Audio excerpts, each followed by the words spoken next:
My radio 580 AM ਤੇ ਅੱਜ ਦੇ ਇਸ ਪ੍ਰੋਗਰਾਮ ਵਿੱਚ ਜੋ ਪੈਨਲ ਡਿਸਕਸ਼ਨ ਦੀ ਆਪਾਂ ਗੱਲ ਕੀਤੀ ਹੈ, ਮੈਨੂੰ ਬੜੀ ਖੁਸ਼ੀ ਹੈ ਦੱਸਦੇ ਹਾਂ ਕਿ ਸਾਡੇ ਨਾਲ ਸਾਡੇ ਗੈਸਟ ਜਿਹੜੇ ਨੇ ਉਹ ਸਾਰੇ ਪਹੁੰਚ ਚੁੱਕੇ ਨੇ ਜੀ। ਮੈਂ ਜੋ ਕਿਸਾਨਾਂ ਦਾ ਅੰਦੋਲਨ ਚੱਲ ਰਿਹਾ ਹਿੰਦੁਸਤਾਨ ਦੇ ਵਿੱਚ, ਭਾਰਤ ਦੇ ਵਿੱਚ, ਜਿਹਨੂੰ ਲੈ ਕੇ ਬੜੀ ਚਰਚਾ ਹੈ ਹਰ ਪਾਸੇ, ਇਹ ਹੁਣ ਬਿਯੋਂਡ ਬਾਉਂਡਰੀਜ਼, ਇਹ ਕਹਿ ਲਓ ਕਿ ਇਕੱਲੀ ਆਪਣੀ ਭਾਈਚਾਰੇ ਦੀ ਜਾਂ ਆਪਣੇ ਇੰਡੋ ਕੈਨੇਡੀਅਨ ਭਾਈਚਾਰੇ ਦੀ ਚਰਚਾ ਨਾ ਰਹਿ ਕੇ ਇਹ ਦੇਸ਼ ਵਿਦੇਸ਼ ਦੇ ਹਰ ਪਹਿਲੂ ਦੇਸ਼ ਦੀ ਚਰਚਾ ਹੋ ਰਹੀ ਹੈ। ਬੇਸ਼ੱਕ ਉਹ ਸੁਪਰ ਬੋਲਰ ਹੋਵੇ, ਬੇਸ਼ੱਕ ਟੌਪ ਦੇ ਆਰਟਿਸਟ ਹੋਣ, ਗਾਇਕ ਹੋਣ, ਬੇਸ਼ੱਕ ਕੋਈ ਹਿਊਮਨ ਰਾਈਟਸ ਐਕਟਿਵਿਸਟ ਹੋਣ, ਸਭਨਾਂ ਵੱਲੋਂ ਇਸ ਦੀ ਚਰਚਾ ਕੀਤੀ ਜਾ ਰਹੀ ਹੈ। ਤੇ ਅੱਜ ਸਾਡੇ ਜੋ ਪੈਨਲਿਸਟ ਨੇ, ਮੈਂ ਸਭਨਾਂ ਨੂੰ ਜੀ ਆਇਆਂ ਕਹਿੰਦਾ, ਵੈਲਕਮ ਕਹਿੰਦਾ ਜੀ। ਮੈਂ ਚਾਹਾਂਗਾ ਕਿ ਆਪਣੀ ਇੰਟਰੋਡਕਸ਼ਨ ਆਪ ਦਿਓ। ਉਹਦਾ ਰੀਜ਼ਨ ਇਹ ਹੈ ਜੀ ਕਿ ਮੇਰੇ ਕੋਲ ਰਿਕਾਰਡਿੰਗ 'ਚ ਤੁਹਾਡਾ ਨਾਂ ਪ੍ਰੋਪਰ ਚਾਹੀਦਾ ਤਾਂ ਕਿ ਮੈਨੂੰ ਸੋਸ਼ਲ ਮੀਡੀਆ ਦੇ ਬਾਅਦ 'ਚ ਪਾ ਸਕਾਂ ਜੀ। ਸਭ ਤੋਂ ਪਹਿਲਾਂ ਭਾਜੀ ਹਰਨੇਕ ਹੋਰਾਂ ਨਾਲ ਸ਼ੁਰੂ ਕਰਦੇ ਹਾਂ ਜੀ। ਵੈਲਕਮ ਭਾਜੀ।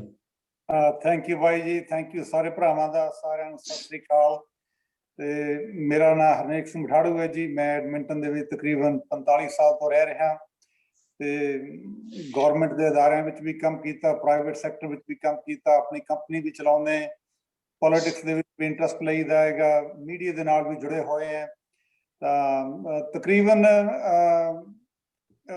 ਸਾਰੇ ਜਿੰਨੀ ਵੀ ਆਪਣਾ ਜੋ ਕਮਿਊਨਿਟੀ ਦੇ ਵਿੱਚ ਹੋ ਰਿਹਾ, ਭਾਈਚਾਰੇ 'ਚ ਹੋ ਰਿਹਾ ਹੈਗਾ, ਪੰਜਾਬ 'ਚ ਹੋ ਰਿਹਾ, ਉਹਦੇ ਬਾਰੇ ਜਿੰਨੀ ਵੀ ਵੱਧ ਤੋਂ ਵੱਧ ਨੌਲੇਜ ਲਈ ਜਾ ਸਕੇ ਲਈ ਦੀ ਹੈਗੀ। ਤੇ ਉਸੇ ਪੱਖੋਂ ਅੱਜ ਆਪਾਂ ਗੱਲਬਾਤ ਕਰਨ ਦੇ ਲਈ ਜੁੜੇ ਹਾਂ। ਬਹੁਤ ਧੰਨਵਾਦ ਜੀ ਤੁਹਾਡਾ। ਸਾਡੇ ਸੈਕੰਡ ਪੈਨਲਿਸਟ ਸੀ ਬਰਿੰਦਰ ਭੁੱਲਰ ਜੀ, ਆਪਣੀ ਇੰਟਰੋਡਕਸ਼ਨ ਸਰ ਜੀ ਦਿਓ ਜੀ। ਸਤਿ ਸ੍ਰੀ ਅਕਾਲ ਵੀਰ ਜੀ, ਸਾਰੇ ਸਰੋਤਿਆਂ ਨੂੰ ਵੀ ਬਹੁਤ-ਬਹੁਤ ਸਤਿ ਸ੍ਰੀ ਅਕਾਲ ਜੀ।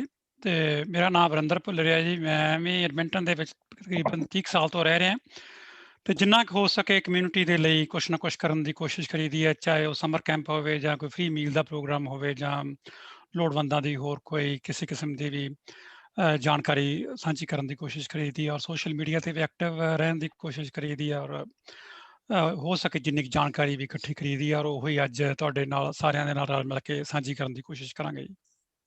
ਮੈਂ ਵੀਰ ਜੀ ਜਤਿੰਦਰ ਹੇਰ ਸਾਹਿਬ ਨੂੰ ਬੇਨਤੀ ਕਰਾਂਗਾ ਜੀ ਕਿ ਉਹ ਆਪਣੇ ਆਪ ਦੀ ਇੰਟਰੋਡਕਸ਼ਨ ਕਰਨ ਜੀ ਸਾਡੇ ਸਰੋਤਿਆਂ ਨਾਲ, ਦਰਸ਼ਕਾਂ ਨਾਲ। ਮੇਰਾ ਨਾਮ ਜਤਿੰਦਰ ਸਿੰਘ ਹੇਰ ਹੈ ਜੀ। ਮੈਨੂੰ ਵੀ ਐਡਮਿੰਟਨ ਰਹਿੰਦੇ ਨੂੰ ਕੋਈ 15 ਕੁ ਸਾਲ ਹੋ ਗਏ ਆ। ਉਸ ਤੋਂ ਪਹਿਲਾਂ ਵੈਨਕੂਵਰ ਹੈ ਥੋੜ੍ਹੀ ਦੇਰ, 20 ਕੁ ਸਾਲ ਪੰਜਾਬ 'ਚ ਬਿਤਾਏ ਉਦੋਂ ਪਹਿਲਾਂ। ਤੇ ਮੈਂ ਵੀ ਇੱਥੇ ਗਵਰਨਮੈਂਟ ਜੋਬ ਵੀ ਕੀਤੀ ਆ ਪਹਿਲਾਂ, ਯੂਟਿਲਿਟੀਜ਼ 'ਚ ਵੀ ਕੰਮ ਕੀਤਾ ਆ, ਪ੍ਰਾਈਵੇਟ ਸੈਕਟਰ 'ਚ ਵੀ ਕੀਤਾ ਆ, ਆਪਣੀ ਕੰਪਨੀ ਵੀ ਸਟਾਰਟ ਕੀਤੀ ਆ। ਪੰਜਾਬ ਦੇ ਨਾਲ ਲਗਾ ਆ ਜੀ ਪੂਰਾ, ਖਬਰਸਾਰ ਰੱਖਣ ਦੀ ਕੋਸ਼ਿਸ਼ ਕਰੀਦੀ ਆ ਤੇ ਕੋਸ਼ਿਸ਼ ਕਰੀਦੀ ਆ ਵੀ ਉੱਥੇ ਜਿਹੜੀ ਸਿਆਸਤ ਹੋ ਰਹੀ ਆ ਤੇ ਉਹਦੀ ਨਾਬਜ਼ ਤੇ ਹੱਥ ਰੱਖ ਕੇ ਰੱਖੀਏ। ਨਾਬਜ਼ ਤਾਂ ਗੁੱਝੀ ਰਹਿੰਦੀ ਉਹਦੀ ਮੋਸਟ ਆਫ ਦਾ ਟਾਈਮ, ਪਰ ਜਿੰਨਾ ਕੁ ਦੇਖ ਸਕਦੇ ਉਹਨਾਂ ਕੁ ਦੇਖਣ ਦੀ ਟਰਾਈ ਕਰੀਦੀ ਆ ਤੇ ਜਿੰਨੀ ਕੁ ਮਦਦ ਕਰ ਸਕੀਏ ਉਹ ਵੀ ਕਰਨ ਦੀ ਕੋਸ਼ਿਸ਼ ਕਰੀਦੀ ਆ। ਠੀਕ ਹੈ ਜੀ। ਤੁਸੀਂ ਜਾਣਦੇ ਹੋ ਜੀ ਸਾਡੇ ਸ਼ਹਿਰ ਦੇ ਮੀਡੀਆ 'ਚ ਕਾਫੀ ਦੇਰ ਤੋਂ ਸੇਵਾ ਨਿਭਾ ਰਹੇ ਨੇ ਯਸ਼ਪਾਲ ਸ਼ਰਮਾ ਜੀ। ਸ਼ਰਮਾ ਸਾਹਿਬ ਆਪਣਾ ਤਾਰਫ ਕਰਵਾਓ ਜੀ ਸਰੋਤਿਆਂ ਨਾਲ, ਦਰਸ਼ਕਾਂ ਨਾਲ। ਧੰਨਵਾਦ ਬਟਰ ਸਾਹਿਬ। ਸਾਰੇ ਸਰੋਤਿਆਂ ਨੂੰ ਪਿਆਰ ਭਰੀ ਸਤਿ ਸ੍ਰੀ ਅਕਾਲ। ਮੈਂ Yash Sharma, editor in chief Asian Tribune, multilingual newspaper 10 ਸਾਲ ਤੋਂ ਚਲਾ ਰਿਹਾ, ਜਿਹਦੀ ਸਰਕੂਲੇਸ਼ਨ ਐਡਮਿੰਟਨ ਔਰ ਕੈਲਗਰੀ 'ਚ ਹੈ। 7 ਸਾਲ ਮੈਂ ਟੀਵੀ ਸ਼ੋਅ ਚਲਾਇਆ, ਹਾਰਮਨੀ ਟੀਵੀ ਸ਼ੋਅ। ਅੱਜ ਕੱਲ੍ਹ ਮੈਂ ਬੋਮੌਂਟ ਦਾ ਬਛਿੰਦਾ ਆ ਔਰ ਕਮਿਊਨਿਟੀ ਇਵੈਂਟ ਕਮੇਟੀ ਜਿਹੜੀ ਸਿਟੀ ਆਫ ਬੋਮੌਂਟ ਦੀ ਹੈ ਉਹਦਾ ਮੈਂ ਮੈਂਬਰ ਹਾਂ। ਬਿਲਕੁਲ ਠੀਕ ਜੀ। ਮੈਂ ਤੁਹਾਡਾ ਸਾਰੇ ਪੈਨਲਿਸਟ ਦਾ ਬਹੁਤ-ਬਹੁਤ ਧੰਨਵਾਦ ਕਰਦਾ ਜੀ ਮਾਈ ਰੇਡੀਓ 580 ਦੇ ਪਲੇਟਫਾਰਮ ਤੇ। ਔਰ ਅੱਜ ਆਪਾਂ ਬੜੀ ਇੱਕ ਹੈਲਥੀ ਡਿਸਕਸ਼ਨ ਕਰਨ ਦੀ ਕੋਸ਼ਿਸ਼ ਕਰਾਂਗੇ, ਜਿਹਦੇ ਵਿੱਚ ਆਪਾਂ ਜਾਣਨ ਦੀ ਕੋਸ਼ਿਸ਼ ਕਰੀਏ ਕਿ ਇਹ ਜੋ ਇੱਕ ਆਪਣੀ ਕਿਸਮ ਦਾ, ਆਪਣੀ ਤਰ੍ਹਾਂ ਦਾ ਇੱਕ ਪ੍ਰੋਟੈਸਟ ਹੈ ਜਿਹੜਾ ਇੰਡੀਆ 'ਚ ਹੋ ਰਿਹਾ ਕਿਸਾਨੀ ਨੂੰ ਲੈ ਕੇ, ਇਹਦੀ ਚਰਚਾ ਦੇਸ਼ ਵਿਦੇਸ਼ 'ਚ ਹੈ ਔਰ ਹਰ ਕਿਸੇ ਨੂੰ ਪ੍ਰਭਾਵਿਤ ਕਰਦਾ ਹੈ, ਹਰ ਕਿਸੇ ਮਨ ਤੇ ਇਹਦਾ ਕੋਈ ਅਸਰ ਹੈ। ਆਪਾਂ ਜਾਣਨ ਦੀ ਕੋਸ਼ਿਸ਼ ਕਰਾਂਗੇ ਆਪਣੇ ਸਭਨਾਂ ਵੱਲੋਂ ਕਿ ਅਸੀਂ ਕਿਸ ਤਰ੍ਹਾਂ ਇਸ ਨੂੰ ਵੇਖਦੇ ਹਾਂ ਜੀ। ਆਪਾਂ ਸ਼ੁਰੂਆਤ ਕਰਦੇ ਹਾਂ ਉਸੇ ਆਰਡਰ ਦੇ ਵਿੱਚ। ਮਥਰੂ ਸਾਹਿਬ 2 ਤੋਂ 3 ਮਿੰਟ ਦਾ ਸਮਾਂ ਔਰ ਤੁਸੀਂ ਦੱਸੋ ਕਿ ਇਹਨੂੰ ਸਮ ਅਪ ਕਰੋ ਕਿ ਤੁਹਾਡੀ ਨਿਗਾਹ 'ਚ ਕੀ ਹੈ ਜਿਹੜਾ ਜੋ ਪ੍ਰੋਟੈਸਟ ਨੂੰ ਕਿੱਦਾਂ ਵੇਖਦੇ ਹੋ ਤੁਸੀਂ? ਥੈਂਕ ਯੂ ਬਾਈ ਜੀ। ਇਹ ਜੀ ਪ੍ਰੋਟੈਸਟ ਜਿਹੜੇ ਆਪਾਂ ਫਾਰਮਿੰਗ ਪ੍ਰੋਟੈਸਟ ਚੱਲ ਰਹੇ ਹੈਗੇ ਦਿੱਲੀ ਦੇ ਵਿੱਚ, ਪੰਜਾਬ ਦੇ ਵਿੱਚ, ਇੰਡੀਆ ਦੇ ਵਿੱਚ, ਹਾਂਜੀ, ਉਹ ਦੇਖ ਕੇ ਇੱਕ ਪਾਸੋਂ ਤਾਂ ਬਹੁਤ ਖੁਸ਼ੀ ਹੁੰਦੀ ਵੀ ਲੋਕ ਇੰਨੇ ਜਾਗਰੂਕ ਹੈ, ਲੋਕ ਇਸ ਤਰ੍ਹਾਂ ਇਕੱਠੇ ਹੋ ਕੇ ਇਸ ਲੈਵਲ ਤੇ ਲੱਖਾਂ ਦੀ ਤਾਦਾਦ ਦੇ ਵਿੱਚ ਦਿੱਲੀ ਪਹੁੰਚੇ ਹੈਗੇ ਆਪਣੇ ਹੱਕਾਂ ਲਈ, ਆਪਣੀਆਂ ਮੰਗਾਂ। ਤੇ ਉਸ ਪੱਖੋਂ ਤਾਂ ਬਹੁਤ ਖੁਸ਼ੀ, ਕਿਉਂਕਿ ਮੈਂ ਕਦੇ ਵੀ ਐਡਾ ਵੱਡਾ ਇਸ ਲੈਵਲ ਦਾ ਪ੍ਰੋਟੈਸਟ ਮੈਂ ਨਹੀਂ ਦੇਖੇ। ਤਾਂ ਜਦੋਂ ਲੋਕ ਇੰਨੇ ਇਕੱਠੇ ਹੋ ਕੇ ਇੱਕ ਰਾਹ ਦੇ ਉੱਤੇ ਤੁਰ ਪੈਂਦੇ ਆਪਣੇ ਹੱਕਾਂ ਲਈ ਤਾਂ ਉਹਨਾਂ ਨੂੰ ਇਗਨੋਰ ਕਰਨਾ, ਉਹਨਾਂ ਨੂੰ ਡਾਊਨ ਪਲੇ ਕਰਨਾ ਬੜਾ ਔਖਾ ਹੋ ਜਾਂਦਾ ਗੌਰਮੈਂਟਾਂ ਦੇ ਲਈ। ਤੇ ਬਾਕੀ ਇਹ ਜਿਹੜੇ ਫਾਰਮਿੰਗ ਦੇ ਬਿੱਲ ਹੈ ਇਹਨਾਂ ਦੇ ਪ੍ਰਤੀ ਮੇਰਾ ਇਹ ਹੈਗਾ ਵਿਊ ਵੀ ਦੇਖੋ, ਗੌਰਮੈਂਟ ਕਦੇ ਵੀ ਕੋਈ ਬਿੱਲ ਲੈ ਕੇ ਨਹੀਂ ਆਉਂਦੀ ਅਨਲੈਸ ਕੋਈ ਨਾ ਕੋਈ ਪ੍ਰੋਬਲਮ ਐਡਰੈਸ ਕਰਨੀ ਹੋਵੇ ਉਹਨਾਂ ਨੇ। ਇਸ ਕਰਕੇ ਗੌਰਮੈਂਟ ਦੇ ਵੱਲੋਂ ਇਹ ਜੋ ਬਿੱਲ ਲਿਆਂਦੇ ਜਾ ਰਹੇ ਹੈਗੇ ਤਾਂ ਇਹ ਆ ਗਏ ਹੈ ਜਿਹੜੇ, ਤਾਂ ਇਹ ਨੈਚੁਰਲੀ ਆਪਣੀ ਫਾਰਮਿੰਗ ਐਗਰੀਕਲਚਰ ਸੈਕਟਰ ਦੇ ਵਿੱਚ ਪ੍ਰੋਬਲਮਾਂ ਸੀ। ਉਹ ਪ੍ਰੋਬਲਮਾਂ 1995 ਤੋਂ ਲੈ ਕੇ 2020 ਤੱਕ ਤਕਰੀਬਨ 3 ਲੱਖ ਤੋਂ ਉੱਤੇ ਫਾਰਮਰ ਜਿਹੜੇ ਸੁਸਾਈਡ ਕਰ ਚੁੱਕੇ ਹੈ ਇੰਡੀਆ ਦੇ ਵਿੱਚ, ਆਪਦੇ ਵਿੱਚ ਵੀ ਹੋ ਰਹੇ ਹੈਗੇ। ਇਸ ਕਰਕੇ ਉਹ ਫਾਰਮਿੰਗ ਬਿੱਲ ਲੈ ਕੇ ਆਉਣ ਦੀ ਲੋੜ ਸੀ। ਤਾਂ ਹੁਣ ਸਵਾਲ ਅੱਗੇ ਉੱਠ ਜਾਂਦਾ ਹੈਗਾ ਵੀ ਕੀ ਇਹ ਬਿੱਲ ਸਹੀ ਹੈ ਜਾਂ ਗਲਤ ਹੈ। ਉਹਦਾ ਫੈਸਲਾ ਲੋਕਾਂ ਨੇ ਵੀ ਕਰਨਾ, ਜਿਹੜੇ ਪ੍ਰੋਟੈਸਟ ਕਰ ਰਹੇ ਉਹਨਾਂ ਨੇ ਵੀ ਕਰਨਾ। ਤਾਂ ਪਰ ਮੈਨੂੰ ਤਾਂ ਵੱਡੀ ਚੀਜ਼ ਏਦਾਂ ਲੱਗਦੀ ਹੁੰਦੀ ਹੈਗੀ ਵੀ ਇਹ ਆਪਣਾ ਜਿਹੜਾ ਹੈਗਾ ਸਭ ਤੋਂ ਵੱਡੀ ਪ੍ਰੋਬਲਮ ਹੈ ਉੱਥੇ ਸਿਸਟਮ ਦੀ ਪ੍ਰੋਬਲਮ ਹੈ। ਤੇ ਲੋਕਾਂ ਨੂੰ ਸਿਸਟਮ ਦੇ ਉੱਤੇ ਭਰੋਸਾ ਨਹੀਂ ਹੈ, ਲੋਕਾਂ ਨੂੰ ਗਵਰਨਮੈਂਟ ਦੇ ਉੱਤੇ ਭਰੋਸਾ ਨਹੀਂ ਹੈ, ਲੋਕਾਂ ਨੂੰ ਬਿਊਰੋਕ੍ਰੇਸੀ ਦੇ ਉੱਤੇ ਭਰੋਸਾ ਨਹੀਂ ਹੈ। ਜਿਸ ਕਰਕੇ ਬੇਸ਼ੱਕ ਬਿੱਲ ਦੇ ਵਿੱਚ ਕਿੰਨੀ ਵੈਲ ਇੰਟੈਂਸ਼ਨ ਸਕੀਮਾਂ ਲੈ ਕੇ ਆਉਣ ਉਹ, ਪਰ ਲੋਕਾਂ ਨੂੰ ਏਦਾਂ ਲੱਗਦਾ ਵੀ ਕਿਤੇ ਨਾ ਕਿਤੇ ਉਹਨਾਂ ਦੇ ਨਾਲ ਧੋਖਾ ਹੋਏਗਾ ਤਾਂ ਉਹਨਾਂ ਦੀ ਜਾਇਦਾਦ, ਉਹਨਾਂ ਦੀ ਜ਼ਮੀਨ ਹੜੱਪੀ ਜਾਏਗੀ। ਖਾਸ ਕਰਕੇ ਜਦੋਂ ਸਰਮਾਏਦਾਰਾਂ ਦੇ ਹੱਥ ਵਿੱਚ ਪੋਲਿਟਿਕਸ ਆ ਜਾਵੇ। 60,000 ਕਰੋੜ ਰੁਪਏ ਦਾ ਪਿਛਲੀਆਂ ਇਲੈਕਸ਼ਨਾਂ ਦੇ ਵਿੱਚ ਜਿਹੜਾ ਕੈਪੀਟਲਿਸਟਾਂ ਨੇ ਇਲੈਕਸ਼ਨ ਫੰਡ ਦਿੱਤਾ ਹੋਇਆ ਇਲੈਕਸ਼ਨ ਕਮਿਸ਼ਨ, ਮਤਲਬ ਇੰਨੇ ਪੈਸੇ ਜਦੋਂ ਕੈਪੀਟਲਿਸਟ ਜਿਹੜੇ ਉਹ ਲਾਉਂਦੇ ਹੈਗੇ ਤਾਂ ਪੋਲਿਟਿਕਸ ਫਿਰ ਏਦਾਂ ਲੱਗਣ ਲੱਗ ਜਾਂਦਾ ਲੋਕਾਂ ਨੂੰ ਵੀ ਇਹ ਪੋਲਿਟਿਕਸ ਜਿਹੜੀ ਹੈਗੀ ਸਰਮਾਏਦਾਰਾਂ ਦੇ ਹੱਥਾਂ ਵਿੱਚ ਖੇਲ ਰਹੀ ਹੈਗੀ। ਇਸ ਕਰਕੇ ਕਿਤੇ ਨਾ ਕਿਤੇ ਸਾਡਾ ਆਮ ਜਨਤਾ ਦਾ ਵੀ ਉਹਨਾਂ ਭਲਾ ਨਹੀਂ ਹੋਣਾ ਜਿੰਨਾ ਉਧਰ ਦੇਖ ਰਹੀ ਗਵਰਨਮੈਂਟ। ਹਾਂਜੀ ਵਰਿੰਦਰ ਜੀ, ਤੁਹਾਡਾ ਭੁੱਲਰ ਸਾਹਿਬ ਕੀ ਵਿਚਾਰ ਨੇ ਇਸ ਪ੍ਰੋਟੈਸਟ ਨੂੰ, ਕਿੱਦਾਂ ਵੇਖਦੇ ਹੋ ਤੁਸੀਂ? ਮੈਂ ਕੰਟੀਨਿਊ ਕਰੂੰਗਾ ਜੀ। ਮਠਾੜੂ ਸਾਹਿਬ ਨੇ ਜਿਸ ਤਰ੍ਹਾਂ ਗੱਲ ਕੀਤੀ ਆ ਉੱਥੋਂ ਹੀ ਕਿ ਇਹ ਇੱਕ ਤਾਂ ਬਹੁਤ ਖੁਸ਼ੀ ਦੀ ਗੱਲ ਹੈ ਕਿ ਲੋਕ ਉੱਥੇ ਜਾਗਰੂਕ ਹੋ ਰਹੇ ਨੇ। ਉਹ ਇੱਕ ਸਿਰਫ ਕਿਸਾਨਾਂ ਦਾ ਪ੍ਰੋਟੈਸਟ ਨਹੀਂ ਆ, ਮੈਨੂੰ ਜੋ ਲੱਗ ਰਿਹਾ ਹੈ ਕਿ ਇਹ ਇੱਕ ਸਾਰੇ ਜਮਹੂਰੀਅਤ ਦਾ ਪ੍ਰੋਟੈਸਟ ਹੈ। ਉਹਦੇ ਵਿੱਚ ਉਹ ਗੱਲ ਇਹ ਨਹੀਂ ਹੋ ਰਹੀ ਕਿ ਕਿਸਾਨਾਂ ਤੋਂ ਫਸਲ ਸਸਤੀ ਖਰੀਦੀ ਜਾਊਗੀ, ਨਾਲ ਉਹਦੇ ਇਹ ਵੀ ਗੱਲ ਕੀਤੀ ਜਾ ਰਹੀ ਹੈ ਕਿ ਜਿਹੜੀ ਵੇਚੀ ਜਾਊਗੀ ਉਹਦੇ ਵਿੱਚ ਵੀ ਜੇ ਮੋਨੋਪਲੀ ਹੁੰਦੀ ਆ ਤਾਂ ਹਰ ਇੱਕ ਵਸ਼ਿੰਦੇ ਦੇ ਉੱਪਰ ਉਹਦਾ ਅਸਰ ਪੈਣ ਦੇ ਚਾਂਸਸ ਨੇ। ਸੋ ਇਸ ਕਰਕੇ ਦੂਸਰੀ ਜਿਹੜੀ ਉਹਦੇ 'ਚ ਪੋਜ਼ੀਟਿਵ ਗੱਲ ਮੈਨੂੰ ਇਹ ਆਈ ਹੈ, ਨਹੀਂ ਤਾਂ ਕਈ ਵਾਰ ਬਹੁਤੀ ਵਾਰ ਜਿਹੜੇ ਅੰਦੋਲਨ ਨੇ ਉਹ ਜਾਤ ਪਾਤ ਦੇ ਆਧਾਰਿਤ ਜਾਂ ਧਰਮ ਦੇ ਆਧਾਰਿਤ ਹੁੰਦੇ ਨੇ, ਭਾਵੇਂ ਕਿ ਇਹਨੂੰ ਰੰਗਤ ਦਿੱਤੇ ਜਾਣ ਦੀ ਕੋਸ਼ਿਸ਼ ਕਰ ਰਹੀ ਹੈ। ਪਰ ਮੈਨੂੰ ਜੋ ਇਹਦੇ 'ਚ ਸਭ ਤੋਂ ਵੱਡੀ ਪ੍ਰਾਪਤੀ ਲੱਗੀ ਆ ਉਹ ਇਹ ਲੱਗੀ ਆ ਕਿ ਇਹਦੇ ਵਿੱਚ ਬਹੁਤ ਹੀ ਜਿਹੜੀ ਯੂਨਿਟੀ ਇਹਨੇ ਪੈਦਾ ਕੀਤੀ ਆ। ਜਿਵੇਂ ਕਿ ਇਹ ਜਿਹੜਾ ਪ੍ਰਦਰਸ਼ਨ ਆ ਉਹ ਪੰਜਾਬ ਤੋਂ ਸ਼ੁਰੂ ਹੋਇਆ ਸੀ, ਉਹਦੇ ਵਿੱਚ ਹਰਿਆਣਾ ਵੀ ਸ਼ਾਮਲ ਹੋ ਗਿਆ, ਯੂਪੀ ਵੀ ਸ਼ਾਮਲ ਹੋ ਗਿਆ, ਰਾਜਸਥਾਨ ਵੀ ਆ, ਮਹਾਰਾਸ਼ਟਰ ਵੀ ਆ, ਬੰਗਲੌਰ ਦੇ ਵਿੱਚ ਬਹੁਤ ਪ੍ਰੋਟੈਸਟ ਹੋ ਰਹੇ ਨੇ ਕਿ ਸਾਰਾ ਇੰਡੀਆ ਉਹਦੇ ਵਿੱਚ ਸ਼ਾਮਲ ਹੋ ਗਿਆ। ਜਿਹੜੇ ਦੇਸ਼ ਦੇ ਅੰਦਰੂਨੀ ਮਸਲੇ ਸੀਗੇ ਛੋਟੇ ਮੋਟੇ, ਜਿਵੇਂ ਪਾਣੀ ਦਾ ਮਸਲਾ ਸੀਗਾ, ਜਿਨ੍ਹਾਂ ਨੂੰ ਕਿ ਜਿਹੜਾ ਹੁਣ ਜਿਵੇਂ ਪੰਜਾਬ ਤੇ ਹਰਿਆਣੇ ਦਾ ਪਾਣੀ ਦਾ ਮਸਲਾ ਹੈ, ਉਹ ਰਾਜਨੀਤਿਕ ਪਾਰਟੀਆਂ ਉਹਨੂੰ ਇੱਕ ਇਲੈਕਸ਼ਨ ਮਸਲਾ ਬਣਾ ਕੇ ਹਰ ਵਾਰ ਇਲੈਕਸ਼ਨ ਜਿੱਤ ਕੇ ਉਹਨੂੰ ਪਾਸੇ ਰੱਖ ਛੱਡਦੀਆਂ ਸੀ। 5 ਸਾਲ ਉਹਦੀ ਫਾਈਲ ਹੀ ਨਹੀਂ ਸੀ ਓਪਨ ਹੁੰਦੀ। ਔਰ ਉਹ ਮਸਲੇ ਲੋਕਾਂ ਨੇ ਪਾਸੇ ਰੱਖ ਕੇ ਆਪਣੀ ਰੋਟੀ ਰੋਜੀ ਦਾ ਮਸਲਾ ਤਾਂ ਜਿਹੜੇ ਵੀ ਉਹਨਾਂ ਦੇ ਅਸਲੀ ਮਸਲੇ ਨੇ ਉਹਨਾਂ ਦੇ ਉੱਪਰ ਫੋਕਸ ਕਰਕੇ ਇਹ ਅੰਦੋਲਨ ਚੱਲ ਰਿਹਾ ਹੈ। ਇਸ ਕਰਕੇ ਇਹ ਇੱਕ ਬਹੁਤ ਹੀ ਵਧੀਆ ਤੇ ਪੋਜ਼ਿਟਿਵ ਮੂਵ ਆ ਜਿਹੜੀ ਕਿ ਲੋਕਾਂ ਨੂੰ ਉੱਥੇ ਜਾਗਰੂਕਤਾ ਆ ਰਹੀ ਆ ਔਰ ਉਹ ਇੱਕ ਇਕੱਠੇ ਹੋ ਕੇ ਆਪਣੀ ਆਵਾਜ਼ ਉਠਾ ਰਹੇ ਨੇ। ਉਹਦੇ ਵਿੱਚੋਂ ਕਿਸੇ ਦਾ ਸਹਿਮਤ ਹੋਣਾ ਨਾ ਸਹਿਮਤ ਹੋਣਾ ਉਹ ਵੱਖਰੀ ਗੱਲ ਆ, ਪੋਲੀਟੀਕਲ ਅਲਾਇੰਸ ਵੀ ਲੋਕਾਂ ਦੀ ਸਾਰਿਆਂ ਦੀਆਂ ਹੋ ਸਕਦੀਆਂ ਨੇ, ਪਰ ਇਹਦੇ ਚੋਂ ਜਿਹੜੇ ਇਕੱਠ ਪੈਦਾ ਹੋਇਆ ਉਹ ਮੈਨੂੰ ਬਹੁਤ ਚੰਗੀ ਗੱਲ ਲੱਗੀ ਹੈ ਜੀ। ਬਹੁਤ ਧੰਨਵਾਦ ਭੁੱਲਰ ਸਾਹਿਬ, ਬਹੁਤ ਤੁਸੀਂ ਵਧੀਆ ਤਰੀਕੇ ਨਾਲ ਸਮ ਅਪ ਕੀਤਾ। ਤੇ ਹੁਣ ਮੈਂ ਬੇਨਤੀ ਕਰੂੰਗਾ ਜੀ ਮਿਸਟਰ ਹੇਅਰ ਨੂੰ। ਹੇਅਰ ਸਾਹਿਬ, ਤੁਸੀਂ ਆਪਣੇ ਵਿਚਾਰ ਦਿਓ ਕਿ ਤੁਸੀਂ ਇਸ ਪ੍ਰੋਟੈਸਟ ਨੂੰ ਓਵਰਆਲ ਕਿੱਦਾਂ ਵੇਖਦੇ ਹੋ? ਹਾਂਜੀ, ਨਹੀਂ ਜਿਹੜੇ ਪਹਿਲੇ ਦੋ ਬੁਲਾਰਿਆਂ ਨੇ ਗੱਲਾਂ ਕੀਤੀਆਂ ਮੈਂ ਸਾਰੀਆਂ ਨਾਲ ਸਹਿਮਤ ਹਾਂ, ਉਹ ਰਿਪੀਟ ਕਰਨ ਦੀ ਤਾਂ ਲੋੜ ਨਹੀਂ। One thing I would like to add, ਜਿਹੜੀ ਗੱਲ ਮੈਂ ਜੋੜਨੀ ਚਾਹੁੰਦਾ ਹਾਂ ਵੀ ਅਸੀਂ ਇਹਨੂੰ ਸਿਰਫ ਭਾਰਤ ਦੇ ਜਾਂ ਪੰਜਾਬ ਦੇ ਸੰਦਰਭ 'ਚ ਨਾ ਦੇਖੀਏ, ਇਹਦੀਆਂ ਗਲੋਬਲ ਇੰਪਲੀਕੇਸ਼ਨਸ ਆ। ਇਹਦੀਆਂ implications World Bank is afraid of what's going to happen there. ਉਸ ਗੱਲ ਨੂੰ ਨਾ ਭੁੱਲੀਏ, ਕਿਉਂਕਿ ਜੇ ਤੁਸੀਂ ਅੱਜ ਕਿਸੇ ਵੀ ਮੁਲਕ ਦਾ ਜਿੱਥੇ ਕੈਪੀਟਲਿਜ਼ਮ ਇਜ਼ ਦਾ ਕਰੰਸੀ ਜਾਂ capitalism is the main economic system, ਉੱਥੇ ਜਿਹੜੀਆਂ ਕੋਰਪੋਰੇਟਸ ਆ they basically control the government. ਜੇ ਆਪਾਂ ਨੂੰ ਲੱਗਦਾ ਆ ਵੀ ਅੰਬਾਨੀ ਤੇ ਅਦਾਨੀ ਉਹਨਾਂ ਨੇ ਸਿਰਫ ਬੀਜੇਪੀ ਦੀ ਮਦਦ ਕੀਤੀ ਆ, ਉਹ ਸਿਰਫ ਬੀਜੇਪੀ ਦੀ ਮਦਦ ਨਹੀਂ ਕਰਦੇ। they bet on a winning horse, ਜਿੱਤਣ ਵਾਲੇ ਘੋੜੇ ਤੇ ਪੈਸੇ ਲਾਉਂਦੇ ਆ, ਪਰ ਜਿਹੜੇ ਦਗੜ ਵਾਲੇ ਮਗਰ ਹੁੰਦੇ ਆ ਉਹਨਾਂ ਤੇ ਵੀ ਉਹਨਾਂ ਦੇ this is called hedging your bets. ਉਹਨਾਂ ਤੇ ਵੀ ਉਹਨਾਂ ਦਾ ਪ੍ਰਭਾਵ ਉਨਾ ਜਾਂ ਉਹਨੂੰ ਜ਼ਿਆਦਾ ਕਹਿ ਸਕਦੇ ਆ, ਐਟਲੀਸਟ ਜਿੰਨਾ ਹੈਗਾ ਬੀਜੇਪੀ ਦੇ ਉਹਨਾਂ ਤੇ ਵੀ ਹੈਗਾ। ਜੇ ਤੁਸੀਂ ਇਹਨੂੰ ਥੋੜਾ ਪਿੱਛੇ ਲੈ ਜਾਂਦੇ ਆ ਮੂਵਮੈਂਟ ਤੋਂ ਪਹਿਲਾਂ, ਜਾਂ ਕਹਿ ਲਓ ਅੱਜ ਤੋਂ 30 ਸਾਲ ਪਹਿਲਾਂ, ਮੈਨੂੰ ਚੇਤਾ ਮੈਂ ਕਾਲਜ ਸੀਗਾ 1991-92 ਚ ਜਦੋਂ ਲਿਬਰਲਾਈਜੇਸ਼ਨ ਦੀ ਗੱਲ ਹੋਈ ਆ। ਉਦੋਂ ਜਿਹੜੀਆਂ ਪਾਲਿਸੀਜ਼ ਚੇਂਜ ਕੀਤੀਆਂ ਗਈਆਂ ਜਾਂ ਫੰਡਾਮੈਂਟਲੀ ਇੰਡੀਆ ਦਾ ਇਕਨੋਮਿਕ ਸਟਰਕਚਰ ਚੇਂਜ ਕੀਤਾ ਗਿਆ, ਉਹ ਕਾਂਗਰਸ ਨੇ ਕੀਤਾ। ਤੇ ਉਹਦੇ ਚ ਜੇ ਆਪਾਂ ਕਹੀਏ ਵੀ ਸਾਰਿਆਂ ਨੂੰ ਵੱਡਾ ਯੋਗਦਾਨ ਉਹ ਮਨਮੋਹਨ ਸਿੰਘ ਦਾ ਰਿਹਾ ਹੈ। ਤੇ ਜੋ ਬੀਜੇਪੀ ਅੱਜ ਕਰ ਰਹੀ ਆ, ਇਹਨਾਂ ਦੀ ਕੋਈ ਨਵੀਂ ਇਕਨੋਮਿਕ ਪਾਲਿਸੀ ਨਹੀਂ ਇਹ ਹੈਗੀ, it's a continuation of what Congress started. So ਉਸ ਗੱਲ ਤੋਂ ਆਪਾਂ ਨੂੰ ਮੁਨਕਰ ਨਹੀਂ ਹੋਣਾ ਚਾਹੀਦਾ, ਜਾਂ ਜਿਹੜਾ ਕਹਿ ਲਓ ਵੀ ਪਾਰਟੀਆਂ ਦੇ ਜਿਹੜੇ ਵਰਕਰਸ ਆ ਉਹਨਾਂ ਨੂੰ ਇਹ ਗੱਲ it should be seen in its totality। ਤੇ ਅੱਜ ਜੇ ਵਰਲਡ ਬੈਂਕ ਇਸ ਗੱਲ 'ਚ ਸਰਕਾਰ ਦੀ ਹਮਾਇਤ ਕਰਦੀ ਆ, ਜਾਂ ਕੋਈ ਹੋਰ ਬਾਹਰਲੀਆਂ ਸਰਕਾਰਾਂ ਓਪਨਲੀ ਨਹੀਂ ਬੋਲ ਰਹੀਆਂ ਜੋ ਕੁਛ ਇੰਡੀਆ ਦੀ ਗਵਰਨਮੈਂਟ ਕਰ ਰਹੀ ਆ ਉਹਦੇ ਵਿਰੁੱਧ, ਉਹਦੇ ਕਾਰਨ ਇਹ ਆ ਵੀ ਜੇ ਅੱਜ ਉੱਥੇ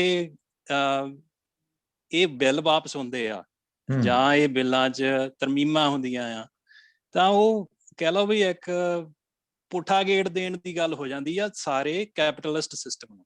so let's not forget about that. ਮੈਂ ਇਹ ਗੱਲ ਐਡ ਕਰਨਾ ਚਾਹੁੰਦਾ। ਬਾਕੀ ਜਿਹੜੀਆਂ ਗੱਲਾਂ ਇਹਨਾਂ ਨੇ ਕੀਤੀਆਂ ਮੈਂ ਬਿਲਕੁਲ ਸਹਿਮਤ ਹਾਂ ਜੀ ਉਹਨਾਂ ਨਾਲ। ਵੈਰੀ ਗੁੱਡ ਹੈਡ ਸਾਹਿਬ, ਬਹੁਤ ਵਧੀਆ ਤਰੀਕੇ ਨਾਲ ਤੁਸੀਂ ਵਰਲਡ ਦੀ ਕਿਹੜੀ ਪੋਜੀਸ਼ਨ ਹੋ ਸਕਦੀ ਹੈ ਜਾਂ ਕਿਵੇਂ ਦੁਨੀਆ ਇਸ ਕੈਪੀਟਲਿਸਟ ਜੋ ਸਿਸਟਮ ਵੇਖਦੀ ਹੈ ਉਹਦੇ ਵਿੱਚ ਚਾਨਣਾ ਪਾਇਆ। ਹੁਣ ਜੀ ਸ਼ਰਮਾ ਸਾਹਿਬ, ਤੁਸੀਂ ਥੋੜ੍ਹਾ ਜਿਹਾ ਦੱਸੋ ਕਿ ਕਿਵੇਂ ਵੇਖਦੇ ਹੋ ਇਸ ਪ੍ਰੋਟੈਸਟ ਨੂੰ ਓਵਰਆਲ ਤੁਸੀਂ? ਡਾਕਟਰ ਸਾਹਿਬ, ਮੈਂ ਇਹ ਫੀਲ ਕਰਦਾ ਕਿ 40 ਸੰਸਥਾਵਾਂ ਜਿਹੜੀਆਂ ਕਿਸਾਨਾਂ ਦੀਆਂ ਸੀਗੀਆਂ, ਔਰ 2.5 ਮਹੀਨੇ ਪਹਿਲੇ ਜਿਹੜਾ ਆ ਕੇ ਧਰਨਾ ਦਿੱਤਾ ਉਹਨਾਂ ਨੇ, ਦਿੱਲੀ ਐਜੀਟੇਸ਼ਨ ਸ਼ੁਰੂ ਹੋਈ, ਜਿਹਦੇ 'ਚ ਮੰਦਭਾਗੀ ਇਹ ਹੈ ਕਿ 200 ਦੇ ਲਗਭਗ ਜਿਹੜੀਆਂ ਸ਼ਹਾਦਤਾਂ ਹੋ ਚੁੱਕੀਆਂ, 11 ਵਾਰੀ ਨੈਗੋਸੀਏਸ਼ਨ ਹੋ ਚੁੱਕੀਆਂ, ਸਿੱਟਾ ਕੋਈ ਨਹੀਂ ਨਿਕਲਿਆ। ਮੈਂ ਇਹ ਫੀਲ ਕਰਦਾ ਕਿ ਜਦੋਂ 40 ਸੰਸਥਾਵਾਂ ਸੀਗੀਆਂ ਉਹਦੇ 'ਚ ਯੂਨਿਟੀ ਆਫ ਕਮਾਂਡ ਨਹੀਂ ਸੀਗੀ, ਇਸ ਕਰਕੇ ਕਿਸੇ ਸਿੱਟੇ ਤੇ ਨਹੀਂ ਆ ਸਕੀ, ਔਰ ਗਵਰਨਮੈਂਟ ਨੂੰ ਵੀ ਮੌਕਾ ਮਿਲਦਾ ਰਿਹਾ ਟਪਲਾ ਪਾਉਣ ਦਾ। ਅੱਜ ਦੀ ਤਰੀਕ 'ਚ ਕੋਈ ਵੀ ਨੈਗੋਸੀਏਸ਼ਨ ਆਪਾਂ ਬਿਜ਼ਨਸ ਕਰੀਏ ਜਾਂ ਗਵਰਨਮੈਂਟ ਨਾਲ ਕਰੀਏ, ਤੁਸੀਂ ਮੇਰੇ ਨਾਲ ਸਹਿਮਤ ਹੋਵੋਗੇ, ਓਪਨ ਐਂਡਡ ਨੈਗੋਸੀਏਸ਼ਨ ਚੱਲਦੀਆਂ। ਅੱਜ ਇੱਕ ਡੈਡਲੌਕ ਬਣ ਕੇ ਖੜ ਗਿਆ ਕਿ ਸਰਕਾਰ ਕਹਿੰਦੀ ਹੈ ਜੀ ਕਿ ਅਸੀਂ ਜਿਹੜਾ ਕਾਨੂੰਨ ਵਾਪਸ ਨਹੀਂ ਲੈਣੇ, ਕਿਸਾਨ ਕਹਿੰਦੇ ਕਾਨੂੰਨ ਵਾਪਸ ਕਰਾ ਕੇ ਹਟਣੇ ਆ, ਚਾਹੇ ਅਕਤੂਬਰ ਤੇ ਹੀ ਬੈਠੇ ਰਹੀਏ। ਇਹ ਡੈਡਲੌਕ ਜਿਹੜਾ ਬੜਾ ਮੰਦਭਾਗਾ ਹੈ ਸਾਡੇ ਫਾਰਮਰਸ ਦੇ ਲਈ ਵੀ ਔਰ ਇੰਡੀਅਨ ਸਰਕਾਰ ਦੇ ਲਈ ਵੀ, ਜੋ ਅਕਤੂਬਰ ਤਾਈਂ ਵੀ ਬੈਠੇ ਰਹਿ ਗਏ, ਜੇ ਨਾ ਹੱਲ ਆਇਆ ਫਿਰ ਕੀ ਹੋਊਗਾ। ਸੋ ਇਹਨੂੰ ਬੜਾ ਬਰੀਕੀ ਨਾਲ ਦੇਖਣ ਦੀ ਗੱਲ ਹੈ। ਔਰ ਲੀਡਰ ਇੱਕ ਦੂਜਾ 18 ਸਾਲ ਤੋਂ ਲੈ ਕੇ 80 ਸਾਲ ਤਾਈਂ ਏਜ ਗਰੁੱਪ ਜਿਹੜਾ ਉਹ ਇਸ ਐਜੀਟੇਸ਼ਨ 'ਚ ਪਾਰਟੀਸਪੇਟ ਕਰ ਰਿਹਾ। ਜਿਹੜੀ ਮੰਡੀਰ ਹੈ ਉਹਨਾਂ ਨੇ ਜੋ ਇੱਕ ਇਨਸੀਡੈਂਟ ਕੀਤੀ ਉਹਦਾ ਬਹੁਤ ਢਾਲ ਲੱਗਿਆ ਇਸ ਐਜੀਟੇਸ਼ਨ ਨੂੰ। ਔਰ ਜਿਹੜੇ ਸਾਡੇ ਗਾਇਕਾਰ ਜਿਹੜੇ ਉੱਚੇ ਉੱਚੇ ਗਾਣੇ ਗਾਉਂਦੇ ਆ, ਜਿਹੜੇ ਜੋਸ਼ੀਲੇ ਗਾਣੇ ਗਾਉਂਦੇ ਆ, ਉਹਦੇ ਨਾਲ ਵੀ ਮੰਡੀਰ ਨੂੰ ਜਿਹੜਾ ਨੈਗੇਟਿਵ ਇਫੈਕਟ ਪਿਆ, ਜਿਹਦੇ ਨਾਲ ਢਾਲ ਲੱਗੀ ਐਜੀਟੇਸ਼ਨ ਨੂੰ। ਹਾਂ, ਡੈਡਲੌਕ ਜ਼ਰੂਰ ਦੂਰ ਹੋਣਾ ਚਾਹੀਦਾ, ਕਿਉਂਕਿ ਅਕਤੂਬਰ ਤਾਈਂ ਵੀ ਬੈਠੇ ਰਹਿ ਕੇ ਜੇ ਡੈਡਲੌਕ ਹੀ ਹੈ ਫਿਰ ਉਹਦਾ ਕੋਈ ਫਾਇਦਾ ਨਹੀਂ। ਹੁਣ ਇਹ 'ਚੋਂ ਜਿਹੜੀ ਆਪਾਂ ਹੁਣ ਤੱਕ ਡਿਸਕਸ਼ਨ ਕੀਤੀ ਇਹਦਾ ਇੱਕ ਬੜਾ ਇੰਪੋਰਟੈਂਟ ਪੱਖ ਸਾਹਮਣੇ ਆਇਆ, ਜਿਵੇਂ ਮਥਾਰੂ ਸਾਹਿਬ ਨੇ ਸ਼ੁਰੂ ਕੀਤੀ ਗੱਲ ਕਿ ਇਹ ਇੱਕ ਲੰਬੇ ਸਮੇਂ ਤੋਂ ਚੇਂਜਸ ਜਿਹੜੀਆਂ ਇਹ ਰਿਕੁਆਇਰਡ ਸੀਗੀਆਂ। ਬੇਸਿਕਲੀ ਫਾਰਮਿੰਗ ਦੇ ਵਿੱਚ ਰਿਫਾਰਮ ਲਿਆਉਣੀ ਚਾਹੀਦੀ ਹੈ ਔਰ ਆਉਣੀ ਵੀ ਚਾਹੀਦੀ ਹੈ। ਔਰ ਉਸ ਤੋਂ ਅੱਗੇ ਚੱਲਦੇ ਹਾਂ, ਜਿਵੇਂ ਜਿਵੇਂ ਗੱਲ ਅੱਗੇ ਵੱਧਦੀ ਗਈ, ਜਿਵੇਂ ਹੈਡ ਸਾਹਿਬ ਨੇ ਕਿਹਾ ਜੀ ਕਿ ਇਹ ਇਕੱਲੇ ਇੰਡੀਆ ਦੇ ਵਾਸਤੇ ਦੀ ਗੱਲ ਨਹੀਂ, ਇਹ 'ਚ ਵਰਲਡ ਇਸ ਗੱਲ ਨੂੰ ਵੇਖ ਰਿਹਾ ਕਿ ਕਿਵੇਂ ਤੁਸੀਂ ਕੈਪੀਟਲਿਸਟ ਨੂੰ ਬੈਕ ਗੇਅਰ ਇੰਡੀਆ ਪਾ ਸਕਦਾ ਕਿ ਨਹੀਂ ਪਾ ਸਕਦਾ। ਇੱਥੇ ਹੁਣ ਆ ਕੇ ਗੱਲ ਇੱਥੇ ਵੀ ਆਪਣੀ ਖੜਦੀ ਹੈ ਕਿ ਰਿਫਾਰਮ ਕਿਸਾਨ ਵੀ ਕਹਿੰਦੇ ਹੋਣੀ ਚਾਹੀਦੀ ਹੈ। ਕਿਸਾਨ ਵੀ ਵਾਰ-ਵਾਰ ਇਹ ਕਹਿੰਦੇ ਜੀ ਕਿ ਬਿੱਲ ਹੋਣਾ ਚਾਹੀਦਾ। ਜਿਹੜੀ ਵੀ ਉੱਥੇ ਆਰਟੀਕਲ ਲਿਖੇ ਗਏ ਆ, ਜਿਹੜੇ ਬਹੁਤ ਮਾਹਰ ਨੇ ਖੇਤੀ ਦੇ, ਉਹ ਇਹ ਕਹਿੰਦੇ ਜੀ ਕਿ ਰਿਫਾਰਮ ਮਸਟ ਹੈ ਔਰ ਹੋਣੀ ਚਾਹੀਦੀ ਆ। ਫਿਰ ਆਪਾਂ ਕੀ ਸੂਝ-ਬੂਝ ਆਪਾਂ ਰੱਖਦੇ ਹਾਂ ਕਿ ਇਹ ਬਿੱਲਾਂ 'ਚ ਇਹੋ ਜਿਹਾ ਕਿਹੜੀ ਗੱਲ ਹੈ ਜਿਹੜਾ ਐਡਾ ਵੱਡਾ ਡੈਡਲੌਕ, ਜਿਹੜੀ ਹੁਣ ਜਿੱਥੇ ਗੱਲ ਹੈ ਕਿ ਸ਼ਰਮਾ ਸਾਹਿਬ ਨੇ ਖੜੀ ਕੀਤੀ ਹੈ, ਜਿਹੜਾ ਡੈਡਲੌਕ ਹੈ ਆਪਸ ਜਿਹੜਾ ਇੱਥੇ ਆ ਕੇ ਪਹੁੰਚ ਗਿਆ, ਇਹਨੂੰ ਰਿਜ਼ੋਲਵ ਕਰਨ ਨੂੰ ਜਾਂ ਇਹਦੇ ਵਿੱਚ ਕਿਹੜਾ ਇਹੋ ਜਿਹਾ ਅੜਿੱਕਾ? ਰਿਫਾਰਮ ਚਾਹੀਦੀ ਹੈ, ਕਿਸਾਨ ਵੀ ਚਾਹੁੰਦਾ, ਪਰ ਇਹਨਾਂ ਬਿੱਲਾਂ 'ਚ ਕਿਹੜਾ ਇਹੋ ਜਿਹਾ ਅੜਿੱਕਾ ਜਿਹੜਾ ਇੱਥੇ ਆ ਕੇ ਇੱਕ ਡੈਡਲੌਕ ਦੀ ਤਰ੍ਹਾਂ ਬਣ ਗਿਆ? ਇਹਦੇ ਬਾਰੇ ਆਪਣੇ ਕੋਲ ਕਿੰਨਾ ਆਪਾਂ ਇਹਦੇ ਬਾਰੇ ਗੱਲਬਾਤ ਕਰ ਸਕਦੇ ਹਾਂ ਜੀ? ਆਪਾਂ ਮਥਾਰੂ ਸਾਹਿਬ ਤੋਂ ਫਿਰ ਸ਼ੁਰੂ ਕਰਦੇ ਹਾਂ ਜੀ। ਥੈਂਕ ਯੂ ਬਾਈ ਜੀ। ਇਹਦੇ ਵਿੱਚ ਜੀ ਮੇਰਾ ਤਾਂ ਜਿਸ ਤਰ੍ਹਾਂ ਸ਼ਰਮਾ ਜੀ ਨੇ ਕਿਹਾ ਹੈਗਾ ਵੀ ਇਹਦੇ ਵਿੱਚ ਵੱਡੀ ਪ੍ਰੋਬਲਮ ਕੀ ਹੈ ਵੀ ਜਿਹੜਾ ਆਪਣੇ ਕਿਸਾਨ ਭਰਾਵਾਂ ਨੇ ਐਜੀਟੇਸ਼ਨ ਕਰਨ ਦੇ ਲੀਡਰਾਂ ਨੇ ਇਹ ਗੱਲ ਪੱਕੀ ਕਰ ਲਈ ਕਹੀ ਜਾਂਦੇ ਬਾਅਦ ਅਸੀਂ ਤਾਂ ਇਹ ਬਿੱਲ ਕੈਂਸਲ ਹੀ ਹਟਣੇ ਹੈਗੇ, ਉਹ ਸਭ ਤੋਂ ਵੱਡਾ ਅੜਿਆ ਹੈਗਾ ਇਹਦੇ ਚ। ਕਿਉਂਕਿ ਕਿਸੇ ਨਾਲ ਨੈਗੋਸ਼ੀਏਸ਼ਨ ਕਰਨੀ ਹੈ, ਤੁਸੀਂ ਦੋਵੇਂ ਪੱਖਾਂ ਤੋਂ ਦੇਖਣਾ ਹੁੰਦਾ ਹੈਗਾ ਵੀ ਕਿੰਨਾ ਕੁ ਸਾਨੂੰ ਚਾਹੀਦਾ, ਕਿੰਨਾ ਕੁ ਅਸੀਂ ਛੱਡਣ ਨੂੰ ਤਿਆਰ ਹੈ। ਗਵਰਨਮੈਂਟ ਕਹਿੰਦੀ ਹੈਗੀ ਵੀ ਅਸੀਂ ਜੇ ਤੁਹਾਨੂੰ 6 ਮਹੀਨੇ ਲਈ, ਸਾਲ, 1.5 ਸਾਲ ਲਈ ਪੋਸਟਪੋਨ ਕਰਨ ਨੂੰ ਤਿਆਰ ਹੈ ਬਿੱਲਾਂ ਨੂੰ, ਉਦੋਂ ਅਸੀਂ ਲਾਗੂ ਨਹੀਂ ਕਰਾਂਗੇ। ਉਦੋਂ ਤੱਕ ਅਸੀਂ ਆਪਣੀਆਂ ਕਮੇਟੀਆਂ ਬਣਾ ਕੇ ਉਹ ਸਾਰੇ ਮਸਲੇ ਜਿਹੜੇ ਫਿਰ ਤੋਂ ਵਿਚਾਰ ਕੇ ਉਹ ਸੋਧਾਂ ਕਰਕੇ ਲੈ ਕੇ ਆਵਾਂਗੇ। ਇੱਕ ਤਾਂ ਸਾਨੂੰ ਇਹ ਕਰਨਾ ਚਾਹੀਦਾ ਹੈਗਾ ਵੀ ਤਾਂ ਕਿ ਇਹਨੂੰ ਤੁਸੀਂ ਯੈਸ ਨੋ ਵਾਲਾ ਹੀ ਨਾ ਰੱਖੋ। ਅਗਰ ਉਹ ਤੁਸੀਂ ਕਰੋਗੇ ਉਹ ਗਵਰਨਮੈਂਟ ਦੇ ਲਈ ਵੀ ਬੜੀ ਔਖਾ ਹੈਗਾ, ਮੋਦੀ ਸਾਹਿਬ ਦੇ ਲਈ ਬੜਾ ਔਖਾ ਹੈਗਾ, ਕਿਉਂਕਿ ਮੋਦੀ ਸਾਹਿਬ ਨੇ ਸਾਰਾ ਦੇਸ਼ ਦੇਖਣਾ ਹੈਗਾ। ਉਹਨਾਂ ਨੇ ਦੇਸ਼ ਦੇ ਇਕੱਲਾ ਫਾਰਮਿੰਗ ਨਹੀਂ, ਸਾਰਾ ਕੁਝ ਦੇਖਣਾ। ਅਗਰ ਮੋਦੀ ਸਾਹਿਬ ਨੂੰ ਤੁਸੀਂ ਇਸ ਤਰ੍ਹਾਂ ਦੀ ਪੋਜੀਸ਼ਨ ਦੇ ਵਿੱਚ ਪਾਉਣ ਦੀ ਕੋਸ਼ਿਸ਼ ਕਰੋਗੇ, ਉਹ ਬੜਾ ਮੁਸ਼ਕਲ ਹੋ ਜਾਣਾ ਉਹਨਾਂ ਦੇ ਲਈ। ਮੇਰਾ ਨਹੀਂ ਖਿਆਲ ਉਹ ਪੋਜੀਸ਼ਨ ਸਾਨੂੰ ਲੈਣੀ ਚਾਹੀਦੀ ਹੈ। ਸਾਨੂੰ ਆਪਣੇ ਮਸਲੇ ਹੱਲ ਕਰਨੇ ਚਾਹੀਦੇ ਹੈਗੇ, ਨਾ ਕਿ ਟੋਟਲੀ ਯੈਸ ਔਰ ਨੋ ਵਾਲਾ ਇਸ਼ੂ ਹੋਣਾ ਚਾਹੀਦਾ। ਹਾਂਜੀ ਭੁੱਲਰ ਸਾਹਿਬ। ਦੇਖੋ ਜੀ, ਮੈਨੂੰ ਇਹ ਥੋੜਾ ਜਿਹਾ ਮੈਂ ਮਠਾੜੂ ਸਾਹਿਬ ਨਾਲੋਂ ਡਿਫਰ ਕਰੂੰਗਾ ਜੀ। ਜਿਹੜਾ ਇਸ ਲੈਵਲ ਤੇ ਅੰਦੋਲਨ ਲਿਜਾਣਾ ਹੈ ਨਾ ਜੀ, ਉਹ ਇੰਨੀ ਸੌਖੀ ਗੇਮ ਨਹੀਂ ਹੈ। ਫਾਰਮਰਸ ਜਿਹੜਾ ਆ ਉਹ ਕਰੰਟ ਗਵਰਨਮੈਂਟ ਦੇ ਵਿੱਚ ਟਰਸਟ ਲੂਜ਼ ਕਰ ਚੁੱਕੇ ਆ, ਕਿਉਂਕਿ ਜਿਸ ਤਰੀਕੇ ਨਾਲ ਇਹ ਬਿੱਲ ਲਿਆਂਦੇ ਗਏ ਨੇ ਨਾ, ਉਹ ਤਰੀਕਾ ਕੋਈ ਬੜਾ ਵਧੀਆ ਨਹੀਂ ਸੀ, ਜਿਹਦੇ ਵਿੱਚ ਕੋਈ ਵੀ ਫਾਰਮਰਸ ਦੇ ਨਾਲ ਕੰਸਲਟੇਸ਼ਨ ਨਹੀਂ ਕੀਤੀ ਗਈ ਬਿੱਲ ਲਿਆਉਣ ਤੋਂ ਪਹਿਲਾਂ। ਫਿਰ ਉਹਨਾਂ ਨੂੰ ਰਾਜ ਸਭਾ ਦੇ ਵਿੱਚ ਜਿਸ ਤਰ੍ਹਾਂ ਪਾਸ ਕਰਵਾਇਆ ਗਿਆ, ਉਹ ਬਹੁਤ ਗਲਤ ਤਰੀਕਾ ਸੀਗਾ। ਉਹ ਕੋਈ ਡੈਮੋਕ੍ਰੈਟਿਕ ਤਰੀਕੇ ਨਾਲ ਇਹ ਬਿੱਲ ਲਿਆਂਦੇ ਨਹੀਂ ਗਏ। ਇਸ ਕਰਕੇ ਇੱਕ ਤਾਂ ਕਿਸਾਨ ਜਿਹੜੇ ਨੇ ਉਹ ਚਿੰਤਤ ਨੇ ਕਿ ਇਹ ਸਾਨੂੰ ਪਤਾ ਨਹੀਂ ਗਾ ਸਾਡੇ ਨਾਲ ਸਰਕਾਰ ਨੇ ਕੀ ਠੱਗੀ ਮਾਰਨੀ ਆ। ਔਰ ਜਿਹੜਾ ਸਰਕਾਰ ਦਾ ਰੈਕਡ ਆ ਹੋਰ ਮਸਲਿਆਂ ਦੇ ਉੱਪਰ ਵੀ, ਉਹ ਵੀ ਕੋਈ ਬੜਾ ਵਧੀਆ ਨਹੀਂ ਆ। ਕਿਉਂਕਿ ਜਿਵੇਂ ਫਿਰ ਜਿਹੜੀ ਦੂਸਰੀ ਸਮੱਸਿਆ ਜਿਹੜੀ ਮੈਨੂੰ ਲੱਗਦੀ ਆ ਕਿ ਹੁਣ ਇਸ ਟਾਈਮ ਜਿਹੜਾ ਅੰਦੋਲਨ ਆ ਨਾ, ਉਹ ਫਾਰਮਰ ਲੀਡਰਸ ਦੇ ਹੱਥ ਵਿੱਚ ਵੀ ਬੜਾ ਜ਼ਿਆਦਾ ਨਹੀਂ ਆ। ਜੇ ਲੀਡਰਸ ਅੰਦਰ ਮੀਟਿੰਗ 'ਚ ਮੰਨ ਵੀ ਆਉਂਦੇ ਆ ਨਾ, ਤੇ ਜਿਹੜੀ ਉੱਥੇ ਮਤਲਬ ਪਾਰਟੀਸਪੈਂਟ ਨੇ ਉਸ ਪ੍ਰੋਟੈਸਟ ਦੇ ਵਿੱਚ, ਉਹ ਸ਼ਾਇਦ ਉਹਨਾਂ ਦੇ ਉਸ ਸਮਝੌਤੇ ਨਾਲ ਫਿਰ ਵੀ ਸਹਿਮਤ ਨਾ ਹੋਣ। ਉਹ ਕਹਿਣ ਜੀ ਤੁਸੀਂ ਜਾਓ, ਜਾਣਾ ਅਸੀਂ ਤਾਂ ਬੈਠੇ ਹਾਂ ਤੇ ਜਿੰਨਾ ਚਿਰ ਅਸੀਂ ਤਾਂ ਬਿੱਲ ਵਾਪਸ ਕਰਵਾਉਣ ਲਈ ਆਏ ਹਾਂ, ਅਸੀਂ ਤਾਂ ਬਿੱਲ ਵਾਪਸ ਕਰਵਾ ਕੇ ਜਾਣਾ, ਸਾਨੂੰ ਇਸ ਗਵਰਨਮੈਂਟ ਤੇ ਟਰਸਟ ਨਹੀਂ ਆ। ਜੋ ਇਹ ਗਵਰਨਮੈਂਟ ਨੇ ਕਿਹਾ ਹੈ ਕਿ ਉਹ ਗਵਰਨਮੈਂਟ ਕਰੂਗੀ। ਫਿਰ ਜਿਹੜੀ ਦੂਸਰੀ ਗੱਲ ਇਹ ਆ ਕਿ ਟਰਸਟ ਲੂਜ਼ ਕਰਨ ਦੇ ਕਈ ਕਾਰਨ ਨੇ, ਜਿਵੇਂ ਕਿ ਸਰਕਾਰ ਨੇ ਇਸ ਅੰਦੋਲਨ ਨੂੰ ਖਿਲਾਰਨ ਦੇ ਲਈ ਉਹਨਾਂ ਨੂੰ ਖਾਲਿਸਤਾਨੀ, ਉਹਨਾਂ ਨੂੰ ਮਾਓਵਾਦੀ, ਉਹਨਾਂ ਨੂੰ ਕਈ ਤਰ੍ਹਾਂ ਦੇ ਨਾਂ ਦਿੱਤੇ ਗਏ, ਜਿਹੜੇ ਕਿ ਉਹਨਾਂ ਦਾ ਜੇ ਕੌਨਫੀਡੈਂਸ ਜਿੱਤਣਾ ਹੈ ਤਾਂ ਉਹਨਾਂ ਨੂੰ ਭਰੋਸੇ 'ਚ ਲੈਣਾ ਬਹੁਤ ਜ਼ਰੂਰੀ ਆ। ਉਹਨਾਂ ਨੂੰ ਉਹਨਾਂ ਦੇ ਨਾਲ ਆਪਣਾ ਪਿਆਰ ਹੋਣਾ ਬਹੁਤ ਜ਼ਰੂਰੀ ਆ, ਵੀ ਤੁਸੀਂ ਸਾਡੇ ਆਪਣੇ ਆ, ਤੁਸੀਂ ਤਾਂ ਦੇਸ਼ ਦੇ ਸ਼ੁਭ ਚਿੰਤਕ ਆ ਜਿਹੜੇ ਆ। ਉਹਨਾਂ ਨੂੰ ਉਸ ਤਰੀਕੇ ਨਾਲ ਉਹਨਾਂ ਨੂੰ ਕੌਨਫੀਡੈਂਸ 'ਚ ਲੈ ਕੇ ਤੇ ਫਿਰ ਉਹਨਾਂ ਦੇ ਨਾਲ ਗੱਲਬਾਤ ਕਰਨੀ ਚਾਹੀਦੀ ਹੈ। ਜੇ ਉਹਨਾਂ ਨੂੰ ਤੁਸੀਂ ਡਿਵਿਸਿਵ ਬਣਾ ਕੇ ਉਹਨਾਂ ਦੇ ਬਾਰੇ ਉਹਨਾਂ ਨੂੰ ਕਹਿੰਦੇ ਇਹ ਤਾਂ ਕਿਸਾਨ ਹੈ ਹੀ ਨਹੀਂ, ਕਿ ਇਹ ਤਾਂ ਅੱਤਵਾਦੀ ਆ, ਫਿਰ ਤੁਸੀਂ ਅੱਤਵਾਦੀਆਂ ਨੈਗੋਸ਼ੀਏਟ ਕਿਉਂ ਕਰ ਰਹੇ ਆ ਜਿਹੜੇ ਆ? ਦੈਟ ਇਜ਼ ਸਮਥਿੰਗ ਵਿੱਚ ਸਰਕਾਰ ਕਾਫੀ ਕੰਟਰਾਡਿਕਟਰੀ ਆ। ਔਰ ਮੈਨੂੰ ਇਹ ਲੱਗ ਰਿਹਾ ਕਿ ਕਿਸੇ ਜਗ੍ਹਾ ਤੇ ਸਰਕਾਰ ਵੀ divide and rule the policy ਜਿਹੜੀ ਆ ਉਹ ਪਲੇ ਕਰ ਰਹੀ ਆ, ਔਰ ਉਹ ਇਸੇ ਤਰੀਕੇ ਨਾਲ ਹੀ ਉਹ ਕਿਸਾਨ ਜਥੇਬੰਦੀਆਂ ਨੂੰ ਵੀ ਡਿਵਾਈਡ ਕਰਨਾ ਚਾਹੁੰਦੀ ਆ, ਔਰ ਕੰਟਰੀ ਨੂੰ ਵੀ ਡਿਵਾਈਡ ਕਰਨਾ ਚਾਹੁੰਦੀ ਹੈ, ਜਿਹੜੀ ਕਿ ਬਹੁਤ ਮੰਦਭਾਗੀ ਘਟਨਾ ਹੈ ਜੋ ਮੈਨੂੰ ਲੱਗਦਾ ਹੈ। ਥੈਂਕ ਯੂ ਭੁੱਲਰ ਸਾਹਿਬ। ਹਾਂਜੀ ਹੇਡ ਸਾਹਿਬ, ਤੁਹਾਡੇ ਵਿਚਾਰ ਕੀ ਹੈ ਜਿਹਦੇ ਬਾਰੇ? ਜਿਹੜਾ ਡੈਡਲੌਕ ਹੈ ਇਹਦੇ ਕੀ ਕਾਰਨ ਹੈ? ਇਹਦੇ 'ਚ ਜੀ ਜਿਹੜੀ ਜਸਟ ਆਈ ਥਿੰਕ ਭੁੱਲਰ ਸਾਹਿਬ ਨੇ ਹੁਣੇ ਗੱਲ ਕੀਤੀ ਆ, ਮੈਂ ਉਹਨੂੰ ਥੋੜਾ ਅਗਾਂਹ ਲਿਜਾਣਾ ਚਾਹੁੰਦਾ।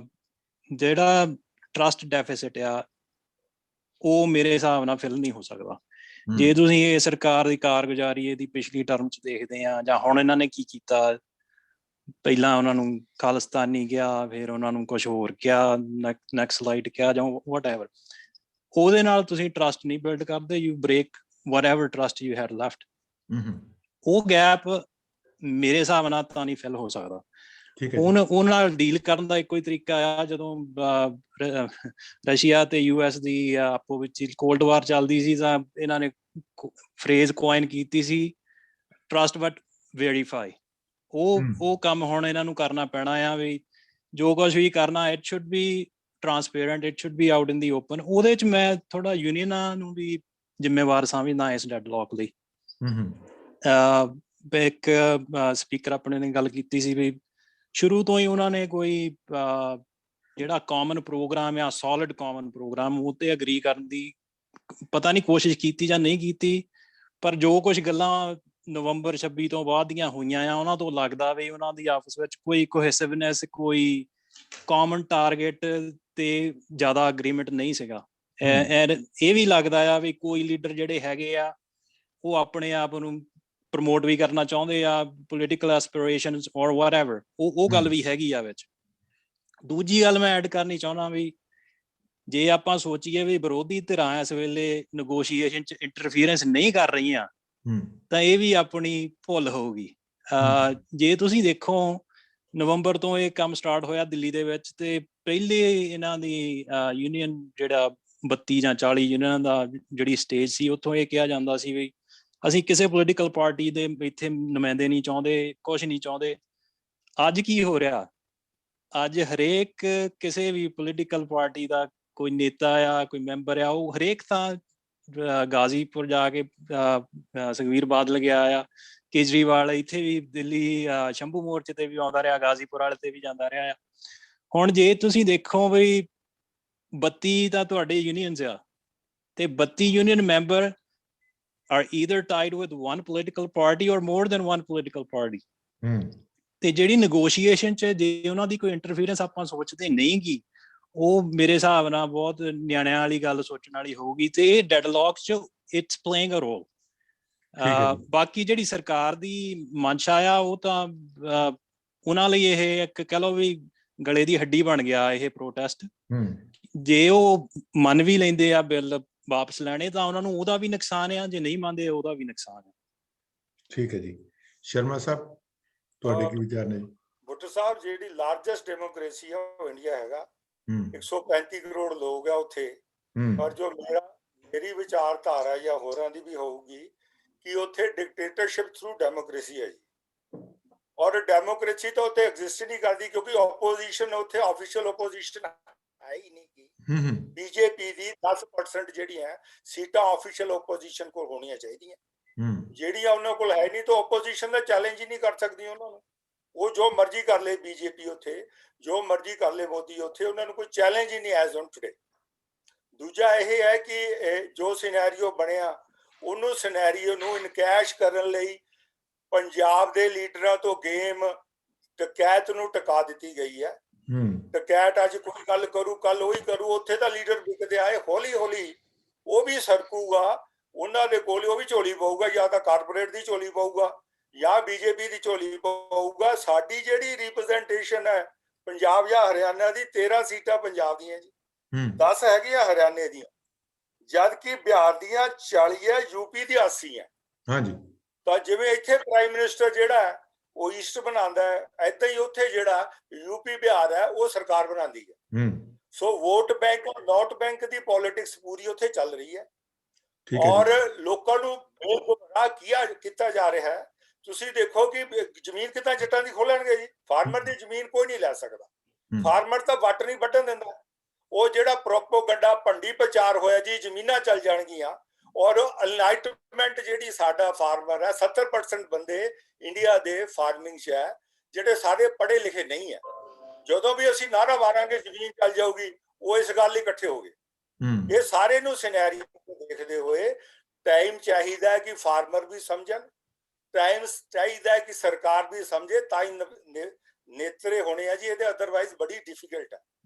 ਅੱਜ ਦੀ ਤਰੀਕ ਕਿਸੇ ਦਾ ਵੀ ਬਿਆਨ ਨਹੀਂ ਆ ਰਿਹਾ। ਡਕੈਟ ਜਿਹੜਾ ਹੈ, 2 ਵਾਰੀ ਉੱਥੇ ਇਲੈਕਸ਼ਨ ਆ ਰਿਹਾ ਯੂਪੀ 'ਚ, ਔਰ ਉਹਦੀ ਜਿਹੜੀ ਜਮਾ ਹੋਈ ਹੈ ਬੇਲ, ਉਹ ਵੀ ਜਮਾ ਹੋਈ ਹੈ। ਅੱਜ ਉਹ ਹੀਰੋ ਬਣਾਤਾ ਜੀ ਸਰਕਾਰ। ਜਿਹੜੇ ਸਾਰੇ ਪੁਆਇੰਟ ਮੈਂ ਦੇਖਦਾ ਜੀ ਇਹਦੇ ਵਿੱਚ, ਜਿਹੜੀ ਪਹਿਲਾਂ ਸ਼ਰਮਾ ਸਾਹਿਬ ਤੁਹਾਡੀ ਗੱਲ ਐਡਰੈਸ ਕਰਦਾ ਕਿ ਜ਼ਮੀਨਾਂ ਨਹੀਂ ਖੋਈਆਂ ਜਾ ਸਕਦੀਆਂ। ਜਿਹੜੇ ਬਿੱਲਾਂ 'ਚ ਤਰੁੱਟੀਆਂ ਉਹ ਇਸੇ ਤਰ੍ਹਾਂ ਦਰਸਾਉਂਦੀਆਂ ਕਿ ਜ਼ਮੀਨਾਂ ਖੋਹਣ ਦੀ ਨੌਬਤ। ਪਹਿਲੀ ਤਾਂ ਗੱਲ ਹੈ ਵੀ ਤੁਸੀਂ ਕੋਈ ਵੀ ਦੁਨੀਆ 'ਚ ਕੰਟਰੈਕਚੁਅਲ ਲਾਅ ਦੁਨੀਆ 'ਚ ਨਹੀਂ ਇੱਦਾਂ ਦਾ ਹੈਗਾ ਜਿਹੜਾ ਤੁਸੀਂ ਜੁਡੀਸ਼ਰੀ ਕੋ ਨਹੀਂ ਲੈ ਕੇ ਜਾ ਸਕਦੇ। ਇੰਡੀਆ 'ਚ ਜਿਹੜਾ ਉਹਨਾਂ ਨੇ ਬਿੱਲ ਬਣਾਇਆ, ਉਹ ਕਹਿੰਦੇ ਜੀ ਤੁਸੀਂ SDM ਦੇ ਦਫ਼ਤਰ 'ਚ ਪੇਸ਼ ਹੋ ਸਕਦੇ ਆ, ਲੇਕਿਨ ਤੁਸੀਂ ਇਹਨੂੰ ਕੋਰਟ 'ਚ ਨਹੀਂ ਲਿਜਾ ਸਕਦੇ। ਡਾਇਰੈਕਟ ਤੌਰ ਤੇ ਜ਼ਮੀਨਾਂ ਨਹੀਂ ਖੋਹੀਆਂ ਜਾ ਸਕਣਗੀਆਂ। ਜਿਵੇਂ ਤਾਂ ਮੇਰੀ 5 ਕਿੱਲੇ ਜ਼ਮੀਨ ਆ, ਫਰਜ਼ ਕਰ ਲਓ ਮੈਂ ਦੇਤੀ, ਉਹ ਕਹਿੰਦਾ ਕਾਰਪੋਰੇਟ ਕਹਿੰਦਾ ਜੀ ਕਿ ਤੁਹਾਡੀ ਜ਼ਮੀਨ ਤੇ ਜੋ ਮੈਂ ਫਸਲ ਬਜਾਉਣੀ ਆ, ਇਹਦੇ ਵਾਸਤੇ ਮੈਨੂੰ ਇੱਥੇ ਇਨਫਰਾਸਟ੍ਰਕਚਰ ਸੈੱਟ ਕਰਨਾ ਪੈਣਾ। ਉਹ ਕਹਿੰਦਾ ਇਨਫਰਾਸਟ੍ਰਕਚਰ ਲਈ ਮੈਂ ਤੈਨੂੰ ਲੋਨ ਦਿੰਦਾ, ਲੋਨ ਲੈ ਲਓ। ਉਹ ਲੋਨ ਲੈ ਕੇ ਜ਼ਿਮੀਂਦਾਰ ਨੇ ਇਨਫਰਾਸਟ੍ਰਕਚਰ ਸੈੱਟ ਕਰਤਾ ਕਿ ਮੇਰੀ ਜ਼ਮੀਨ ਚੱਕ ਲੈਣੀ ਆ, ਮੇਰੀ ਫਸਲ ਚੱਕ ਹੋ ਜਾਣੀ ਆ।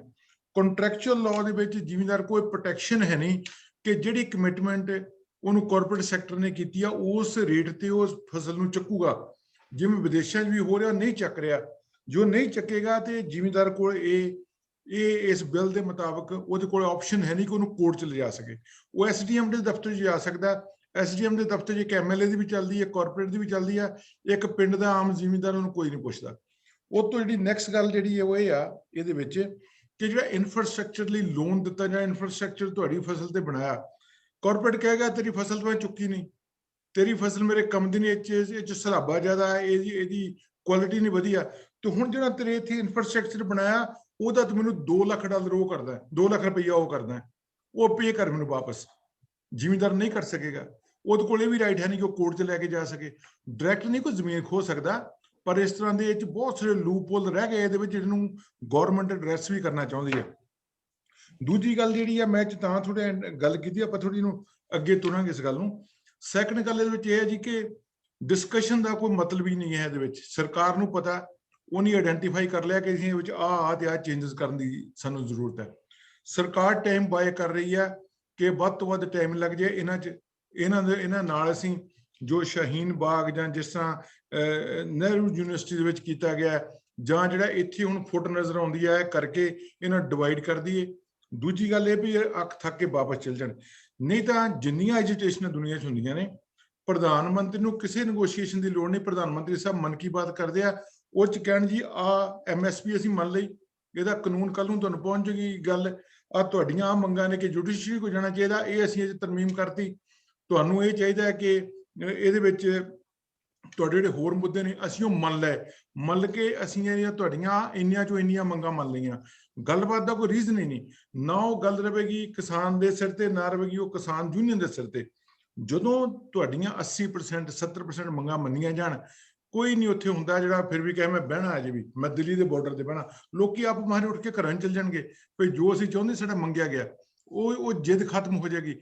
ਸਰਕਾਰ ਵੀ ਜਿੱਦ ਇਸੇ ਗੱਲ ਦੀ ਕਰ ਰਹੀ ਹੈ ਵੀ ਇਹਨਾਂ ਨੂੰ ਅਸੀਂ ਅਕਾ ਕੇ ਥਕਾ ਕੇ ਵਾਪਸ ਭੇਜ ਦਈਏ, ਤੇ ਜ਼ਿਮੀਂਦਾਰ ਵੀ ਇਸੇ ਗੱਲ ਦੀ ਜਿੱਦ ਕਰ ਰਹੇ ਆ ਵੀ ਜੇ ਸਾਡੇ ਨਾਲ ਨੈਗੋਸ਼ੀਏਟ ਕਰਨਾ ਅਸੀਂ ਇਹ ਤੋਂ ਘੱਟ ਨਹੀਂ ਲੈ ਸਕਦੇ। ਬਟ ਸਰਕਾਰ ਕੋਲ ਬਹੁਤ ਤਰੀਕੇ ਹੁੰਦੇ ਆ, ਜੇ ਦੇਣ ਤੇ ਆ ਜਾਵੇ ਤੇ ਸਰਕਾਰ ਦੇ ਸਕਦੀ, ਗੱਲ ਨੂੰ ਮੁਕਾ ਸਕਦੀ ਹੈ। ਇਹ ਜਿਹੜੀ ਸਿਚੁਏਸ਼ਨ ਹੈ ਇਸ ਵੇਲੇ ਸਭ ਤੋਂ ਖਤਰਨਾਕ ਹੈ ਕਿ ਦੋਨਾਂ ਪਾਸਿਆਂ ਤੋਂ ਡਿੱਕਾ ਇਹ ਹੈ ਵੀ ਜ਼ਿਮੀਂਦਾਰ ਕਹਿੰਦੇ ਆ ਕਿ ਅਸੀਂ 40 ਬੰਦੇ ਨਹੀਂ ਫੈਸਲਾ ਲੈ ਸਕਦੇ, ਅਸੀਂ ਇਹ ਤੋਂ ਘੱਟ ਹੁਣ ਲੈ ਕੇ ਜਾਵਾਂਗੇ, ਪੀਪਲ ਆਰ ਚਾਰਜਡ ਅਪ, ਜਿਵੇਂ ਭੁੱਲਰ ਸਾਹਿਬ ਨੇ ਗੱਲ ਕਹੀ ਆ, ਉਹ ਗਲ ਪੈਣਗੇ ਸਾਡੇ।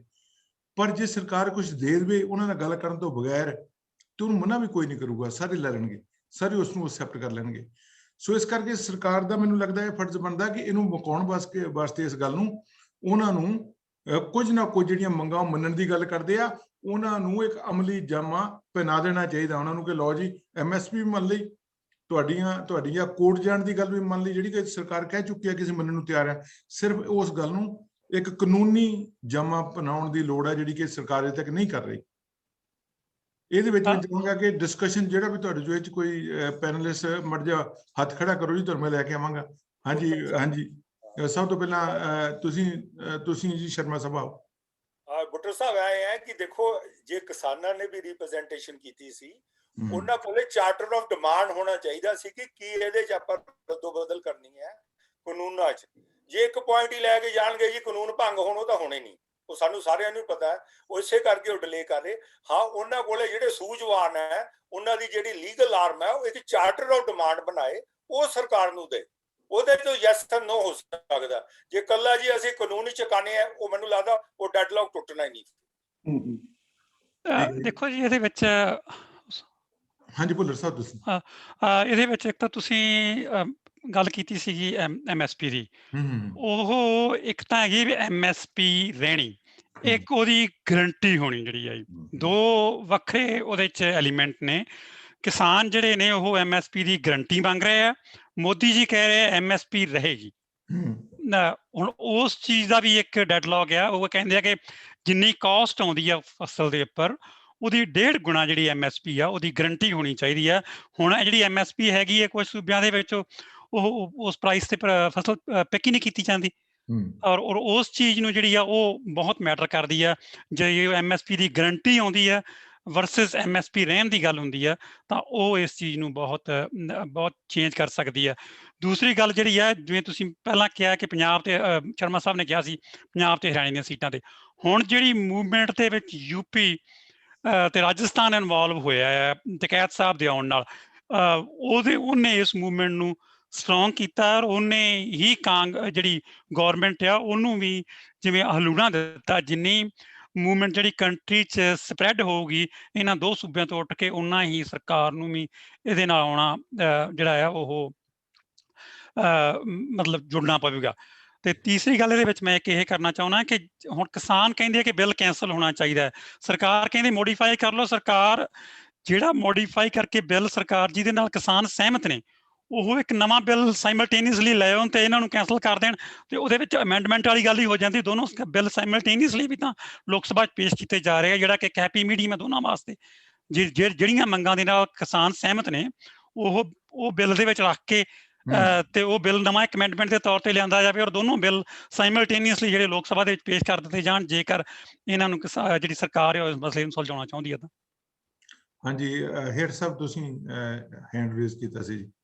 ਹਾਂਜੀ, ਮੈਂ ਬਸ ਸ਼ਰਮਾ ਸਾਹਿਬ ਦਾ ਜਿਹੜਾ ਕਮੈਂਟ ਸੀਗਾ ਉਹਦੇ ਵਿੱਚ ਮੈਂ ਥੋੜਾ ਆਪਣੇ ਵਿਚਾਰ ਦੇਣੇ ਚਾਹੁੰਦਾ ਸੀਗਾ। ਜਿਹੜਾ ਇਹਨਾਂ ਨੇ ਕਿਹਾ ਕਿ ਬਿੱਲ ਵਾਪਸ ਹੋਣ ਵਰਸਸ ਅਮੈਂਡਮੈਂਟ ਕੰਸ, ਜਿਹੜੀ ਯੂਨੀਅਨਾਂ ਨੇ ਰੀਜ਼ਨ ਦਿੱਤਾ ਆ ਬਿਲਸ ਨੂੰ ਰੋਲ ਬੈਕ ਕਰਨ ਲਈ, ਉਹਨਾਂ ਨੇ ਕਿਹਾ ਵੀ ਇਟਸ ਅ ਸਟੇਟ ਜੂਰਿਸਡਿਕਸ਼ਨ, ਵੀ ਇਹ ਸੂਬਿਆਂ ਦੇ ਅਧਿਕਾਰ ਖੇਤਰ ਦਾ ਕੰਮ ਆ, ਇਹ ਸੈਂਟਰ ਦਾ ਨਹੀਂ ਗਾ। ਜੇ ਆਪਾਂ ਉਸ ਗੱਲ ਦੇ ਬੇਸ ਤੇ ਚੱਲੀਏ ਤਾਂ ਵਾਪਸੀ ਤੋਂ ਬਿਨਾਂ ਹੋਰ ਕੋਈ ਰਾਹ ਯੂਨੀਅਨਾਂ ਕੋਲ ਨਹੀਂ ਰਹਿ ਜਾਂਦਾ, ਨਹੀਂ ਤਾਂ ਫਿਰ ਜਿਹੜੇ ਰੀਜ਼ਨਸ ਉਹਨਾਂ ਨੇ ਦਿੱਤੇ ਆ ਬਿੱਲ ਨੂੰ ਵਾਪਸ ਕਰਨ ਲਈ ਉਹ ਗਲਤ ਸੀਗੇ। ਇਸ ਗੱਲ ਨੂੰ ਮੀਡੀਆ ਵਿੱਚ ਵੀ ਜਾਂ ਆਪਾਂ ਵੀ ਅੱਜ ਵਾਲਾ ਡਿਸਕਸ ਨਹੀਂ ਕਰ ਰਹੇ, ਪਰ ਜਿਹੜੇ ਇਹ ਨਵੇਂ ਲਾਅ ਲੈ ਕੇ ਆਇਆ centre, it was another trampling of states rights. ਜਿਹੜਾ ਪੰਜਾਬ ਚੋਂ ਇਹ ਅੰਦੋਲਨ ਉੱਠਿਆ ਉਹ ਇਸੇ ਕਰਕੇ ਉੱਠਿਆ ਵੀ ਆਪਣੇ ਤੇ ਪਹਿਲਾਂ ਵੀ ਇਹ ਕੁਝ ਹੋ ਉੱਠਿਆ ਜਿੱਥੇ ਸੈਂਟਰ ਨੇ ਪੰਜਾਬ ਦੇ ਰਾਈਟਸ ਨੂੰ ਟ੍ਰੈਂਪਲਾਈਜ਼ ਕੀਤਾ ਆ, ਜਿੱਥੇ ਪੰਜਾਬ ਦੇ ਅਧਿਕਾਰ ਖੇਤਰ ਦੀਆਂ ਚੀਜ਼ਾਂ ਖੋਈਆਂ ਗਈਆਂ। ਇਸ ਗੱਲ ਨੂੰ ਆਪਾਂ ਬੈਕ ਬਰਨਰ ਤੇ ਨਾ ਰੱਖੀਏ। ਰੀਜ਼ਨ ਜਿਹੜਾ ਅੰਦੋਲਨ ਪੰਜਾਬ ਚੋਂ ਸਟਾਰਟ ਹੋਇਆ ਮੇਨ ਇਹੀ ਸੀਗਾ ਕਿਉਂਕਿ ਆਪਣੇ ਪੁਰਾਣੇ ਵੀ ਗ੍ਰੀਵੈਂਸਸ ਸੀਗੇ। ਤੁਹਾਡਾ ਪੁਆਇੰਟ ਬਹੁਤ ਵੈਲਿਡ ਹੈ, ਕਿਉਂਕਿ ਸਰਕਾਰ ਨੇ ਇਹ ਗੱਲ ਮੰਨੀ ਆ ਕਿ ਜਿਹੜਾ ਖੇਤੀ ਦੇ ਕੁਝ ਵੀ anything to do with agriculture is state subject ਹੈ, ਪਰ ਉਹਨਾਂ ਨੇ ਉਹ ਜਿਹੜੇ ਚੇਂਜਸ ਆ ਉਹਨੂੰ ਜਿਹੜਾ ਵਪਾਰ ਮੰਤਰਾਲਾ ਉਹਦੇ ਤਹਿਤ ਲਿਆ ਕੇ ਚੇਂਜ ਕੀਤੀਆਂ, ਨਾ ਕਿ ਖੇਤੀਬਾੜੀ ਦੇ ਵਿੱਚ ਅਮੈਂਡਮੈਂਟ ਕੀਤੀਆਂ। ਇਹ ਇੱਕ ਜਿੰਨੇ ਇਕੱਲਾ ਪੰਜਾਬ ਨਹੀਂ, ਸਾਰਿਆਂ ਸੂਬਿਆਂ ਦੇ ਹੱਕਾਂ ਦਾ ਹਨਨ ਹੈ ਇਹਦੇ ਵਿੱਚ। ਹਰ ਇੱਕ ਜਿਹੜੀ ਸੂਬੇ ਦਾ ਸਬਜੈਕਟ ਹੈ, ਕਿਉਂਕਿ ਹੁਣ ਜਿਹੜੀ MSP ਆ ਉਹ ਪੰਜਾਬ 'ਚ ਵੀ ਹੈ, ਹਰਿਆਣੇ 'ਚ ਵੀ ਹੈ ਤੇ ਵੈਸਟਰਨ ਯੂਪੀ 'ਚ ਵੀ ਹੈ। ਜਿਹੜੇ ਤਿੰਨ ਸੂਬੇ, ਜਿਹੜੇ ਤਿੰਨ ਖਿੱਤੇ ਸੀ ਜਿਨ੍ਹਾਂ ਨੇ ਗ੍ਰੀਨ ਰੈਵੋਲੂਸ਼ਨ ਲਿਆਂਦਾ, ਉਹਨਾਂ ਤਿੰਨਾਂ ਨੂੰ ਇਹ MSP ਦਿੱਤਾ ਗਿਆ ਔਰ ਉਹ ਕਿਉਂਕਿ ਸਟੇਟ ਸਬਜੈਕਟ ਹੈ। ਹੁਣ ਜਦੋਂ ਸੈਂਟਰ ਨੇ ਉਹਨੂੰ ਵਪਾਰ ਥੱਲੇ ਲਿਆਂਦਾ, ਉਹਨੂੰ ਇੱਕ ਵਣਜ ਮੰਤਰੀ ਕੋਲ ਲਿਆ ਕੇ ਤੇ ਉਹ ਅਮੈਂਡਮੈਂਟ ਕਰਦੀਆਂ, ਉਹ ਸਟੇਟ ਕੋਲੋਂ ਉਹਨਾਂ ਦੇ ਹੱਕਾਂ ਨੂੰ ਖੋਹ ਲਿਆ ਗਿਆ। ਇਹ ਸਭ ਤੋਂ ਵੱਡਾ ਇਸ਼ੂ ਹੈਗਾ। ਬਿਲਕੁਲ ਤੁਹਾਡੀ ਇਹ ਗੱਲ ਦਰੁਸਤ ਹੈ। ਇਹ ਤੇ ਡਿਸਕਸ਼ਨ ਬਹੁਤ ਘੱਟ ਮੀਡੀਆ 'ਚ ਹੋ ਰਹੀ ਹੈ, ਪਰ ਇਹ ਹੋ ਰਹੀ ਹੈ ਹੁਣ ਇਹ ਤੇ ਗੱਲ, ਇਹ ਤੇ ਬਕਾਇਦਾ ਤੌਰ ਤੇ ਗੱਲ ਹੋ ਰਹੀ ਹੈ। ਪਰ ਇਹ ਇੱਕ ਜਿਹੜਾ ਸੈਂਟਰ ਗਵਰਨਮੈਂਟ ਦਾ ਇੱਕ ਹਿਡਨ ਏਜੰਡਾ ਹੌਲੀ ਹੌਲੀ ਕਰਕੇ ਜਿਹੜੀ ਸੈਂਟਰਲਾਈਜ਼ ਪਾਵਰ ਨੂੰ ਕਰਨ ਦਾ ਜਿਹੜਾ ਸਟੈਪਸ ਹੈ ਨਾ, GST is one of that. And ਇਹ ਜਿਹੜਾ ਦੂਜਾ ਐਗਰੀਕਲਚਰ ਜਿਹੜਾ ਕਿ ਸਟੇਟ ਸਬਜੈਕਟ ਹੈ ਉਹਨੂੰ ਖਤਮ ਕਰਕੇ ਤੇ ਜਿਹੜਾ ਵਪਾਰ ਦੇ ਮੰਤਰਾਲੇ ਹੇਠਾਂ ਨੂੰ ਲਿਆ ਕੇ ਅਮੈਂਡਮੈਂਟ ਕਰਨੀਆਂ, ਇਹ ਦੂਸਰਾ ਉਹਨਾਂ ਦਾ ਇਹ ਪਿਛਲੇ ਦਿਨਾਂ ਦਾ ਫੈਸਲਾ ਜੀ। ਮਥਾਰੂ ਸਾਹਿਬ ਤੁਸੀਂ ਕੁਝ ਐਡ ਕਰਨਾ ਚਾਹੁੰਦੇ ਹੋ ਇਹ 'ਚ? ਨਹੀਂ, ਠੀਕ ਹੈ ਬਾਈ ਜੀ, ਮੈਂ ਤਾਂ ਅੰਡਰਸਟੈਂਡ ਕਰਦਾ ਇਸ ਚੀਜ਼ ਨੂੰ ਵੀ MSP ਦੇਖੋ ਲੰਬੇ ਸਮੇਂ ਦੇ ਲਈ ਕੁਝ ਸੂਬਿਆਂ ਨੂੰ MSP ਦੇਣੀ, ਬਾਕੀਆਂ ਨੂੰ ਨਹੀਂ ਦੇਣੀ, ਮੇਰਾ ਨਹੀਂ ਖਿਆਲ ਇੰਡੀਆ ਦੀ ਗਵਰਨਮੈਂਟ ਕਰ ਸਕੂਗੀ। ਇੰਡੀਆ ਦੀ ਗਵਰਨਮੈਂਟ ਨੂੰ ਕੁਝ ਸਮੇਂ ਦੇ ਲਈ ਇਹਨਾਂ ਕਾਨੂੰਨਾਂ ਦੇ ਉੱਤੇ ਜਿਸ ਤਰ੍ਹਾਂ ਵਾਚ ਕਰਨ ਦੇ ਲਈ ਵੀ, ਤਾਂ ਕਿ ਇਹ ਕਾਨੂੰਨਾਂ ਦੇ ਅੰਡਰ ਕਿਸੇ ਦੀ ਮਤਲਬ ਅਬਿਊਜ਼ ਨਾ ਹੋਏ ਅਤੇ ਕਿਸੇ ਨਾਲ ਚੀਟਿੰਗ ਨਾ ਹੋਏ, ਉਹਨਾਂ ਨੂੰ ਹੱਕ ਮਿਲਿਆ, ਉਹਨਾਂ ਨੂੰ ਪ੍ਰੋਪਰ ਟਾਈਮ ਸਿਰ ਜਸਟੀਫਿਕੇਸ਼ਨ ਮਿਲਿਆ, ਉਹ ਸਾਰੀਆਂ ਚੀਜ਼ਾਂ ਮਤਲਬ ਉਹਦੇ ਕਵਰ ਹੋਣੀਆਂ ਚਾਹੀਦੀਆਂ ਹੈਗੀਆਂ। ਕੁਝ ਸਾਲਾਂ ਦੇ ਲਈ ਇਹ ਸਿਸਟਮ ਜਦੋਂ ਤੱਕ ਪੂਰਾ ਡਿਵੈਲਪ ਨਹੀਂ ਹੋ ਜਾਂਦਾ, ਪੂਰੀ ਸਭ ਨੂੰ ਅੰਡਰਸਟੈਂਡਿੰਗ ਨਹੀਂ ਹੋ ਜਾਂਦੀ ਵੀ ਕਿਸ ਤਰ੍ਹਾਂ ਚੱਲਣਾ ਹੈਗਾ, ਫਿਰ ਠੀਕ ਹੈਗਾ ਤਾਂ ਫਿਰ ਗਵਰਨਮੈਂਟ ਪਿੱਛੇ ਹਟ ਸਕਦੀ ਹੈਗੀ, ਪਰ ਉਨੀ ਦੇਰ ਜਦੋਂ ਤੱਕ ਇਹ ਸਿਸਟਮ ਸਹੀ ਤਰ੍ਹਾਂ ਲਾਗੂ ਨਹੀਂ ਹੁੰਦਾ, ਜਿਹੜੀ ਇਹਦੀ ਇੰਟੈਂਡਡ ਸਕੀਮ ਹੈ, ਇੰਟੈਂਡਡ ਇਹਦਾ ਮਤਲਬ ਪ੍ਰੋਸੈਸ ਹੈ, ਉਸ ਤਰੀਕੇ ਨਾਲ ਜਦੋਂ ਤੱਕ ਇਹ ਲਾਗੂ ਨਹੀਂ ਹੋ ਜਾਂਦਾ ਉਦੋਂ ਤੱਕ ਗਵਰਨਮੈਂਟ ਨੂੰ ਇਹਦੇ ਤੇ ਥੋੜਾ ਬਹੁਤਾ ਆਪਣਾ ਕੰਟਰੋਲ ਰੱਖਣਾ ਪੈਣਾ, ਤਾਂ ਕਿ ਲੋਕਾਂ ਨੂੰ ਭਰੋਸਾ ਬਣਿਆ ਰਹੇ ਵੀ ਸਾਨੂੰ ਇਹਦਾ ਰੇਟ ਵੀ ਮਿਲੇਗਾ ਸਹੀ, ਤੇ ਸਾਡੀਆਂ ਜ਼ਮੀਨਾਂ ਦੇ ਉੱਤੇ ਵੀ ਕੋਈ ਕਬਜ਼ਾ ਨਹੀਂ ਕਰ ਸਕੇਗਾ, ਅਤੇ ਸਾਨੂੰ ਸਾਡਾ ਜਸਟਿਸ ਵੀ ਮਿਲੇਗਾ ਇਹਦੇ ਨਾਲ। ਬਿਲਕੁਲ ਜੀ। ਹਾਂਜੀ ਸ਼ਰਮਾ ਸਾਹਿਬ, ਤੁਸੀਂ ਹੈਂਡ ਰੇਜ਼ ਕੀਤਾ ਜੀ। ਇਲੈਕਸ਼ਨ ਹੋਈ ਸੀ ਜੀ 23 ਮਈ 2019 ਨੂੰ ਹੋਈ। ਅਗਲੀ 5 ਸਾਲ ਬਾਅਦ ਆਣੀ ਹੈ, 2023 ਚ ਆਣੀ ਹੈ। ਉਦੋਂ ਤਾਈਂ ਇਹ ਸੁਜੈਸ਼ਨ ਹੋਣਾ ਚਾਹੀਦਾ ਕਿ ਇਹ ਬਿੱਲ ਉਦੋਂ ਤਾਈਂ ਅਗਲੀ ਇਲੈਕਸ਼ਨ ਤਾਈਂ ਇਹਨਾਂ ਬੇਅੰਸੀ ਹੋਣੇ ਚਾਹੀਦੀ ਹੈ, ਪੈਂਡਿੰਗ ਕਰ ਦੇਣੇ ਚਾਹੀਦੇ ਹੈ। ਉਦੋਂ ਜਿਹੜਾ ਵੀ ਮੈਂਡੇਟ ਆਏ, ਉਹ ਮੈਂਡੇਟ ਜਿਹੜਾ ਜਿਵੇਂ ਸਾਰਾ ਡਿਸਕਸ਼ਨ ਚੱਲ ਰਿਹਾ ਕਿ ਜਿਹੜਾ ਵੋਟ ਬੈਂਕ ਹੈ ਉਹਨੂੰ ਵੀ ਖਾਰ ਲੱਗੂਗੀ, ਕਿਤੇ ਵੋਟਾਂ ਵਧੂਗੀਆਂ ਘਟੂਗੀਆਂ, ਨਵੀਂ ਸਰਕਾਰ ਅਗਲੀ ਆਉਣ ਤਾਈਂ ਇਹ ਬਿੱਲ ਜਿਹੜੇ ਆ ਉਹ ਸਕਟਲ ਕਰਕੇ ਰੱਖਣੇ ਚਾਹੀਦੇ ਆ, ਔਰ ਉਦੋਂ ਰੀਕਨਸੀਡਰ ਕਰਨੇ ਚਾਹੀਦੇ ਜਦੋਂ ਨਵੀਂ ਸਰਕਾਰ 2023 ਚ ਜਾਂ 24 ਚ ਆਏ।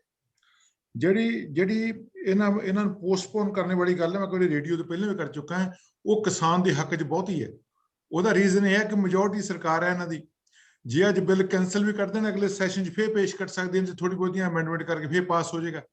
ਜੇ ਉਹ 1.5 ਜਾਂ 2 ਸਾਲ ਲਈ ਕਹਿੰਦੇ ਕੈਂਸਲ ਕਰ ਦਿੰਦੇ, ਉਹਦੀ ਕੰਸਲਟ ਇੱਕ ਉਹਦੇ ਨਾਲ ਜੁੜਨੀ ਚਾਹੀਦੀ ਆ। ਹੋਰ ਗੱਲ ਵੀ ਇਹਦੀ ਕੰਸਲਟੇਸ਼ਨ ਤੇ ਸਟੈਂਡਿੰਗ ਕਮੇਟੀ ਕੋਲ ਜਾਵੇ, ਜਿਹੜਾ ਗਵਰਨਮੈਂਟ ਨੇ ਬਾਈਪਾਸ ਕੀਤਾ। ਇੱਕ ਪ੍ਰੋਸੀਜਰ ਹੈ, ਪ੍ਰੋਪਰ ਪ੍ਰੋਸੀਜਰ ਬਿੱਲ ਲਿਆਉਣ ਦਾ, ਕਿ ਉਹ ਪਹਿਲਾਂ ਇੱਕ ਸਾਂਝੀ ਸਟੈਂਡਿੰਗ ਕਮੇਟੀ ਕੋਲ ਜਾਂਦਾ, ਜਿਹੜਾ ਕਿ ਇਹ ਬਿੱਲ ਨਹੀਂ ਗਿਆ। ਉਹ ਇੱਕ ਵੱਡਾ ਜਿਹੜਾ ਇੱਕ ਇਹਦੇ ਵਿੱਚ ਮੁਸ਼ਕਲ ਹੈ ਕਿ ਇਹਨੂੰ ਪ੍ਰੋਪਰ ਜਿਹੜੀ ਜਮਹੂਰੀ ਤਰੀਕੇ ਦੇ ਨਾਲ ਪੇਸ਼ ਨਹੀਂ ਕੀਤਾ ਗਿਆ। ਕੋਈ ਵੀ ਬਿੱਲ ਜਿਹੜਾ ਐਡਾ ਵੱਡਾ, ਉਹ ਕੀ ਕਰਦੇ ਆ ਜੀ, ਉਹਨੂੰ ਲਿਆ ਕੇ ਪਹਿਲਾਂ ਸਟੈਂਡਿੰਗ ਕਮੇਟੀ ਕੋਲ ਭੇਜਦੇ ਆ, ਫਿਰ ਉਹਨੂੰ ਪਾਰਲੀਮੈਂਟ 'ਚ ਪੇਸ਼ ਕਰਦੇ ਆ, ਜਿਹੜਾ ਕਿ ਨਹੀਂ ਕੀਤਾ ਗਿਆ। ਇਹ ਬਿੱਲ ਅਗਰ ਪੋਸਟਪੋਨ ਹੋ ਕੇ ਤੇ ਸਟੈਂਡਿੰਗ ਕਮੇਟੀ ਕੋਲ ਜਾ ਕੇ ਦੁਬਾਰਾ ਤੇ ਡਿਸਕਸ਼ਨ ਹੋਵੇ, ਤੇ ਫਿਰ ਅਗਰ ਇਹ 'ਚ ਕੋਈ ਚੇਂਜ ਲਿਆ ਕੇ ਪਾਸ ਹੋਣੇ ਹੋਣ ਤੇ ਉਹ 'ਚ ਕੋਈ ਹਰਜ ਵੀ ਨਹੀਂਗਾ। ਜਿਹੜੀ ਮਥਾਰੂ ਸਾਹਿਬ ਨੇ ਗੱਲ ਕੀਤੀ, ਉਹ ਵੀ ਆਪਣਾ ਧਿਆਨ ਮੰਗਦੀ ਹੈ। ਜਿਹੜੀ MSP ਹੈ ਨਾ ਜੀ, ਬੇਸਿਕਲੀ ਪੰਜਾਬ ਲਈ MSP ਇੱਕ ਹੈਲਪ ਨਹੀਂ ਹੈ, ਉਹਨੇ ਪੰਜਾਬ ਦੀ ਜ਼ਮੀਨ ਨੂੰ ਖਤਮ ਕਰ ਦਿੱਤਾ। MSP ਨੇ ਜਿਹੜੇ ਬੜੇ ਸੂਝਵਾਨ ਨੇ ਸ਼ਾਸਤਰੀ, ਜਿਹੜੇ ਫਾਰਮਿੰਗ ਦੇ ਨਾਲ ਜੁੜੇ ਆ, ਜਿਹਦੇ ਵਿੱਚ ਤੁਸੀਂ ਜੋਹਲ ਸਾਹਿਬ ਦਾ ਜ਼ਿਕਰ ਕਰਦੇ ਹੋ, ਉਹ ਕਹਿੰਦੇ ਜੀ ਬਹੁਤ ਵਾਰੀ ਚਿੱਠੀਆਂ ਲਿਖ ਚੁੱਕਿਆ ਕਿ MSP ਖਤਮ ਕਰੋ। ਜਿਹੜਾ ਸਾਈਕਲ ਝੋਨੇ ਦਾ ਤੇ ਜਿਹੜਾ ਕਣਕ ਦਾ ਸਾਈਕਲ ਹੈ, ਜੋ ਕੱਢੋ ਪੰਜਾਬ ਨੂੰ। ਬਹੁਤ ਸਾਰੀਆਂ ਹੋਰ ਚੀਜ਼ਾਂ ਕੀਤੀਆਂ ਜਾ ਸਕਦੀਆਂ। ਜਿਹੜਾ ਤਿੰਨ ਮੁਸ਼ਕਲਾਂ ਇੱਥੇ ਹੈ ਨੇ ਜੀ।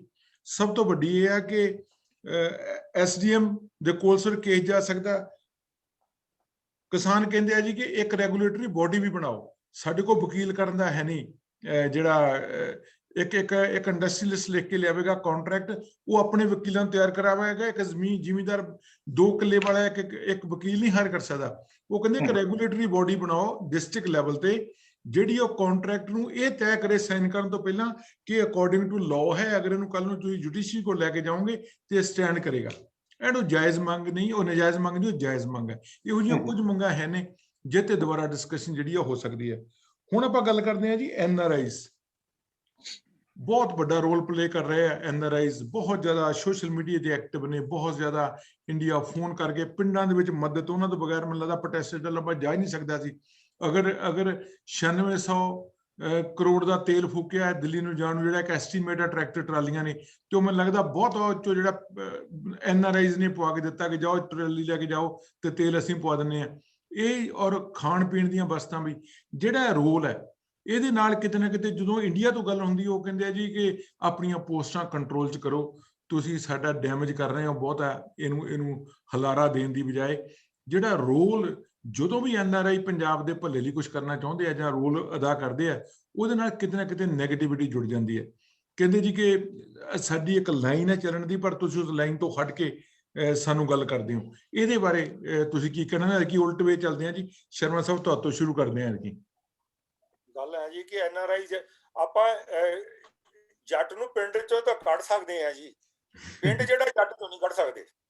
ਸਾਡੀ ਜਿਹੜੀ ਭੋਂ ਨਾਲ ਪਿਆਰ ਹੈ, ਸਾਡਾ ਉੱਥੇ ਜਿਹੜਾ ਸਾਡੀਆਂ ਜ਼ਮੀਨਾਂ ਉੱਥੇ ਜਿਹੜੇ ਫਾਰਮਰ ਭਰਾਵਾਂ ਦੀਆਂ ਪਈਆਂ, ਉਹਨਾਂ ਨਾਲ ਇਮੋਸ਼ਨ ਜੁੜਿਆ। ਦੂਜਾ ਇਹ ਹੈ ਕਿ ਜਿਨ੍ਹਾਂ ਦੇ ਬਜ਼ੁਰਗ ਪੇਰੈਂਟਸ ਪਿੱਛੇ ਹੈ ਜੀ, ਉਹਨਾਂ ਦਾ ਵੀ ਖਿਆਲ ਕਰਨਾ NRI ਦਾ। ਜਿਹੜਾ ਫਰਜ਼ ਬਣਦਾ ਔਰ ਜੋ ਕਿ ਸਹੀ ਗੱਲ ਵੀ ਹੈਗੀ ਹੈ। ਹਮ, ਪਰ ਆ ਜਿਹੜਾ ਸੋਸ਼ਲ ਮੀਡੀਆ ਇਹਦੇ ਤੇ ਜਿਹੜੀ ਚਿੱਕੜ ਛਾਲੀ ਹੈ ਹਾਂਜੀ, ਇਹਦੇ ਤੇ ਜਿਹੜੀ ਨੈਗੇਟਿਵਿਟੀ ਤਾਂ ਫੈਲਦੀ ਹੈ। ਇੱਕ ਤਾਂ ਐ ਕਿ ਅਸੀਂ ਉਰੇ ਬੈਠੇ 15,000 ਕਿਲੋਮੀਟਰ ਦੂਰ, ਸਾਨੂੰ ਕੋਈ ਰਿਪੋਰਟਿੰਗ ਉੱਥੇ ਪ੍ਰੋਪਰ ਹੈ ਨਹੀਂ ਗੀ। ਹਮ, ਕੋਈ ਜੇ ਕੋਈ ਵਧੀਆ ਗੱਲ ਹੈ, ਘਟੀਆ ਗੱਲ ਹੈ, ਜੇ ਗੋਦੀ ਮੀਡੀਆ, ਜੇ ਫਲਾਨਾ ਮੀਡੀਆ। ਅੱਜ ਕੱਲ੍ਹ ਤਾਂ ਮੀਡੀਆ ਹਰ ਇੱਕ ਬੰਦਾ ਹੋਇਆ ਫਿਰਦਾ ਜੀ, ਸੈੱਲ ਫੋਨ ਹੱਥ 'ਚ ਹੈ, ਜਦੋਂ ਮਰਜ਼ੀ ਤੁਸੀਂ ਵੀਡੀਓ ਬਣਾ ਲਓ। ਪਰ ਸੱਚ ਦੇ ਰਾਹ ਤੇ ਚੱਲ ਕੇ ਵਧੀਆ ਗੱਲਾਂ ਕਰਕੇ, ਔਰ ਮੈਂ ਆ 2.5 ਮਹੀਨਿਆਂ 'ਚ ਇਹ ਦੇਖਿਆ ਕਿ ਸਾਡੇ ਇੱਥੇ NRI ਪਾੜੇ ਹੀ ਪਾਈ ਜਾਂਦੇ ਆਪਣੇ 'ਚ। ਜਿਹੜੀ ਸਾਡੀ ਕਮਿਊਨਿਟੀ ਅੱਗੇ ਤੋਂ ਅੱਗੇ, ਜਿੱਥੇ ਸਾਨੂੰ ਫ੍ਰੀडम ਆਫ ਐਕਸਪ੍ਰੈਸ਼ਨ ਜਿਹੜਾ ਔਰ charter of right and responsibility ਦਿੰਦਾ। ਜੋ ਕੋਈ ਗੱਲ ਗਲਤ ਕਰਦਾ ਉਹ ਕਰਦਾ, ਉਹਨੂੰ ਕਰਨ ਦਿਓ, ਜੋ ਠੀਕ ਕਰਦਾ ਸ਼ਰਮਾ ਸਾਹਿਬ ਤੁਹਾਡਾ ਕਨੈਕਸ਼ਨ ਥੋੜਾ ਜਿਹਾ, ਇਹ ਗੱਲਾਂ ਕਰੋ, ਸਾਡਾ ਸਮਾਜ ਉਰੇ ਵੀ ਜੁੜਿਆ ਰਹੇ, ਸਮਾਜ 'ਚ ਸਾਂਝੀਵਾਲਤਾ ਬਣੀ ਰਹੇ ਜੀ। ਹੇਅਰ ਸਾਹਿਬ ਤੁਹਾਡਾ ਕੀ ਕਹਿਣਾ ਇਹਦੇ ਬਾਰੇ ਜੀ? ਜੇ ਮੈਂ ਤੁਹਾਡਾ ਕੁਐਸਚਨ ਸਹੀ ਤਰ੍ਹਾਂ ਸਮਝਿਆ ਤੇ ਤੁਸੀਂ ਕਹਿ ਰਹੇ ਸੀਗੇ ਵੀ ਜਿਹੜੇ ਪੰਜਾਬ 'ਚ ਜਾਂ ਭਾਰਤ ਵਿੱਚ ਜਿਹੜੇ ਯੂਨੀਅਨ ਆਗੂ ਆ ਜਾਂ ਜਿਹੜੇ ਉਹਨਾਂ ਦੇ ਰੈਪਰੈਜ਼ੈਂਟੇਟਿਵਸ ਆ, ਉਹ ਕੁਛ ਗੱਲਾਂ ਜਿਹੜੀਆਂ NRIs ਕਰਦੇ ਆ ਆਪਣੇ ਪ੍ਰੋਟੈਸਟ ਦੇ ਵਿੱਚ ਜਾਂ ਸੋਸ਼ਲ ਮੀਡੀਆ ਤੇ ਜਿਹੜੀਆਂ ਪੋਸਟ ਪਾਉਂਦੇ ਆ, ਉਹਨਾਂ ਨੂੰ ਪਸੰਦ ਨਹੀਂ ਕਰਦੇ। ਮੇਰੇ ਹਿਸਾਬ ਨਾਲ ਜੇ NRIs ਦੀ ਸਪੋਰਟ ਨਾ ਹੁੰਦੀ ਤਾਂ ਤੁਹਾਡੀ ਗੱਲ ਬਿਲਕੁਲ ਸਹੀ ਆ, ਇਹ ਅੰਦੋਲਨ ਇੰਨਾ ਕਾਮਯਾਬ ਨਹੀਂ ਹੋਣਾ ਸੀ ਤੇ ਇੰਨੀ ਉੱਥੇ ਰੈਪਰੈਜ਼ੈਂਟੇਸ਼ਨ ਵੀ ਨਹੀਂ ਹੋਣੀ ਸੀ। ਦੂਜਾ ਜਿਹੜਾ ਬਹੁਤ ਕ੍ਰਿਟੀਕਲ ਰੋਲ NRIs ਇਸ ਵੇਲੇ ਨਿਭਾ ਰਿਹਾ ਆ, ਉਹ ਹੈਗਾ ਆ ਪੋਲੀਟੀਕਲ ਲੌਬਿੰਗ ਦਾ।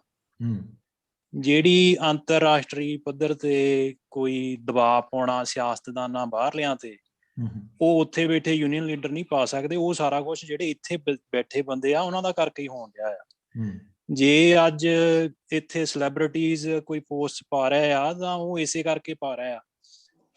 ਜੇ ਆਪਾਂ ਦੇਖੀਏ ਵੀ 26 ਤਰੀਕ ਤੋਂ ਬਾਅਦ, 26 ਜਨਵਰੀ ਤੋਂ ਬਾਅਦ ਜਿਹੜਾ ਕਹਿ ਲਓ ਵੀ ਇੰਥੂਜ਼ੀਆਜ਼ਮ ਜਾਂ ਜਿਹੜੀ ਬਹੁਤ ਘਟ ਗਿਆ ਸੀਗਾ ਜਿਹੜਾ ਮੋਰਚੇ ਦਾ। ਉਦੋਂ ਬਾਅਦ ਕੁਛ ਸਰਕਾਰੀ ਜਿਹੜੇ ਜਿੱਦਾਂ MPs ਵੱਲੋਂ ਗਈਆਂ ਪੋਸਟ ਤੇ ਕੁਛ ਸੈਲੇਬ੍ਰਿਟੀਜ਼ ਵੱਲੋਂ ਗਈਆਂ। ਆਈ ਥਿੰਕ ਉਹਨਾਂ ਨਾਲ ਜਿਹੜੇ ਭਾਰਤ ਵਿੱਚ ਵੀ ਬੈਠੇ ਆ, ਜੋ ਮੈਂ ਸੋਸ਼ਲ ਮੀਡੀਆ ਤੇ ਦੇਖਦਾ, ਜਿਹੜੇ ਉੱਥੇ ਵੀ ਬੈਠੇ ਲੋਕ ਆ, ਉਹਨਾਂ ਨੂੰ ਵੀ ਬਹੁਤ ਉਤੋਂ ਹੁਲਾਰਾ ਮਿਲਿਆ ਉਸ ਗੱਲ ਤੋਂ।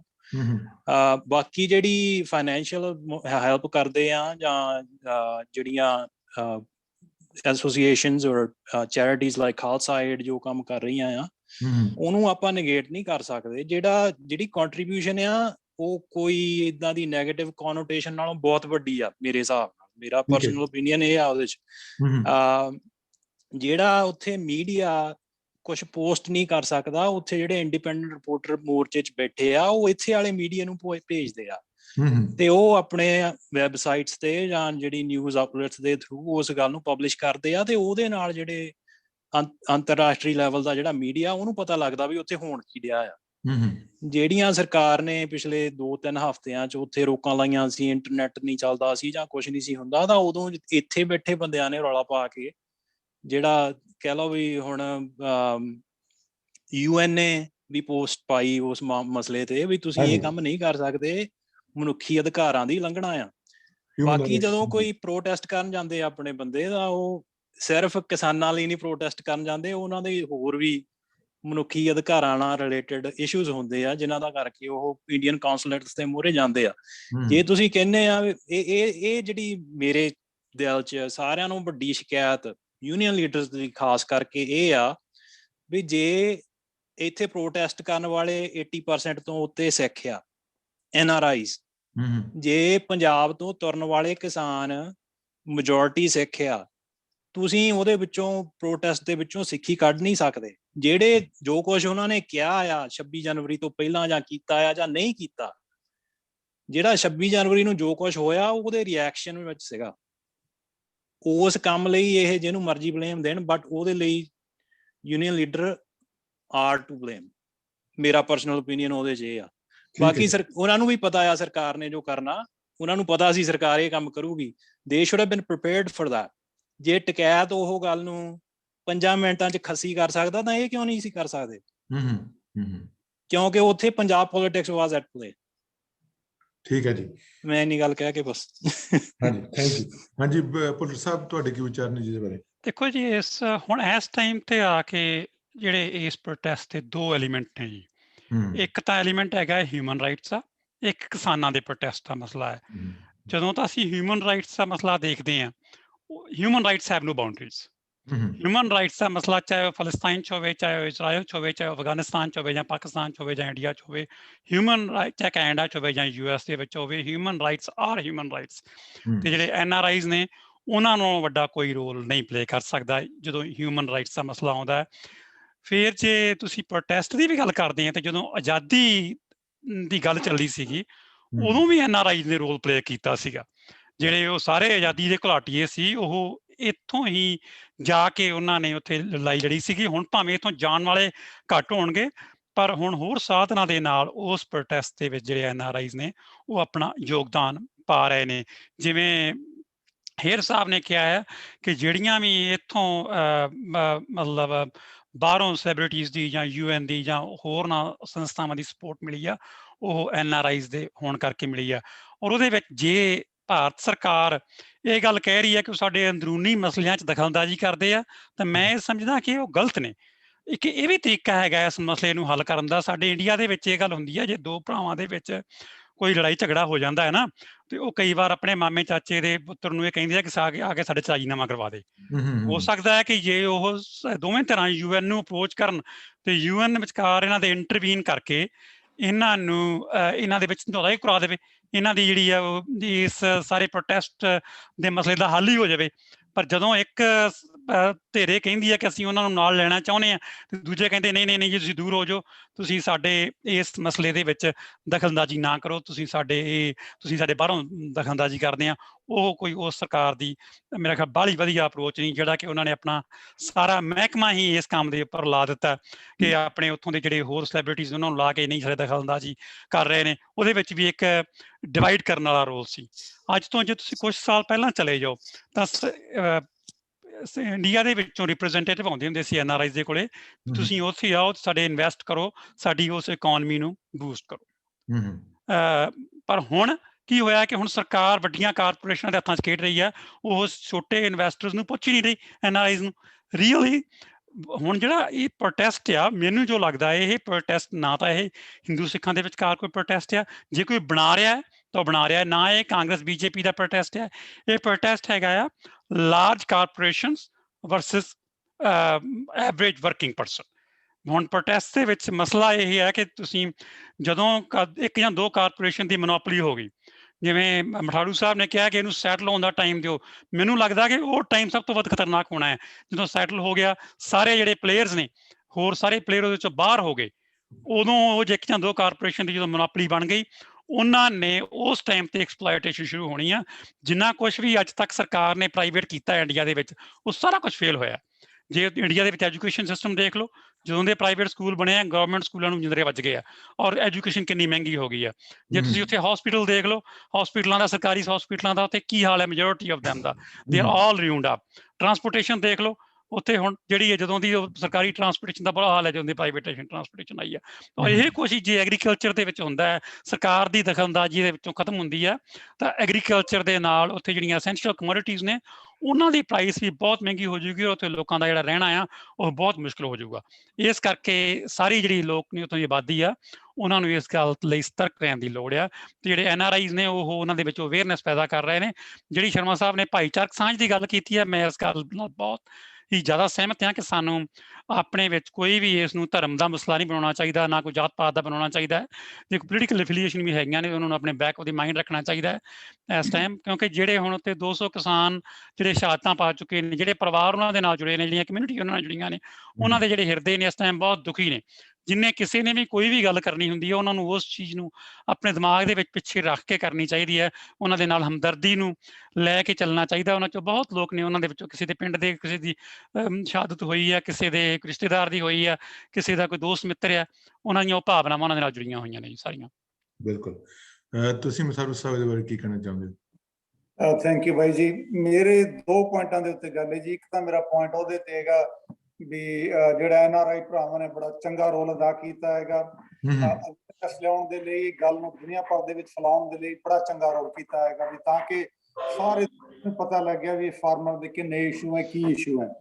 ਤੇ ਦੂਜਾ ਜਿਹੜਾ ਐਸੇ ਪੱਖੋਂ ਇੱਕ ਹੋਰ ਪੁਆਇੰਟ ਹੈਗਾ ਉਹ ਇਹ ਹੈਗਾ ਵੀ ਜੇ ਅਸੀਂ ਚਲੋ ਇੱਥੇ ਆਪਣੇ ਪੋਲੀਟੀਸ਼ੀਅਨ ਜਿਹੜੇ ਲੋਕਲ ਹੈ ਜਾਂ ਸਟੇਟ ਲੈਵਲ ਦੇ, ਫੈਡਰਲ ਹੈ, ਆਪਾਂ ਉਹਨਾਂ ਤੋਂ ਆਸ ਕਰੀਏ ਵੀ ਉਹ ਇੰਟਰਫੀਅਰ ਕਰਨਗੇ, ਉਹ ਇਹਦੇ ਵਿੱਚ ਕੁਝ ਕਰ ਸਕਦੇ, ਉਹ ਬਜਾਏ ਇਸ ਤੋਂ ਵੀ ਪੀਸਫੁਲ ਰਾਈਟ ਟੂ ਪ੍ਰੋਟੈਸਟ ਹੈਗਾ, ਉਦਾਂ ਦੀ ਤਾਂ ਸਟੇਟਮੈਂਟਾਂ ਦੇ ਸਕਦੇ ਹੈ, ਪਰ ਉਹ ਇੰਟਰਫੀਅਰ ਕਰ ਨਹੀਂ ਸਕਦੇ ਹੈਗੇ। ਨਾ ਹੀ ਇੰਡੀਆ ਲਾਈਕ ਕਰੇਗਾ, ਨਾ ਹੀ ਇਹਨਾਂ ਦਾ ਹੱਕ ਬਣਦਾ ਹੈਗਾ।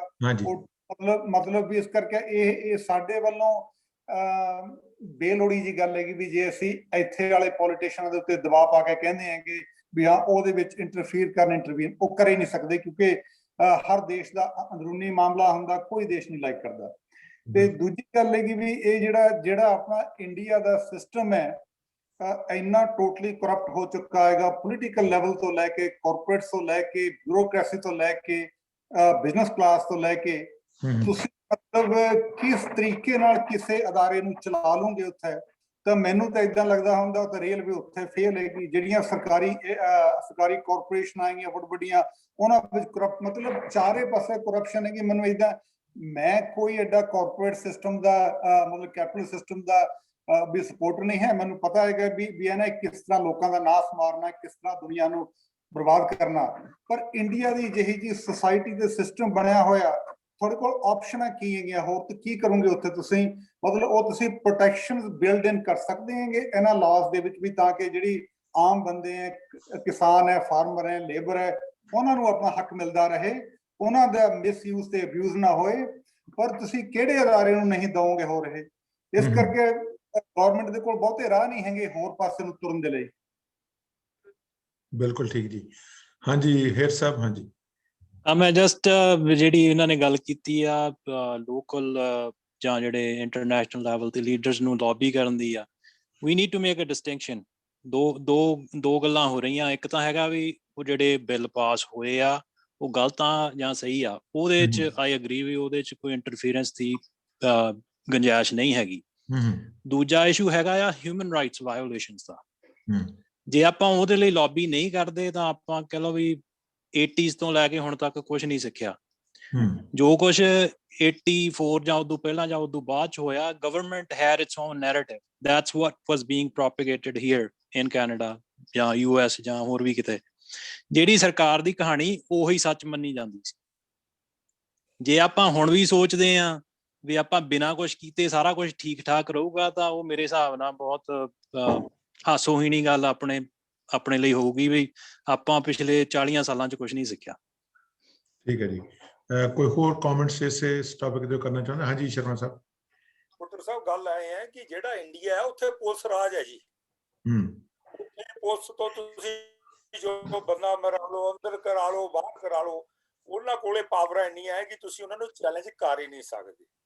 ਇੱਥੇ ਦੀ ਪੁਲਿਸ ਜੇ ਤੁਸੀਂ ਉਹਨੂੰ ਕਾਊਂਟ ਫਾਰ ਕਰੋ, ਉਹਨਾਂ ਦੀ ਗੱਡੀਆਂ ਦੇ ਕੈਮਰੇ ਲੱਗੇ ਹੈ, ਉਹਨਾਂ ਦੀ ਦੇ ਕੈਮਰੇ ਜਿਹੜੇ ਐਵੀਡੈਂਸ ਕ੍ਰੀਏਟ ਕਰਦੇ ਆ। ਕੋਰਟ ਦਾ ਐਵੀਡੈਂਸ ਜਿੰਨਾ ਹੈ ਉਹ ਗੱਡੀਆਂ ਜਿਹੜੀਆਂ ਉਹਨਾਂ ਦੇ ਕੈਮਰਿਆਂ ਤੇ ਵਰਦੀਆਂ ਦੇ ਕੈਮਰੇ ਤੋਂ ਐਵੀਡੈਂਸ ਬਣਦਾ। ਨਾ ਉੱਥੇ ਗੱਡੀਆਂ ਦੇ ਕੈਮਰੇ ਆ, ਨਾ ਵਰਦੀਆਂ ਦੇ ਕੈਮਰੇ ਆ। ਜਿਹੜੀ ਲੇਟੈਸਟ ਗੱਲ ਮੈਨੂੰ ਪੰਜਾਬ ਤੋਂ ਸੁਣਨ ਆ ਰਹੀ ਹੈ ਕਿ ਇਸ ਗੱਲ ਨੇ ਗਾਂਹ ਜਾ ਕੇ ਬਹੁਤ ਪਾੜਾ ਪਿੰਡਾਂ 'ਚ ਪਾ ਦੇਣਾ ਕਿ ਉੱਥੇ ਜਿਹੜੇ ਲੀਡਰ ਹੈ ਜੀ, ਜਿਹੜੇ ਪੇਂਡੂ ਲੈਵਲ ਤੇ ਲੀਡਰ ਹੈ, ਉਹ ਕਹਿੰਦੇ ਜੀ ਜਾਂ ਤਾਂ ਬੰਦਾ ਭੇਜੋ ਦਿੱਲੀ ਬਾਰਡਰ ਤੇ ਭੇਜੋ, ਸਿੰਘੂ ਬਾਰਡਰ ਤੇ ਭੇਜੋ, ਨਹੀਂ ਤਾਂ 1500 ਰੁਪਈਆ ਦਿਓ, ਨਹੀਂ ਤਾਂ ਤੁਹਾਡਾ ਜਿਹੜਾ ਅਸੀਂ ਤੁਹਾਡਾ ਬਾਈਕਾਟ ਕਰਾਂਗੇ। ਇਸ ਗੱਲ ਦਾ ਅਸਰ ਜਿਹੜਾ ਇਹ ਵੀ ਸਾਡੇ ਪੇਂਡੂ ਭਾਈਚਾਰੇ ਤੇ ਬਹੁਤ ਪੈਣਾ। ਇਸ ਗੱਲ ਨੂੰ ਵੀ ਰਿਵਿਊ ਕਰਨਾ ਚਾਹੀਦਾ, ਕਿਉਂਕਿ ਹੁਣ 2.5 ਮਹੀਨੇ ਤੋਂ ਐਜੀਟੇਸ਼ਨ ਚੱਲੀ, ਜਿੰਨਾ ਕਿ ਫੰਡ ਆਈ ਗਏ ਉਹ ਕਾਫੀ ਐਗਜ਼ੌਸਟ ਹੋ ਚੁੱਕੇ ਦੇ ਆ। ਸੋ ਰੀਕੂਪ ਕਰਨ ਲਈ, ਮੇਕਅਪ ਕਰਨ ਲਈ ਆਹ ਫੰਡ ਦੀ ਜਿਹੜੀ ਥਿਊਰੀ ਉੱਥੇ ਦੇ ਲੀਡਰਾਂ ਨੇ ਅਪਣਾਈ ਹੈ ਉਹ ਬਹੁਤ ਗਲਤ ਹੈ, ਔਰ ਇਹਦਾ ਆਫਟਰ ਇਫੈਕਟ ਜਿਹੜੇ ਬਾਅਦ 'ਚ ਬਹੁਤ ਜ਼ਿਆਦਾ ਪੇਂਡੂ ਲੈਵਲ ਤੇ ਪੈਣੇ। ਮੈਂ ਬਹੁਤ ਵਧੀਆ ਤਰੀਕੇ ਨਾਲ ਸਾਰੀ ਡਿਸਕਸ਼ਨ ਹੋਈ ਆ। ਤੇ ਹੁਣ ਇਹ ਕਿਹੜਾ ਰੋਲ ਆ ਜੀ ਮੀਡੀਆ ਦਾ? ਦੇਸ਼ ਵਿਦੇਸ਼ ਜਿੱਥੇ ਮੀਡੀਆ ਬੈਠਾ ਹੈ, ਇੱਕ ਤਾਂ ਉਹ ਮੀਡੀਆ ਜਿਹੜਾ ਰਵਾਇਤੀ ਮੀਡੀਆ ਜਿਹਦੇ ਵਿੱਚ ਰੇਡੀਓ, TV, ਅਖਬਾਰਾਂ ਆਉਂਦੀਆਂ ਨੇ, ਇੱਕ ਆਪ ਮੁਹਾਰਾ ਮੀਡੀਆ ਵੀ ਅੱਜ ਕੱਲ੍ਹ ਹੈ ਜੀ। ਮੀਡੀਆ ਦੇ ਰੋਲ ਨੂੰ ਬੜੇ ਕੁਐਸਚਨ ਕੀਤੇ ਜਾ ਰਹੇ ਆ। ਜਿਹੜਾ ਰਵਾਇਤੀ ਮੀਡੀਆ ਖਾਸ ਕਰਕੇ ਇੰਡੀਆ ਉਹ ਤੇ ਬੜੀਆਂ ਉਂਗਲਾਂ ਚੁੱਕੀਆਂ ਜਾ ਰਹੀਆਂ ਨੇ। ਪਾਰਲੀਮੈਂਟ ਦੀ ਤੁਸੀਂ ਕਾਰਵਾਈ ਵੇਖੋ ਤਾਂ ਮੈਨੂੰ ਲੱਗਦਾ ਕੋਈ ਵੀ ਆਪੋਜੀਸ਼ਨ ਪਾਰਟੀ, ਬੇਸ਼ੱਕ ਉਹ ਤ੍ਰਿਣਮੂਲ ਕਾਂਗਰਸ ਜਾਂ ਕੋਈ ਵੀ, ਉਹ ਸ਼ਰੇਆਮ ਔਨ ਦੀ ਰੈਕਡ ਕਹਿ ਕੇ ਗਏ ਜਿਹੜਾ ਮੀਡੀਆ ਇੰਡੀਆ ਦਾ ਉਹ ਪ੍ਰੋ ਗਵਰਨਮੈਂਟ ਹੋ ਚੁੱਕਾ ਤੇ ਬਹੁਤ ਬੁਰੀ ਤਰ੍ਹਾਂ ਹੋ ਚੁੱਕਾ ਹੈ। ਡੈਮੋਕ੍ਰੇਸੀ ਦਾ 4th ਪਿਲਰ ਜਿਹੜਾ ਉਹ ਖਿਸਕ ਗਿਆ ਆਪਣੇ ਥਾਂ ਤੋਂ। ਕੀ ਲੱਗਦਾ ਤੁਹਾਨੂੰ ਜੀ ਕਿ ਇਹਦੇ ਵਿੱਚ ਕੌਣ ਜ਼ਿੰਮੇਵਾਰ ਹੈ ਇਸ ਗੱਲ ਦਾ, ਸਰਕਾਰਾਂ ਜਾਂ ਆਮ ਆਦਮੀ, ਜਾਂ ਜਿਹੜਾ ਇਹ 4th ਪਿਲਰ ਜਿਹਨੂੰ ਕਿਹਾ ਜਾਂਦਾ ਡੈਮੋਕ੍ਰੇਸੀ ਦਾ, ਜਦੋਂ ਇਹਦੇ ਵਿੱਚੋਂ ਸਮਝੌਤਾ ਕੀਤਾ ਜਾਂਦਾ ਅਸੂਲਾਂ ਦੇ ਨਾਲ, ਤੇ ਫਿਰ ਇਹਦੀ ਆਊਟਕਮ ਕੀ ਹੈ ਜੀ? ਇਹ ਦੋ ਸਵਾਲ ਇਕੱਠੇ ਹੀ ਆਪਾਂ ਕਰਦੇ ਹਾਂ ਜੀ। ਤੇ ਆਪਾਂ ਜੇ ਹੁਣ ਜਤਿੰਦਰ ਭਾਜੀ ਤੋਂ ਸ਼ੁਰੂ ਕਰਦੇ ਹਾਂ, ਹੇਡ ਸਾਹਿਬ ਤੋਂ। ਹਾਂਜੀ ਭਾਜੀ। ਹਾਂਜੀ, ਮੈਂ ਮੋਸਟਲੀ ਸਹਿਮਤ ਆ ਜਿਹੜੀ ਆਪੋਜੀਸ਼ਨ ਗੱਲ ਕਰ ਰਹੀ ਆ। ਹਾਊਐਵਰ ਜੇ ਆਪਾਂ ਦੇਖੀਏ ਵੀ ਮੀਡੀਆ ਇੰਡੀਆ 'ਚ ਹਮੇਸ਼ਾ ਹੀ ਸਰਕਾਰ ਪੱਖੀ ਰਿਹਾ ਆ। ਉਹ ਇਹ ਗੱਲ ਉਦੋਂ ਵੀ ਸੱਚੀ ਸੀ ਜਦੋਂ ਸਿਰਫ ਦੂਰਦਰਸ਼ਨ ਦੇ 3-4 ਸਟੇਸ਼ਨ ਹੁੰਦੇ ਸੀਗੇ, ਤੇ ਉਹ ਗੱਲ ਅੱਜ ਉਦੋਂ ਨਾਲੋਂ ਜ਼ਿਆਦਾ ਸੱਚੀ ਹੋ ਗਈ ਆ। ਜੇ ਆਪਾਂ ਦੇਖੀਏ ਜਿਹੜੀਆਂ ਐਮਰਜੈਂਸੀ ਦੇ ਦੌਰਾਨ ਕੀ ਕੁਛ ਹੋਇਆ, ਜਾਂ ਉਦੋਂ ਬਾਅਦ 80s ਦੇ ਵਿੱਚ ਪੰਜਾਬ 'ਚ ਕੀ ਹੋਇਆ, ਜਾਂ ਦਿੱਲੀ 'ਚ ਕੀ ਹੋਇਆ, ਜਾਂ ਦੇਖੀਏ ਉਦੋਂ ਬਾਅਦ ਜਿਹੜੇ I don't know if you guys remember ਵੀ ਤਹਿਲਕਾ ਵੀ ਇੱਕ ਨਿਊਜ਼ ਆਰਗੇਨਾਈਜੇਸ਼ਨ ਹੁੰਦੀ ਸੀ। ਉਹਨਾਂ ਨੇ ਕੁਝ ਐਕਸਪੋਜ਼ੇਸ ਕੀਤੇ, ਉਹ ਬੀਜੇਪੀ ਦੇ ਉਭਾਰ ਤੋਂ ਥੋੜਾ ਪਹਿਲਾਂ ਹੋਏ ਸੀਗੇ। ਜੇ ਤੁਸੀਂ ਉਹਨੂੰ ਕੰਟੀਨਿਊਏਸ਼ਨ ਦੇਖਦੇ ਹੋ ਉਸ ਚੀਜ਼ ਦੀ, ਤਾਂ ਉਹ 'ਚ ਤੁਹਾਨੂੰ ਦੀਦਾ ਵੀ 70s ਤੋਂ 80s ਤੱਕ ਨਿਘਾਰ ਆਇਆ, 80s ਤੋਂ 90s ਤੱਕ ਨਿਘਾਰ ਆਇਆ, 90s ਤੋਂ ਹੁਣ ਤੱਕ ਤਾਂ ਬਸ ਕਹਿ ਲਓ ਵੀ ਬੇੜਾ ਗਰਕਣ ਵਾਲੀ ਗੱਲ ਹੋਈ ਆ। ਇਹਦੇ 'ਚ ਮੈਂ ਇੱਕ ਗੱਲ ਹੋਰ ਐਡ ਕਰਨੀ ਚਾਹੁੰਦਾ ਵੀ ਇਹ ਜਿਹੜੀ ਐਜੀਟੇਸ਼ਨ ਸਟਾਰਟ ਹੋਈ ਆ, ਉਹਦਾ ਕਹਿ ਲਓ ਵੀ ਇੱਕ ਅਨਐਕਸਪੈਕਟਡ ਬੈਨੀਫਿਟ, ਜਿਹੜਾ ਆਪਾਂ ਕਹਿ ਲਓ ਵੀ ਇੱਕ ਫਾਇਦਾ ਜਿਹੜਾ ਆਪਾਂ ਸੋਚਦੇ ਨਹੀਂ ਸੀ ਹੋ ਸਕਦਾ, ਉਹ ਹੋਇਆ ਵੀ ਜਿਹੜੇ ਫ੍ਰੀਲਾਂਸ ਜਰਨਲਿਜ਼ਮ 'ਚ ਆਪਾਂ ਕਹਿੰਦੇ ਆ ਵੀ ਹਰੇਕ ਬੰਦੇ ਕੋਲ ਕੈਮਰਾ ਤੇ ਉਹ ਰਿਪੋਰਟਰ ਬਣਿਆ ਫਿਰਦਾ ਆ, ਉਹਦਾ ਨੁਕਸਾਨ ਵੀ ਆ ਪਰ ਉਹਦਾ ਫਾਇਦਾ ਵੀ ਆ। ਜਿਹੜੀ ਸਿੰਘੂ ਤੋਂ ਪਿਛਲੇ 2-3 ਮਹੀਨਿਆਂ ਦੀ ਰਿਪੋਰਟਿੰਗ ਹੋਈ ਆ, ਉਹ 'ਚ ਜੇ ਤੁਸੀਂ ਕਿਸਾਨਾਂ ਦਾ ਪੱਖ ਦੇਖਣਾ ਚਾਹੁੰਦੇ ਆ, ਮੈਂ ਇਹ ਨਹੀਂ ਕਹਿੰਦਾ ਵੀ ਉਹ ਇੰਡੀਪੈਂਡੈਂਟ ਆ, ਉਹ they are not ideology independent, they're independent of corporate ਜਿਹੜੇ ਘਰਾਣੇ ਆ ਮੀਡੀਆ ਦੇ, ਉਹ ਕਿਸਾਨਾਂ ਦਾ ਇੱਕ ਪੱਖ ਪੇਸ਼ ਕਰਦੇ ਆ। ਉਹਦੇ 'ਚ 2-3 ਮੁੰਡੇ ਹੈਗੇ ਆ ਜਿਹੜੇ ਰੈਗੂਲਰਲੀ ਅਪਡੇਟਸ ਪਾਉਂਦੇ ਆ, ਤੇ you can rely on that information because it's first hand, it's from the ground. ਸੋ ਉਹ ਜਿਹੜਾ ਆ ਉਹ ਇੱਕ ਫਾਇਦਾ ਵੀ ਹੋਇਆ ਇਸ ਸੰਘਰਸ਼ ਦਾ, ਜਿਹੜਾ ਆਈ ਥਿੰਕ ਆਪਾਂ ਨਹੀਂ ਸੋਚਿਆ ਹੋਣਾ ਸੰਘਰਸ਼ ਦੇ ਸਟਾਰਟ ਹੋਣ ਤੋਂ ਪਹਿਲਾਂ। ਦੂਜਾ ਉਹਦੇ ਨਾਲ ਇਹ ਹੋਇਆ ਵੀ ਜਿਹੜਾ ਆਪਾਂ ਕਹਿੰਦੇ ਆ ਨਾ ਵੀ ਸਾਨੂੰ ਖਬਰ ਟਾਈਮ ਸਿਰ ਨਹੀਂ ਮਿਲਦੀ NRIs ਨੂੰ, ਸੋਸ਼ਲ ਮੀਡੀਆ ਦੇ ਥਰੂ ਜਿਹੜੀ ਉਹਨਾਂ ਦੀ ਰਿਪੋਰਟਿੰਗ ਆ, ਜੇ ਤੁਸੀਂ ਉਹ ਦੇਖਦੇ ਆ, ਤੁਸੀਂ ਐਟ ਦੀ ਐਂਡ ਦਾ ਡੇ ਤੁਹਾਨੂੰ ਆਪ ਸੋਚਣਾ ਪੈਂਦਾ ਵੀ ਸੱਚੀ ਗੱਲ ਕਿਹੜੀ ਆ ਤੇ ਝੂਠੀ ਕਿਹੜੀ ਆ, ਪਰ ਉਹ ਬਹੁਤ ਹੱਦ ਤੱਕ ਸਹੀ ਰਿਪੋਰਟਿੰਗ ਕਰ ਰਿਹਾ। ਸੋ ਜੇ ਆਪਾਂ ਕਹੀਏ ਵੀ ਇੰਡੀਆ ਦੇ ਜਿਹੜੇ ਮੇਨ ਮੀਡੀਆ ਕਾਰਪੋਰੇਟਸ ਆ, ਉਹਨਾਂ 'ਚ majority of them are pro-government, whoever is in the government. ਜੇ ਇੰਡੀਆ ਟੂਡੇ ਦੇਖ ਲਓ ਜਾਂ ਕੋਈ ਹੋਰ ਦੇਖ ਲਓ, ਉੱਥੇ ਵੀ ਹੁਣ ਮੈਂ ਕਹੂੰਗਾ ਵੀ ਜਿਹੜੇ ਮੇਨ ਸਟ੍ਰੀਮ ਮੀਡੀਆ 'ਚ 2 ਗੁੱਟ ਆ, ਇੱਕ ਹੈਗੇ ਆ ਜਿਹੜੇ ਸਰਕਾਰ ਪੱਖੀ ਆ, ਦੂਜੇ ਹੈਗੇ ਜਿਹੜੇ ਆਪੋਜੀਸ਼ਨ ਦੇ ਪੱਖੀ ਆ। ਲੋਕੀ ਕਹਿੰਦੇ ਵੀ NDTV ਬਹੁਤ ਇੰਡੀਪੈਂਡੈਂਟ ਰਿਪੋਰਟਿੰਗ ਕਰਦਾ, ਜੇ ਤੁਸੀਂ ਉਹਨੂੰ ਘੋਖ ਨਾਲ ਦੇਖੋ ਤਾਂ ਉਹ ਇੰਡੀਪੈਂਡੈਂਟ ਰਿਪੋਰਟਿੰਗ ਨਹੀਂ ਕਰਦੇ, ਉਹ ਪ੍ਰੋ ਕਾਂਗਰਸ ਰਿਪੋਰਟਿੰਗ ਕਰਦੇ ਆ। ਸੋ ਜਿਹੜਾ ਉੱਥੇ ਇਹ ਜੋ ਕੁਛ ਚੱਲ ਰਿਹਾ ਆ, ਉਹ ਸਿਰਫ ਇੰਡੀਆ 'ਚ ਹੀ ਨਹੀਂ, ਉਹ ਆਪਾਂ ਇੱਥੇ US ਦੀ ਇਲੈਕਸ਼ਨ 'ਚ ਵੀ ਦੇਖਿਆ ਆ। ਜਿਹੜਾ CNN ਆ ਉਹਨੇ ਡੈਮੋਕ੍ਰੈਟਸ ਦੀ ਗੱਲ ਕੀਤੀ ਆ, ਜਾਂ ਕਹਿ ਲਓ ਵੀ ਡੈਮੋਕ੍ਰੈਟਸ ਉਹਨਾਂ ਨਾਲੋਂ ਆਪਾਂ ਥੋੜੇ ਸੱਚੇ ਮੰਨਦੇ ਆ, ਤੇ ਜਿਹੜਾ ਫੌਕਸ ਆ ਉਹਨੇ ਤਾਂ 24 ਘੰਟੇ ਝੂਠ ਬੋਲਿਆ। ਸੋ ਇੰਡੀਆ 'ਚ ਇਸ ਵੇਲੇ ਫੌਕਸ ਨਿਊਜ਼ ਜ਼ਿਆਦੇ ਆ, ਉਹ ਤੋਂ ਘੱਟ CNN ਆ, ਤੇ ਉਹ ਤੋਂ ਘੱਟ ਫੇ ਆ ਜਾਂਦੇ ਆ ਜਿਹੜੇ ਆਪਣੇ ਇੰਡੀਪੈਂਡੈਂਟ ਰਿਪੋਰਟਰਸ ਆ, ਤੇ ਉਹਨਾਂ ਤੇ ਹੁਣ ਰਿਲਾਈ ਕਰਨਾ ਪੈਂਦਾ ਤੁਹਾਨੂੰ ਜੇ ਤੁਸੀਂ ਸੱਚੀ ਖਬਰ ਜਾਣਨਾ ਚਾਹੁੰਦੇ ਵੀ ਗਰਾਊਂਡ ਤੇ ਕੀ ਹੋ ਰਿਹਾ। ਮੈਂ ਜਤਿੰਦਰ ਜੀ ਤੁਹਾਨੂੰ ਪਹਿਲਾਂ ਇਹ ਥੋੜੀ ਜਿਹੀ ਬੇਨਤੀ ਕਰ ਦੇਣਾ ਕਿ ਇਹ ਤੁਹਾਡੇ ਕੁਝ ਕਮੈਂਟਸ ਵੀ ਉਹ ਕੱਟ ਹੋਣਗੇ, ਮੈਂ ਰੇਡੀਓ ਤੇ ਕਿਸੇ ਹੋਰ ਅਦਾਰੇ ਦਾ ਨਾਮ ਪਲੇ ਨਹੀਂ ਕਰ ਸਕਦਾ। Okay, that's okay, legal complications ਹੋਣਗੀਆਂ, ਇਸ ਕਰਕੇ ਮੈਨੂੰ ਜਿਹੜੇ ਤੁਸੀਂ NDTV ਜਾਂ ਫੌਕਸ ਜਾਂ ਜਿਹੜੇ ਵੀ ਕੋਈ ਅਦਾਰੇ ਮੈਨੂੰ ਚੋਂ ਕੱਟ ਕਰਨਾ ਪਵੇਗਾ ਜੀ। ਓਕੇ, ਅੱਗੇ ਤੋਂ ਖਿਆਲ ਰੱਖੋ। ਹਾਂਜੀ, ਤੁਸੀਂ ਹਰਨੇਕ ਜੀ ਇਹਦੇ ਬਾਰੇ ਹਾਂ, ਕੀ ਕਹਿਣਾ ਚਾਹੁੰਦੇ? ਭਾਈ ਜੀ ਜਿਹੜੀ ਵੱਡੀ ਗੱਲ ਸਾਹਮਣੇ ਆ ਰਹੀ ਨਾ, ਜਿਹੜਾ ਸੋਸ਼ਲ ਮੀਡੀਆ ਨੇ ਵੱਡਾ ਰੋਲ ਅਦਾ ਕੀਤਾ ਹੈ। ਜਦੋਂ ਤੱਕ ਇੰਟਰਨੈਟ ਤੇ ਸੋਸ਼ਲ ਮੀਡੀਆ ਨਹੀਂ ਸੀ ਹਲੇ ਬਣਿਆ, ਉਦੋਂ ਤੱਕ ਖਾਸ ਕਰਕੇ ਇੰਡੀਆ ਵਰਗੇ ਦੇਸ਼ ਦੇ ਵਿੱਚ, ਜਿੱਦਾਂ ਬਾਈ ਉਹਨਾਂ ਨੇ ਕਿਹਾ ਹੈਗਾ ਵੀ ਉੱਥੇ ਜਿਹੜਾ ਮੀਡੀਆ ਸੀ ਉਹ ਤਕਰੀਬਨ ਗਵਰਨਮੈਂਟ ਦੇ ਕੰਟਰੋਲ ਵਿੱਚ ਹੁੰਦਾ ਸੀ, ਜ਼ਿਆਦਾਤਰ ਮੀਡੀਆ। ਅਤੇ ਅੱਜ ਕੱਲ ਵੀ ਜਿੰਨੇ ਵੀ ਇਹ ਮੀਡੀਆ ਦੇ ਵੱਡੇ ਵੱਡੇ ਆਊਟਲੈਟ ਹੈਗੇ ਇੰਡੀਆ ਦੇ ਵਿੱਚ, ਉਹ ਸਾਰੇ ਹੀ ਕੈਪੀਟਲਿਸਟ ਫੈਮਲੀਜ਼ ਦੇ ਕੰਟਰੋਲ ਨੇ ਤੇ ਓਨ ਹੈਗੇ। ਇਸ ਕਰਕੇ ਉਹਨਾਂ ਨੇ ਉਸੇ ਹੀ ਤਰ੍ਹਾਂ ਦੀ ਨਿਊਜ਼ ਦੇਣੀ ਹੈਗੀ ਜਿਸ ਤਰ੍ਹਾਂ ਦੀ ਉਹਨਾਂ ਦੇ ਲਈ ਢੁਕਦੀ ਹੈਗੀ ਨਿਊਜ਼, ਉਹ ਤੇ ਮਤਲਬ ਉਸੇ ਪੱਖ ਨੂੰ ਜ਼ਿਆਦਾ ਪ੍ਰਮੋਟ ਕਰਨਗੇ ਉਹ। ਤੇ ਬਾਕੀ ਜਿਹੜਾ ਹੈਗਾ ਸੋਸ਼ਲ ਮੀਡੀਆ ਹੈਗਾ, ਜਿਹੜਾ ਇਹ ਤਕਰੀਬਨ ਅੱਜ ਕੱਲ ਹਰੇਕ ਬੰਦੇ ਦੇ ਹੱਥ ਵਿੱਚ ਕੈਮਰਾ ਹੈਗਾ। ਬਹੁਤ ਸਾਰੇ ਲੋਕਲ ਰਿਪੋਰਟਰ ਹੈਗੇ, ਪੰਜਾਬ ਤੋਂ ਰਿਪੋਰਟਰ ਹੈਗੇ ਜਿਹੜੇ ਆ ਰਹੇ ਉੱਥੇ ਦੇਖ ਰਹੇ। ਘੱਟੋ ਘੱਟ ਤੁਹਾਨੂੰ ਦੇਖਣ ਨੂੰ ਮਿਲ ਜਾਂਦਾ ਹੈਗਾ ਵੀ ਟੀਵੀ ਵਾਲੇ ਕੀ ਦਿਖਾ ਰਹੇ ਹੈਗੇ ਤੇ ਲੋਕਲ ਉੱਥੋਂ ਖਬਰਾਂ ਕੀ ਆ ਰਹੀਆਂ। ਤੁਸੀਂ ਦੋਵੇਂ ਚੀਜ਼ਾਂ ਨੂੰ ਦੇਖ ਕੇ ਫੈਸਲਾ ਕਰ ਸਕਦੇ ਵੀ ਕਿੱਥੇ ਤੱਕ ਕਿਹਦੀ ਗੱਲ ਸਹੀ ਹੈਗੀ। ਇਹ ਤਾਂ ਬੜਾ ਚੰਗਾ ਹੈ ਜੀ, ਇਹ ਸੋਸ਼ਲ ਮੀਡੀਆ ਦੇ ਰਾਹੀਂ ਜਿਹੜੀ ਗੱਲ ਲੋਕਾਂ ਤੱਕ ਪਹੁੰਚ ਰਹੀ ਹੈ। ਹਾਂਜੀ ਵਰਿੰਦਰ ਜੀ। ਦੇਖੋ ਜੀ, ਜਿਹੜੀ ਮੈਂ ਕਾਫੀ ਹੱਦ ਤੱਕ ਸਹਿਮਤ ਹਾਂ ਜੀ ਹੇਅਰ ਸਾਹਿਬ ਨਾਮ ਦੇ ਮਠਾੜੂ ਸਾਹਿਬ ਦੇ ਨਾਲ ਵੀ। ਇਹ ਮੈਂ ਅੱਜ ਤੋਂ ਮੈਨੂੰ ਲੱਗਦਾ ਇਹ 80 ਦੇ ਵਿੱਚ ਗੱਲ ਹੋਣੀ ਹੈ। ਇੱਕ ਵਾਰ ਇਹ ਗੱਲ ਚੱਲੀ ਸੀਗੀ ਮੀਡੀਆ ਦੇ ਪ੍ਰਾਈਵੇਟਾਈਜੇਸ਼ਨ ਹੋਣ ਦੀ। ਉਸ ਟਾਈਮ ਤੇ ਜਿਹੜੇ ਪ੍ਰਾਈਮ ਮਿਨਿਸਟਰ ਸੀਗੇ ਉਦੋਂ, ਉਹਨਾਂ ਨੇ ਇਹ ਕਿਹਾ ਸੀ ਵੀ ਜੇ ਇਹ ਮੀਡੀਆ ਪ੍ਰਾਈਵੇਟ ਕਰ ਦਿੱਤਾ ਨਾ ਤਾਂ ਇਹ ਕਾਰਪੋਰੇਟ ਦਾ ਗੁਲਾਮ ਹੋ ਜਾਊਗਾ। ਔਰ ਜਿਹੜਾ ਕਿ ਮੈਨੂੰ ਲੱਗਦਾ ਹੈ ਕਿ ਕਾਫੀ ਹੱਦ ਤੱਕ ਟਰੂ ਆ ਹੁਣ ਇਸ ਟਾਈਮ ਤੇ। ਜਿਹੜਾ ਮੇਨ ਵੱਡੇ ਚੈਨਲਸ ਨੇ ਉਹ ਇਸ ਟਾਈਮ ਕਾਰਪੋਰੇਟ ਦੇ ਗੁਲਾਮ ਨੇ। ਜੋ ਕਾਰਪੋਰੇਟ ਚਾਹੁੰਦੀਆਂ ਨੇ ਉਹ ਕਰ ਰਹੇ ਨੇ। ਪਰ ਦੂਸਰੇ ਪੱਖ ਤੋਂ ਜਿਵੇਂ ਹੇਅਰ ਸਾਹਿਬ ਨੇ ਪਹਿਲਾਂ ਕਿਹਾ ਹੈ ਕਿ ਜਦੋਂ ਕੋਈ ਗੌਰਮੈਂਟ ਦੇ ਹੀ ਚੈਨਲ ਸੀਗੇ ਇਕੱਲੇ, ਉਹ ਉਦੋਂ ਗੌਰਮੈਂਟ ਦੇ ਜਿਹੜੀ ਦਖਲਅੰਦਾਜ਼ੀ ਜ਼ਿਆਦਾ ਸੀ। ਤੇ ਹੁਣ ਜਿਹੜੇ ਇੰਡੀਪੈਂਡੈਂਟ ਛੋਟੇ ਮੀਡੀਆ ਨੇ, ਉਹ ਮੈਨੂੰ ਲੱਗਦਾ ਕਾਫੀ ਹੱਦ ਤੱਕ ਇਸ ਪ੍ਰੋਟੈਸਟ ਦੇ ਵਿੱਚ ਉਹ ਫੇਅਰ ਰਿਪੋਰਟਿੰਗ ਕਰ ਰਹੇ ਆ।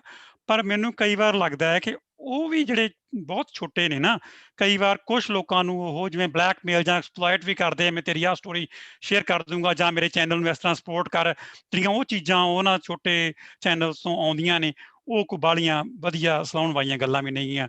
ਫਿਰ ਜਿਹੜਾ ਮੀਡੀਆ ਆ ਉਹਨੂੰ ਤੱਥਾਂ ਦੇ ਆਧਾਰ ਤੇ ਜਿਹੜੀ ਗੱਲ ਆ ਉਹ ਪੇਸ਼ ਕਰਨੀ ਚਾਹੀਦੀ ਆ। ਜਿਹੜਾ ਕਿ ਮੈਂ ਹੁਣ ਦੇਖਦਾ ਕਿ ਜਿਹੜੇ ਛੋਟੇ ਚੈਨਲ ਨੇ ਕਿਸਾਨ ਪ੍ਰੋਟੈਸਟ ਤੋਂ, ਉਹ ਆਮ ਬੰਦੇ ਦੀ ਉੱਥੇ ਜਿਹੜੀ ਇੰਟਰਵਿਊ ਕਰਕੇ ਉਹਦਾ ਪੱਖ ਪੇਸ਼ ਕਰਦੇ। ਉਹ ਆਪਣਾ ਜਿਹੜਾ ਉਹਦੇ ਵਿੱਚ ਕੋਈ ਐਡੀਸ਼ਨ ਜਾਂ ਆਪਣੇ ਵੱਲੋਂ ਕੋਈ ਵੀ ਐਡੀਟੋਰੀਅਲ ਜਾਂ ਓਪੀਨੀਅਨ ਨਹੀਂ ਦਿੰਦੇ। ਔਰ ਉਸ ਪੱਖ ਤੋਂ ਇਹ ਲੱਗਦਾ ਕਿ ਉਹ ਥੋੜਾ ਜਿਹਾ ਫੇਅਰ ਆ ਕਿ ਉਹ ਜਿਹੜੇ ਬੰਦੇ ਨਾਲ ਗੱਲ ਕਰ ਲਏ ਉਸ ਬੰਦੇ ਦਾ ਓਪੀਨੀਅਨ ਆ, ਜੋ ਉੱਥੇ ਉਹ ਹੈਗਾ, ਜਿੱਥੇ ਹੈਗਾ, ਜੋ ਉਹਦਾ ਰੋਲ ਆ, ਉੱਥੇ ਤੋਂ ਤੁਸੀਂ ਜੱਜ ਕਰ ਸਕਦੇ ਆ ਕਿ ਉਹ ਕਿੰਨੀ ਕੁ ਉਸ ਬੰਦੇ ਦੀ ਨੌਲੇਜ ਆ, ਕਿੰਨਾ ਕੁ ਉਹਦਾ ਐਕਸਪੀਰੀਅੰਸ ਆ, ਕੀ ਉਹਦਾ ਰੋਲ ਆ। ਔਰ ਉਸ ਚੀਜ਼ ਨੂੰ ਦੇਖ ਕੇ ਜਿਹੜਾ ਹੈ ਉਹ ਚੰਗਾ ਲੱਗਦਾ ਹੈ ਕਿ ਜਿਹੜੇ ਸਮਾਲ ਚੈਨਲਸ ਨੇ ਉਹ ਕੁਛ ਨਾ ਕੁਛ ਆਮ ਜਨਤਾ ਦੀ ਆਵਾਜ਼ ਆਮ ਜਨਤਾ ਤੱਕ ਪਹੁੰਚਾ ਰਹੇ ਨੇ। ਬਾਕੀ ਜਿਹੜੀ ਵਿਊਅਰਸ਼ਿਪ ਆ, ਉਹ ਮੈਨੂੰ ਲੱਗਦਾ ਕਿ ਕਈ ਵਾਰ ਸਾਡੇ ਜਿਹੜੇ ਵਿਊਅਰ ਨੇ ਉਹ ਵੀ ਬਾਇਸ ਹੁੰਦੇ ਨੇ। ਉਹ ਤਕਰੀਬਨ ਉਹੀ ਚੈਨਲ ਵਾਚ ਕਰਦੇ ਨੇ ਜਿਸ ਤਰ੍ਹਾਂ ਦੀ ਉਹਨਾਂ ਦੀ ਵਿਚਾਰਧਾਰਾ ਹੁੰਦੀ ਹੈ। ਮੈਂ ਕਈ ਆਪਣੇ ਦੋਸਤਾਂ ਮਿੱਤਰਾਂ ਨਾਲ ਗੱਲ ਕੀਤੀ ਆ ਜਿਹੜੇ ਸੋਸ਼ਲ ਮੀਡੀਆ ਦੇ ਰਾਹੀਂ। ਮੈਨੂੰ ਇਹ ਲੱਗਦਾ ਕਿ ਉਹ ਇੱਕ ਪਰਟੀਕੂਲਰ ਚੈਨਲ ਹੀ ਵਾਚ ਕਰ ਰਿਹਾ, ਕਿਉਂਕਿ ਉਹ ਹਮੇਸ਼ਾ ਉਹਦੇ ਰੈਫਰੈਂਸ ਦੇ ਵਿੱਚ ਹੀ ਗੱਲ ਕਰਦੇ ਨੇ, ਦੂਸਰੇ ਦੇ ਵਿੱਚ ਨਹੀਂ। ਕਈ ਵਾਰ ਤੁਸੀਂ ਜੇ ਕੋਈ ਲਿੰਕ ਸ਼ੇਅਰ ਵੀ ਕਰਦੇ ਨੇ, ਮੈਨੂੰ ਲੱਗਦਾ ਹੈ ਕਿ ਉਹਨਾਂ ਦਾ ਕੋਈ ਉਹਦੇ ਵਿੱਚ ਇੰਟਰਸਟ ਨਹੀਂ ਹੁੰਦਾ ਬਾਲਾ ਉਹਨੂੰ ਵਾਚ ਕਰਨ ਤੇ, ਕਿਉਂਕਿ ਉਹਨਾਂ ਨੂੰ ਉਹ ਚੀਜ਼ ਜਿਹੜੀ ਆ ਉਹ ਮਿਲਦੀ ਹੈ। ਔਰ ਮੀਡੀਆ ਵੀ ਜਿਹੜਾ ਲੱਗਦਾ ਚਾਹੇ ਕੋਸ਼ਿਸ਼ ਹੁੰਦੀ ਹੈ ਕਿ ਉਹ ਲਿਸਨਰ ਦੀ ਰੂਹ ਦੀ ਖੁਰਾਕ ਵੇਚਦੇ ਨੇ ਤਾਂ ਕਿ ਉਹਨਾਂ ਦੇ ਮੋਰ ਵਿਊਅਰ ਉਹਨਾਂ ਦੇ ਨਾਲ ਜੁੜਨ ਤੇ ਉਹਨਾਂ ਦਾ ਜਿਹੜੀ ਆ ਇੱਕ ਬਿਜ਼ਨਸ ਹੈ, ਜਿਹੜੀ ਕਿ ਮਤਲਬ ਇੱਕ ਸੇਵਾ ਦੀ ਜਗ੍ਹਾ ਤੇ ਇੱਕ ਬਿਜ਼ਨਸ ਬਣ ਜਾਂਦਾ ਜਦੋਂ। That is the sad part. ਦੇਖੋ ਜਿਹੜਾ ਮੀਡੀਆ ਦਾ ਬੜਾ ਸੈਂਸਿਟਿਵ ਟਾਪਿਕ ਹੈ ਜੀ, ਕਿ ਫੋਰਥ ਪਿਲਰ ਇਹਨੂੰ ਕਿਹਾ ਗਿਆ ਡੈਮੋਕ੍ਰੇਸੀ ਦਾ। ਇੱਕ ਹੈ ਜਿਹੜਾ ਕਾਨੂੰਨ ਬਣਾਉਂਦਾ, ਇੱਕ ਜਿਹੜਾ ਉਹਨੂੰ ਓਰੇਟ ਕਰਦਾ, ਇੱਕ ਜਿਹੜਾ ਉਹਨੂੰ ਲਾਗੂ ਕਰਦਾ ਹੈ। ਤੇ ਇਹਦਾ ਕੰਮ ਹੈ ਤੀਹਾਂ ਤੇ ਨਿਗਾਹ ਰੱਖਣਾ, ਆਲ 3 ਪਿਲਰਸ ਜਿਹੜੇ ਉਹਨੂੰ ਵਾਚ ਕਰਨਾ। ਪਰ ਮੈਨੂੰ ਇਦਾਂ ਲੱਗਦਾ, ਮੇਰੀ ਆਪਣੀ opinion as a media person, ਜੋ ਤਾਂ ਇਸ ਗੱਲ 'ਚ ਮੈਂ ਜਿਹੜਾ ਜੀ ਡਿਸਕਸ਼ਨ ਵਿੱਚ ਆਇਆ ਕਿ ਬਹੁਤ ਸਾਰੇ ਜਿਹੜੇ ਕਾਰਪੋਰੇਟ ਹਾਊਸ ਉਹ ਓਨ ਕਰਦੇ ਆ, ਉਹਨਾਂ ਦੇ ਵੈਸਟਡ ਇੰਟਰਸਟ ਨੇ ਵੱਖ-ਵੱਖ ਗਵਰਨਮੈਂਟਾਂ ਦੇ ਨਾਲ। ਦੂਸਰੀ ਗੱਲ ਇੱਕ ਇੰਡੀਆ ਜਿਹੜੀ ਖਾਸ ਗੱਲ ਇਹ ਹੈ ਕਿ ਡਾਇਰੈਕਟਲੀ ਜਿਹੜੇ ਬਹੁਤ ਵੱਡੇ ਘਰਾਣੇ ਆ, ਪੋਲੀਟੀਕਲ ਘਰਾਣੇ, ਉਹ ਡਾਇਰੈਕਟਲੀ ਓਨ ਕਰਦੇ ਆ ਟੈਲੀਵਿਜ਼ਨ ਤੇ ਅਖਬਾਰਾਂ ਤੇ ਜਿਹੜੇ ਵੱਖ-ਵੱਖ ਮਾਧਿਅਮ ਹੈਗੇ ਆ ਜਿਹੜੇ ਮੀਡੀਆ ਦੇ। ਜਿਹੜੇ ਛੋਟੇ ਚੈਨਲ ਆ ਉਹਨਾਂ ਦੀਆਂ ਜਿਹੜੀਆਂ ਜੀ ਬੜੀਆਂ ਲਿਮਿਟੇਸ਼ਨਸ ਨੇ ਉਹਨਾਂ ਦੀਆਂ। ਉਹ ਤੁਹਾਡੀ ਗੱਲ ਤਾਂ ਪਹੁੰਚਾ ਸਕਦੇ ਆ, ਜਿਵੇਂ ਲਾਈਵ ਹੋ ਜਾਣਾ ਆਪਾਂ ਫੇਸਬੁੱਕ ਤੇ ਜਾਂ ਜਿਵੇਂ YouTube ਤੇ ਕੋ ਬਣਾ ਕੇ ਪਾ ਦੇਣਾ।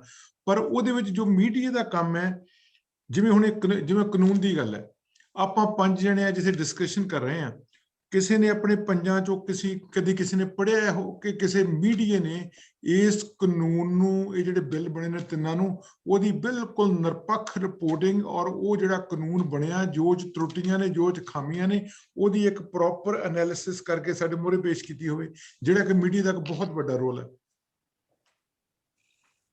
ਇੱਕ ਇਹਦੇ ਵਿੱਚ ਮੈਂ ਹੋਰ ਵੀ ਦੇਖ ਜਿਹੜੀ ਮੈਂ ਗੱਲ ਫੀਲ ਕੀਤੀ ਹੈ ਕਿ ਜਦੋਂ ਦੇ ਕਰੰਟ ਪ੍ਰਾਈਮ ਮਿਨਿਸਟਰ ਆਏ ਨੇ ਨਾ, ਉਹਨਾਂ ਨੇ ਕੋਈ ਵੀ ਲਾਈਵ ਓਪਨ ਪ੍ਰੈਸ ਕਾਨਫਰੰਸਿਸ ਜਾਂ ਮੀਡੀਆ ਦੇ ਕੁਐਸਚਨ ਆਨਸਰ ਨਹੀਂ ਕੀਤੇ, ਜਿਹੜਾ ਕਿ ਮੇਰਾ ਖਿਆਲ ਕਿ ਡੈਮੋਕ੍ਰੇਸੀ ਲਈ ਉਹ ਬਹੁਤ ਹੀ ਜ਼ਰੂਰੀ ਹੈ ਕਿ ਪ੍ਰਾਈਮ ਮਿਨਿਸਟਰ ਜਿਹੜਾ ਉਹ ਅਕਾਊਂਟੇਬਲ ਹੋਵੇ, ਉਹ ਆਪਣੀ ਗੱਲ ਨਾ ਕਰੇ, ਲੋਕਾਂ ਦੇ ਸਵਾਲਾਂ ਦੇ ਜਵਾਬ ਜ਼ਰੂਰ ਦੇਵੇ।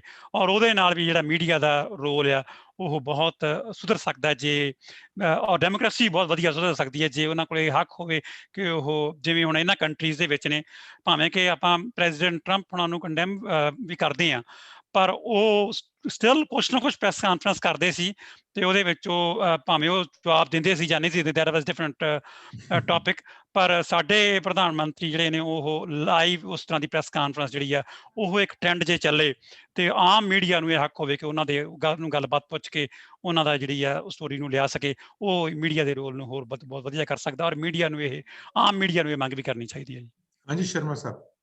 ਬੁੱਟਰ ਸਾਹਿਬ, ਇੱਕ ਤੁਸੀਂ ਮੀਡੀਆ, ਇੱਕ ਮੈਂ ਮੀਡੀਆ, ਅਸੀਂ ਐਗਜ਼ਿਸਟ ਕਰਦੇ ਆ ਸਾਡੇ ਭਾਈਚਾਰੇ ਦੇ ਸਿਰ ਤੇ। ਜੇ ਤੁਹਾਨੂੰ ਐਡ ਮਿਲੂ, ਮੈਨੂੰ ਐਡ ਮਿਲੂਗੀ, ਤਾਂ ਅਸੀਂ ਐਗਜ਼ਿਸਟ ਕਰਦੇ ਆ।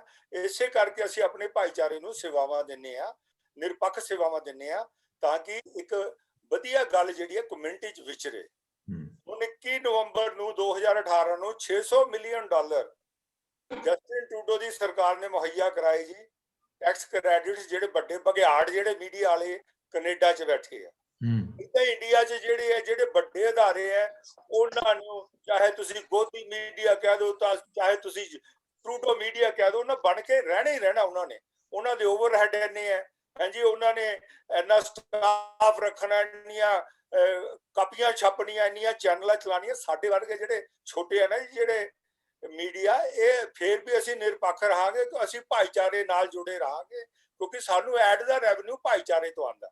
ਹਾਂ, ਜੇ ਸਾਨੂੰ ਕੋਈ ਥਾਪੀ ਮਾਰ ਦੂਗਾ ਪੋਲੀਟੀਸ਼ੀਅਨ ਜਾਂ ਕਾਰਪੋਰੇਟ ਸੈਕਟਰ, ਫਿਰ ਆਪ ਗੋਦੀ ਮੀਡੀਆ ਵਾਂਗੂ ਅਸੀਂ ਵੀ ਹੋ ਜਾਵਾਂਗੇ ਜੀ। ਫਿਰ ਲਾਸਟ ਕੁਐਸਚਨ ਜੀ ਆਪਣਾ ਬੜਾ ਸੈਂਸਿਟਿਵ ਹੈ ਕਿ ਜਿੱਥੇ ਕਿਤੇ ਪ੍ਰੋਟੈਸਟ ਹੁੰਦਾ ਹੈ ਤਾਂ ਜਿਵੇਂ ਕਹਿ ਲਓ ਕਿ ਬਿੱਲਾਂ ਦੇ ਖਿਲਾਫ ਇੱਕ ਜਮਹੂਰੀਅਤ ਆਵਾਜ਼ ਹੈ, ਜਿਹੜੇ ਲੋਕ ਉਠਾ ਰਹੇ ਨੇ, ਉਹਨਾਂ ਨੂੰ ਲੱਗਦਾ ਕਿ ਜੋ ਰੋਂਗ ਹੈ, ਸਾਡਾ ਹੱਕ ਹੈ ਜਮਹੂਰੀ ਤੌਰ ਤੇ ਇਹਨੂੰ ਪੇਸ਼ ਕਰਨ ਦਾ। ਪਰ ਹੌਲੀ ਹੌਲੀ ਇਹਦੇ ਵਿੱਚ ਕੁਝ ਕੋਸ਼ਿਸ਼ ਕੀਤੀ ਜਾ ਰਹੀ ਹੈ, ਇਹ ਮੈਂ ਕਹਿਣਾ ਔਖਾ ਕਿੱਧਰੋਂ ਕੀਤੀ ਜਾ ਰਹੀ, ਪਰ ਇਹਨੂੰ ਇੱਕ ਇਹ ਕਹਿ ਲਓ ਕਿ ਰੇਸ਼ੀਅਲ ਰੰਗਤ ਦਿੱਤੀ ਜਾ ਰਹੀ ਹੈ, ਇਹਨੂੰ ਇੱਕ ਫਿਰਕਾ ਪ੍ਰਸਤੀ ਨਾਲ ਜੋੜਿਆ ਜਾ ਰਿਹਾ, ਇਹਨੂੰ ਇੱਕ ਕਮਿਊਨਿਟੀ ਵਰਸਸ ਕਮਿਊਨਿਟੀ ਬਣਾਉਣ ਦੀ ਕੋਸ਼ਿਸ਼ ਕੀਤੀ ਜਾ ਰਹੀ ਹੈ। ਉਹਦੇ ਵਿੱਚ ਕਿਵੇਂ ਮੀਡੀਆ ਜਾਂ ਕਿਵੇਂ ਅਸੀਂ ਵਿਅਕਤੀਗਤ ਤੌਰ ਤੇ ਕਿਵੇਂ ਉਹ 'ਚ ਰੋਲ ਨਿਭਾ ਸਕਦੇ ਹਾਂ ਕਿ ਇਹ ਪ੍ਰੋਟੈਸਟ ਜਿਹੜਾ ਜੀ ਬਿੱਲਾਂ ਦੇ ਖਿਲਾਫ ਇੱਕ ਕਿਸਾਨ ਭਾਈਚਾਰਾ ਕਰ ਰਿਹਾ, ਨਾ ਕਿ ਕੋਈ ਕਮਿਊਨਿਟੀ ਕਿਸੇ ਦੂਸਰੀ ਕਮਿਊਨਿਟੀ ਦੇ ਖਿਲਾਫ ਕਰ ਰਹੀ ਹੈ, ਜਾਂ ਉਹ ਰੰਗਤ ਜਿਹੜੀ ਦੇਣ ਦੀ ਕੋਸ਼ਿਸ਼ ਹੈ ਉਹ ਕਮਿਊਨਿਟੀਆਂ ਦੇ ਵਿੱਚ ਵੀ ਪਾੜਾ ਪਾਉਂਦੀ ਹੈ ਔਰ ਵਿਦਨ ਕਮਿਊਨਿਟੀਜ਼ ਵੀ ਪਾੜਾ ਪਾਉਂਦੀ ਹੈ। ਉਸ ਗੱਲ ਨਾਲ ਹਰ ਬੰਦਾ ਸਹਿਮਤ ਨਹੀਂ ਹੋ ਸਕਦਾ ਇਸ ਗੱਲ ਤੋਂ, ਕਿਉਂਕਿ ਬੜਾ ਲੰਬਾ ਪ੍ਰੋਟੈਸਟ ਚੱਲਣਾ। ਇਹ ਅੱਜ ਦਾ ਬਿਲਕੁਲ ਹੌਟ ਕੁਐਸਚਨ ਹੈ, ਦੇਸ਼ ਵਿਦੇਸ਼ ਜਿੱਥੇ ਵੀ ਬੈਠੇ ਆ, ਕਿ ਇਸ ਗੱਲ ਤੋਂ ਕਿਵੇਂ ਬਚਿਆ ਜਾਵੇ ਜੀ। ਇਹ ਤੇ ਵਿਚਾਰ ਵਾ ਭੁੱਲਰ ਸਾਹਿਬ ਤੋਂ ਸ਼ੁਰੂ ਕਰਦੇ ਹਾਂ ਜੀ। ਹਾਂਜੀ ਭੁੱਲਰ ਸਾਹਿਬ। ਦੇਖੋ ਜੀ, ਮੈਂ ਤੁਹਾਡੇ ਨਾਲ ਬਿਲਕੁਲ ਸਹਿਮਤ ਹਾਂ। ਇਹ ਸੋਸ਼ਲ ਮੀਡੀਆ ਤੇ ਦੇਖਣ ਲਈ ਮਿਲ ਰਿਹਾ, ਤੇ ਜਦੋਂ ਵੀ ਅਸੀਂ ਕੁਛ ਗਲਤ ਦੇਖਦੇ ਹਾਂ, ਚਾਹੇ ਉਹ ਪ੍ਰੋ ਕਿਸਾਨ ਵਾਲੇ ਪਾਸਿਓਂ ਹੁੰਦਾ ਹੈ, ਚਾਹੇ ਉਹ ਦੂਸਰੇ ਪੱਖ ਤੋਂ ਹੁੰਦਾ, ਸਾਨੂੰ ਉਹਨੂੰ ਕੰਡੈਮ ਕਰਨਾ ਸਾਡਾ ਫਰਜ਼ ਬਣਦਾ ਹੈ। ਤੇ ਸਾਨੂੰ ਸਾਰਿਆਂ ਨੂੰ ਇਹ ਕਹਿਣਾ ਚਾਹੀਦਾ ਹੈ ਕਿ ਭਾਈ ਅਸੀਂ ਆਹ ਗੱਲ ਕੰਡੈਮ ਕੀਤੀ ਆ ਤੇ ਆਹ ਰੋਂਗ ਹੈ, ਤੇ ਤੁਸੀਂ ਵੀ ਕੰਡੈਮ ਕਰੋ। ਔਰ ਇਹ ਸਾਰੀਆਂ ਕਮਿਊਨਿਟੀਜ਼ ਦੇ ਵਿੱਚੋਂ, ਸਾਰੇ ਕਮਿਊਨਿਟੀ ਲੀਡਰਸ ਵੱਲੋਂ, ਸਾਰੇ ਸੋਸ਼ਲ ਮੀਡੀਆ ਐਕਟਿਵਿਸਟ ਵੱਲੋਂ, ਸਾਰੇ ਮੀਡੀਆ ਵੱਲੋਂ ਜੋ ਵੀ ਕੰਮ ਗਲਤ ਹੁੰਦਾ ਆ ਉਹਨੂੰ ਗਲਤ ਕਹਿਣਾ ਜੇ ਅਸੀਂ ਸ਼ੁਰੂ ਕਰ ਦਈਏ। ਖਾਸ ਕਰਕੇ ਮੇਰਾ ਖਿਆਲ ਹੈ, ਜੇ ਹੁਣ ਮਤਲਬ ਮੰਨ ਲਓ ਵੀ ਜੇ ਮੈਂ ਕਿਸਾਨਾਂ ਦਾ ਪ੍ਰੋ ਹਾਂ, ਤੇ ਜੇ ਕਿਸਾਨ ਕੋਈ ਗਲਤ ਕੰਮ ਕਰਦੇ ਆ ਤੇ ਜੇ ਮੈਂ ਉਹਨੂੰ ਕੰਡੈਮ ਕਰਦਾ ਹੈ ਨਾ, ਤੇ ਦੂਸਰੀ ਧਿਰ ਨੂੰ ਉਹ ਮੌਕਾ ਹੀ ਨਹੀਂ ਮਿਲਦਾ ਕੁਝ ਵੀ ਕਹਿਣ ਦਾ, ਕੁਐਸਚਨ ਕਰਨ ਦਾ। ਇਸ ਤਰ੍ਹਾਂ ਹੀ ਜੇ ਦੂਸਰੇ ਧਿਰੇ ਸਾਈਡ ਵਾਲੇ ਪਾਸਿਓਂ ਕੋਈ ਗਲਤ ਕੰਮ ਹੁੰਦਾ ਹੈ, ਤੇ ਜੇ ਦੂਸਰੀ ਜਿਹੜੀ ਪ੍ਰੋ ਬੀਜੇਪੀ ਵੀ ਆਪਾਂ ਕਹਿ ਸਕਦੇ ਹਾਂ, ਕਿਉਂਕਿ ਪੋਲੀਟੀਕਲ ਅਲਾਇੰਸ ਹਰ ਬੰਦੇ ਦੀਆਂ ਹੁੰਦੀਆਂ ਨੇ। ਅਨਕੌਂਸ਼ੀਅਸ ਸਾਡਾ ਇਹ ਕਹਿੰਦੇ ਆ ਵੀ if you have a brain you have a bias. ਇਹ ਆਮ ਤੌਰ ਤੇ ਸਾਇੰਟੀਫਿਕਲੀ ਪ੍ਰੂਵਨ ਫੈਕਟ ਆ। ਅਸੀਂ ਸਾਰੇ ਕੁਛ ਨਾ ਕੁਛ ਬਾਇਸ ਆ ਕਿਸੇ ਨਾ ਕਿਸੇ ਤਰ੍ਹਾਂ ਦੇ। ਜਿੰਨਾ ਕਿ ਅਸੀਂ ਆਪਣੇ ਆਪ ਨੂੰ ਕੰਟਰੋਲ ਕਰ ਲਈਏ ਉਸ ਬਾਇਸ ਨੂੰ, ਉਨੀ ਹੀ ਚੰਗੀ ਗੱਲ ਹੈ। ਪਰ ਫਿਰ ਵੀ ਜਦੋਂ ਸਾਡਾ ਪੋਲੀਟੀਕਲ ਬਾਇਸ ਹੁੰਦਾ ਹੈ ਤਾਂ ਸਾਨੂੰ ਲੱਗਦਾ ਹੈ ਕਿ ਜਿਹੜੇ ਕਿਸਾਨ ਨੇ ਉਹ ਸਾਡੇ ਬੀਜੇਪੀ ਦੇ ਖਿਲਾਫ ਬੋਲਦੇ ਆ, ਸਾਡੀ ਪਾਰਟੀ ਦੇ ਖਿਲਾਫ ਬੋਲ ਰਹੇ ਆ।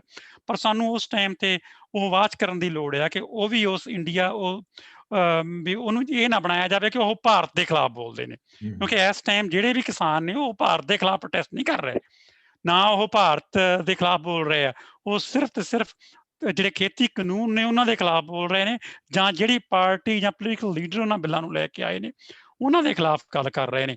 ਫਿਰ ਵੀ ਸਾਨੂੰ ਕੋਸ਼ਿਸ਼ ਕਰਨੀ ਚਾਹੀਦੀ ਕਿ ਆਪਣੀ ਲੈਂਗੁਏਜ ਜਿੰਨੀ ਵੀ ਹੋ ਸਕੇ ਅਸੀਂ ਸੱਭਿਅਕ ਰੱਖੀਏ, ਵੀ ਕਿਸੇ ਨੂੰ ਕੋਈ ਵੀ ਅਸੱਭਿਅਕ ਸ਼ਬਦ ਨਾ ਵਰਤਿਆ ਜਾਵੇ। ਫਿਰ ਮੈਂ ਕਈ ਵਾਰ ਸੋਸ਼ਲ ਮੀਡੀਆ ਤੇ ਇਹ ਵੀ ਸੁਜੈਸਟ ਕਰਦਾ ਹੁੰਦਾ ਕਿ ਜੇ ਤੁਸੀਂ ਕਿਸੇ ਦੇ ਕਮੈਂਟ ਜਾਂ ਪੋਸਟ ਦੇ ਨਾਲ ਸਹਿਮਤ ਨਹੀਂ ਆ ਤੇ ਕਈ ਵਾਰ ਤੁਸੀਂ ਓਪਨ ਜੇ ਕਮੈਂਟ ਕਰਦੇ ਆ ਤਾਂ ਉਹਦੇ ਵਿੱਚ ਉਹਦੇ ਨਾਲੋਂ ਤੁਸੀਂ ਉਸ ਬੰਦੇ ਨਾਲ ਜੇ ਇਨ ਪ੍ਰਾਈਵੇਟ ਤੁਸੀਂ ਇਨਬਾਕਸ ਦੇ ਵਿੱਚ ਡਿਸਕਸ਼ਨ ਕਰ ਲਓ ਜਾਂ ਫੋਨ ਤੇ ਡਿਸਕਸ਼ਨ ਕਰ ਲਓ ਤਾਂ ਉਹ ਜ਼ਿਆਦਾ ਇਫੈਕਟਿਵ ਪ੍ਰਭਾਵਸ਼ਾਲੀ ਹੁੰਦੀ ਹੈ। ਜਦੋਂ ਤੁਸੀਂ ਜੇ ਓਪਨ ਕਰਨ ਲੱਗ ਪੈਂਦੇ ਆ ਫਿਰ ਉਹਦੇ 'ਚ ਹੋਰ ਵੀ ਬਹੁਤ ਇਨਵੋਲਵ ਹੋਣ ਲੱਗ ਪੈਂਦੇ ਆ, ਫਿਰ ਇਮੋਸ਼ਨਲ ਫੀਲਿੰਗਸ ਆਉਣ ਲੱਗ ਪੈਂਦੀਆਂ ਨੇ, ਫਿਰ ਗਰੁੱਪ ਵਰਸਸ ਗਰੁੱਪ ਜਿਹੜਾ ਬਣਨਾ ਸ਼ੁਰੂ ਹੋ ਜਾਂਦਾ। ਉਸ ਗੱਲ ਤੋਂ ਸਾਨੂੰ ਜਿੰਨਾ ਵੀ ਹੋ ਸਕੇ ਇਸ ਗੱਲ ਨੂੰ ਅਵੋਇਡ ਕਰਨਾ ਚਾਹੀਦਾ ਜੀ। ਬਹੁਤ ਧੰਨਵਾਦ ਜੀ। ਹਾਂਜੀ ਮਥੁਰ ਸਾਹਿਬ, ਤੁਸੀਂ ਇਹਦੇ ਬਾਰੇ ਕੀ ਕਹਿਣਾ ਚਾਹੁੰਦੇ ਹੋ? ਜੀ ਏਦਾਂ ਹੈਗਾ ਵੀ ਪਹਿਲਾਂ ਤਾਂ ਸਾਨੂੰ ਆਪਣੇ ਡਿਸਕਸ਼ਨਾਂ ਦੇ ਵਿੱਚ, ਆਪਣੀ ਗੱਲਬਾਤ ਦੇ ਵਿੱਚ ਇਹ ਦਿਮਾਗ 'ਚ ਰੱਖਣਾ ਚਾਹੀਦਾ ਵੀ ਇਹ ਫਾਰਮਿੰਗ ਦਾ ਇਸ਼ੂ ਹੈਗਾ, ਇਹ ਕੋਈ ਧਾਰਮਿਕ ਇਸ਼ੂ ਨਹੀਂ ਹੈਗਾ। ਧਾਰਮਿਕ ਇਸ਼ੂਆਂ ਨੂੰ ਉਹ ਤੋਂ ਬਾਹਰ ਰੱਖਣਾ ਚਾਹੀਦਾ, ਫਾਰਮਿੰਗ ਦੇ ਉੱਤੇ ਫੋਕਸ ਰੱਖਣੀ ਚਾਹੀਦੀ ਆਪਣੀ ਗੱਲਬਾਤ, ਚਾਹੇ ਆਪਣੀ ਸੋਸ਼ਲ ਮੀਡੀਆ ਦੇ ਉੱਤੇ ਹੈਗੀ, ਚਾਹੇ ਆਪਣਾ ਟੀਵੀ ਤੇ ਬੈਠੇ, ਚਾਹੇ ਰੇਡੀਓ ਤੇ ਬੈਠੇ ਹੈਗੇ। ਗੱਲ ਆਪਣੇ ਉਸ ਮਸਲੇ ਦੇ ਉੱਤੇ ਰੱਖੋ ਆਪਣਾ ਡਿਸਕਸ਼ਨ ਜਿਹੜਾ ਹੈਗਾ, ਨਾ ਕਿ ਉਹਨੂੰ ਸਾਈਡ ਟਰੈਕ ਕਰਕੇ ਕਮਿਊਨਿਟੀ ਵੱਲ ਲੈ ਜਾਓ ਜਾਂ ਉਹਨੂੰ ਧਰਮ ਵੱਲ ਲੈ ਜਾਓ, ਪਹਿਲਾ। ਦੂਜਾ, ਜਦੋਂ ਵੀ ਦੂਜਾ ਇੱਕ ਦੂਜੇ ਦਾ ਜਿਹੜਾ ਵਿਊ ਪੁਆਇੰਟ ਹੈਗਾ, ਮਤਲਬ ਹਰੇਕ ਬੰਦੇ ਦੀ ਆਪਣਾ ਲੈਵਲ ਆਫ ਨੌਲੇਜ ਹੁੰਦਾ ਹੈਗਾ, ਉਹਨੇ ਜਦੋਂ ਗੱਲ ਕਰਨੀ ਆਪਣੇ ਲੈਵਲ ਆਫ ਨੌਲੇਜ ਤੋਂ ਗੱਲ ਕਰਨੀ ਹੈਗੀ। ਇਸ ਕਰਕੇ ਤੁਸੀਂ ਰਿਸਪੈਕਟ ਕਰੋ ਉਹਦਾ, ਜਿੰਨਾ ਵੀ ਵਿਊ ਹੈ ਆਪਣੇ ਵੱਲੋਂ ਉਹਨੂੰ ਦੱਸ ਦਿਓ ਵੀ ਮੇਰੀ ਸਮਝ ਵਿੱਚ ਏਦਾਂ ਲੱਗਦੀ ਗੱਲ, ਪਰ ਤੁਹਾਨੂੰ ਉਹਨੂੰ ਇਨਸਲਟ ਜਾਂ ਉਹਦੀ ਬੇਇੱਜ਼ਤੀ ਕਰਨ ਦੀ ਲੋੜ ਨਹੀਂ ਹੈ, ਉਹਨੂੰ ਡਾਊਨਗ੍ਰੇਡ ਕਰਨ ਦੀ ਲੋੜ ਨਹੀਂ ਬੰਦੇ ਨੂੰ। ਤੀਜੀ ਗੱਲ ਹੈਗੀ, ਤਾਂ ਜਦੋਂ ਤੁਹਾਨੂੰ ਏਦਾਂ ਲੱਗਦਾ ਵੀ ਤੁਹਾਡੇ ਸਾਹਮਣੇ ਕੋਈ ਗੱਲ ਗਲਤ ਹੋ ਰਹੀ, ਤੁਹਾਡੇ ਚਾਹੇ ਭਾਈਚਾਰੇ ਦੇ ਵਿੱਚ, ਚਾਹੇ ਸੋਸ਼ਲ ਮੀਡੀਆ ਦੇ ਉੱਤੇ ਹੈ, ਚਾਹੇ ਕਿਤੇ ਵੀ ਹੈ, ਤਾਂ ਤੁਹਾਡਾ ਇਹ ਫਰਜ਼ ਬਣਦਾ ਹੈਗਾ ਵੀ ਉਹਦੇ ਉਲਟ ਤੁਸੀਂ ਬੋਲੋ, ਸੱਚ ਦੇ ਵਾਸਤੇ ਖੜੋ, ਹੱਕ ਦੇ ਵਾਸਤੇ ਖੜੋ। ਨਹੀਂ ਤਾਂ ਕੀ ਹੋਣਾ ਹੈਗਾ, ਇੱਕ ਦਿਨ ਉਹ ਤੁਹਾਡੀ ਵਾਰੀ ਆ ਜਾਣੀ, ਤੁਹਾਡੇ ਤੇ ਵੀ ਗੱਲ ਆਏਗੀ। ਬਿਲਕੁਲ ਜੀ। ਹਾਂਜੀ ਹੇਡ ਸਾਹਿਬ। ਸਾਰਿਆਂ ਦਾ ਫਰਜ਼ ਬਣਦਾ ਵੀਰੇ। ਹਾਂਜੀ ਹੇਡ ਸਾਹਿਬ। ਹਾਂਜੀ, ਮੈਂ ਬਿਲਕੁਲ ਸਹਿਮਤ ਹਾਂ ਜੀ। ਪਹਿਲੇ ਦੋਨਾਂ ਕੰਟਰੀਬਿਊਟਰਸ ਨੇ ਜਿਹੜੀਆਂ ਗੱਲਾਂ ਕੀਤੀਆਂ, ਮੈਂ ਸਿਰਫ ਇਹਦੇ 'ਚ ਥੋੜੀ ਇੱਕ ਡੀਟੇਲ ਐਡ ਕਰਨੀ ਚਾਹੁੰਦਾ ਆ। ਜੋ ਕੁਛ ਇਸ ਵੇਲੇ ਸੋਸ਼ਲ ਮੀਡੀਆ ਤੇ ਹੋ ਰਿਹਾ ਆ, ਉਹ ਤਾਂ ਬੀਜੇਪੀ ਦਾ ਇੱਕ ਪੂਰਾ IT ਸੈੱਲ ਉਹਦੇ ਤੇ ਕੰਮ ਕਰ ਰਿਹਾ।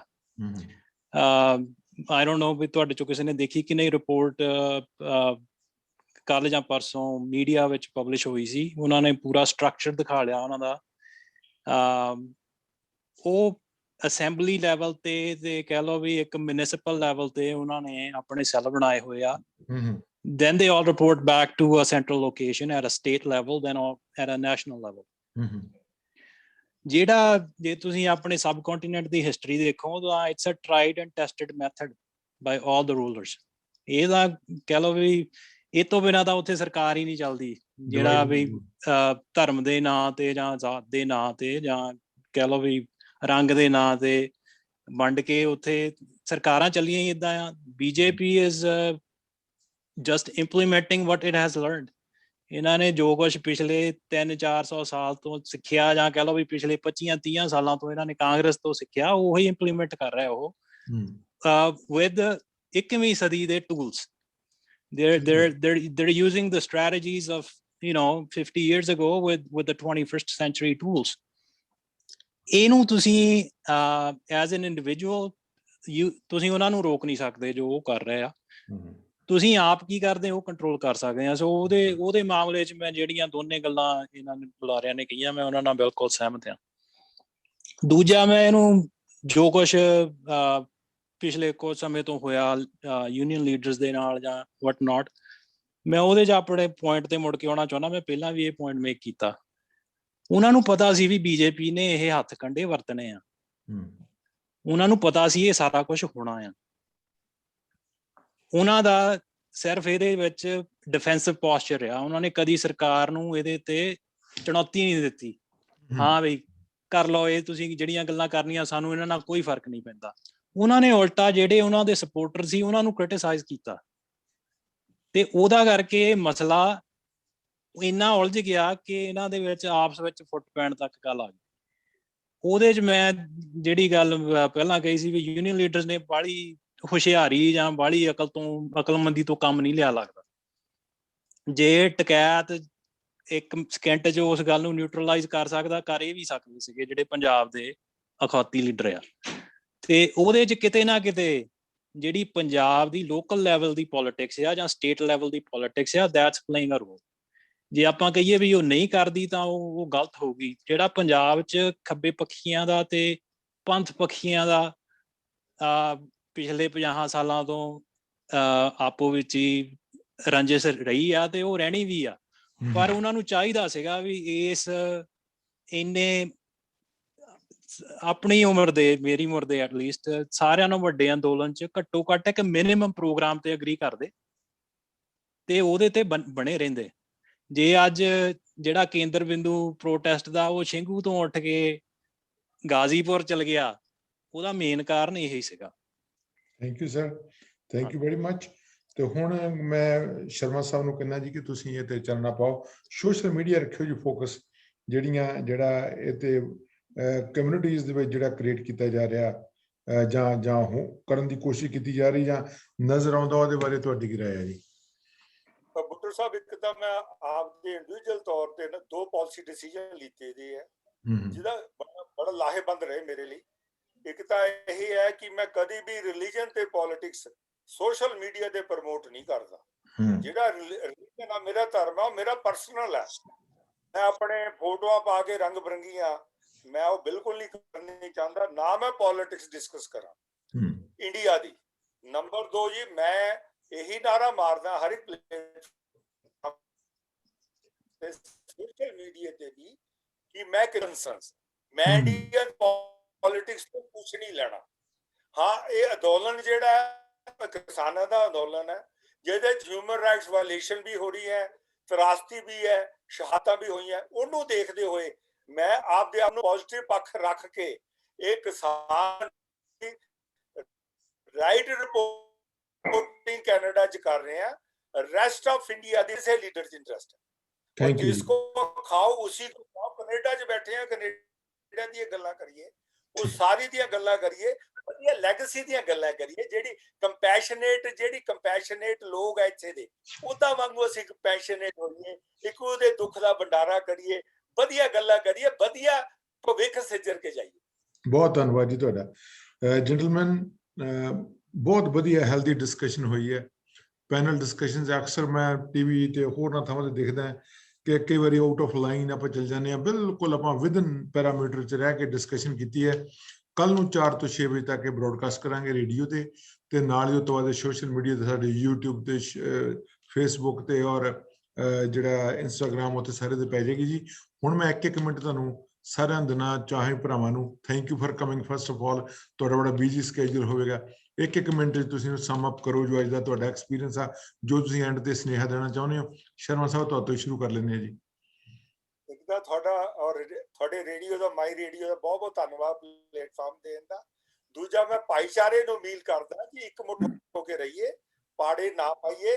ਅਸੀਂ ਉਹਦਾ ਕੋਈ ਫਾਇਦਾ ਨਹੀਂ, ਸਾਡੇ ਆਉਣ ਵਾਲੀਆਂ ਜਿਹੜੀਆਂ ਜਨਰੇਸ਼ਨਸ ਹੈ ਉਹਨਾਂ ਲਈ ਵਧੀਆ ਰੋਲ ਮਾਡਲ ਹੋ ਕੇ ਵਿਤਰੀਏ ਔਰ ਇੱਕ ਮੁੱਠ ਹੋ ਕੇ ਕਰੋਨੇ ਤੋਂ ਬਾਅਦ ਇਹਨੂੰ ਫਿਜ਼ੀਕਲ ਜਾਮੇ 'ਚ ਅਸੀਂ ਇੱਕ ਪਲੇਟਫਾਰਮ ਤੇ ਸਾਰੇ ਇਕੱਠੇ ਹੋਈਏ। Thank you very much. ਹਾਂਜੀ ਹੇਅਰ ਸਾਹਿਬ ਤੁਸੀਂ।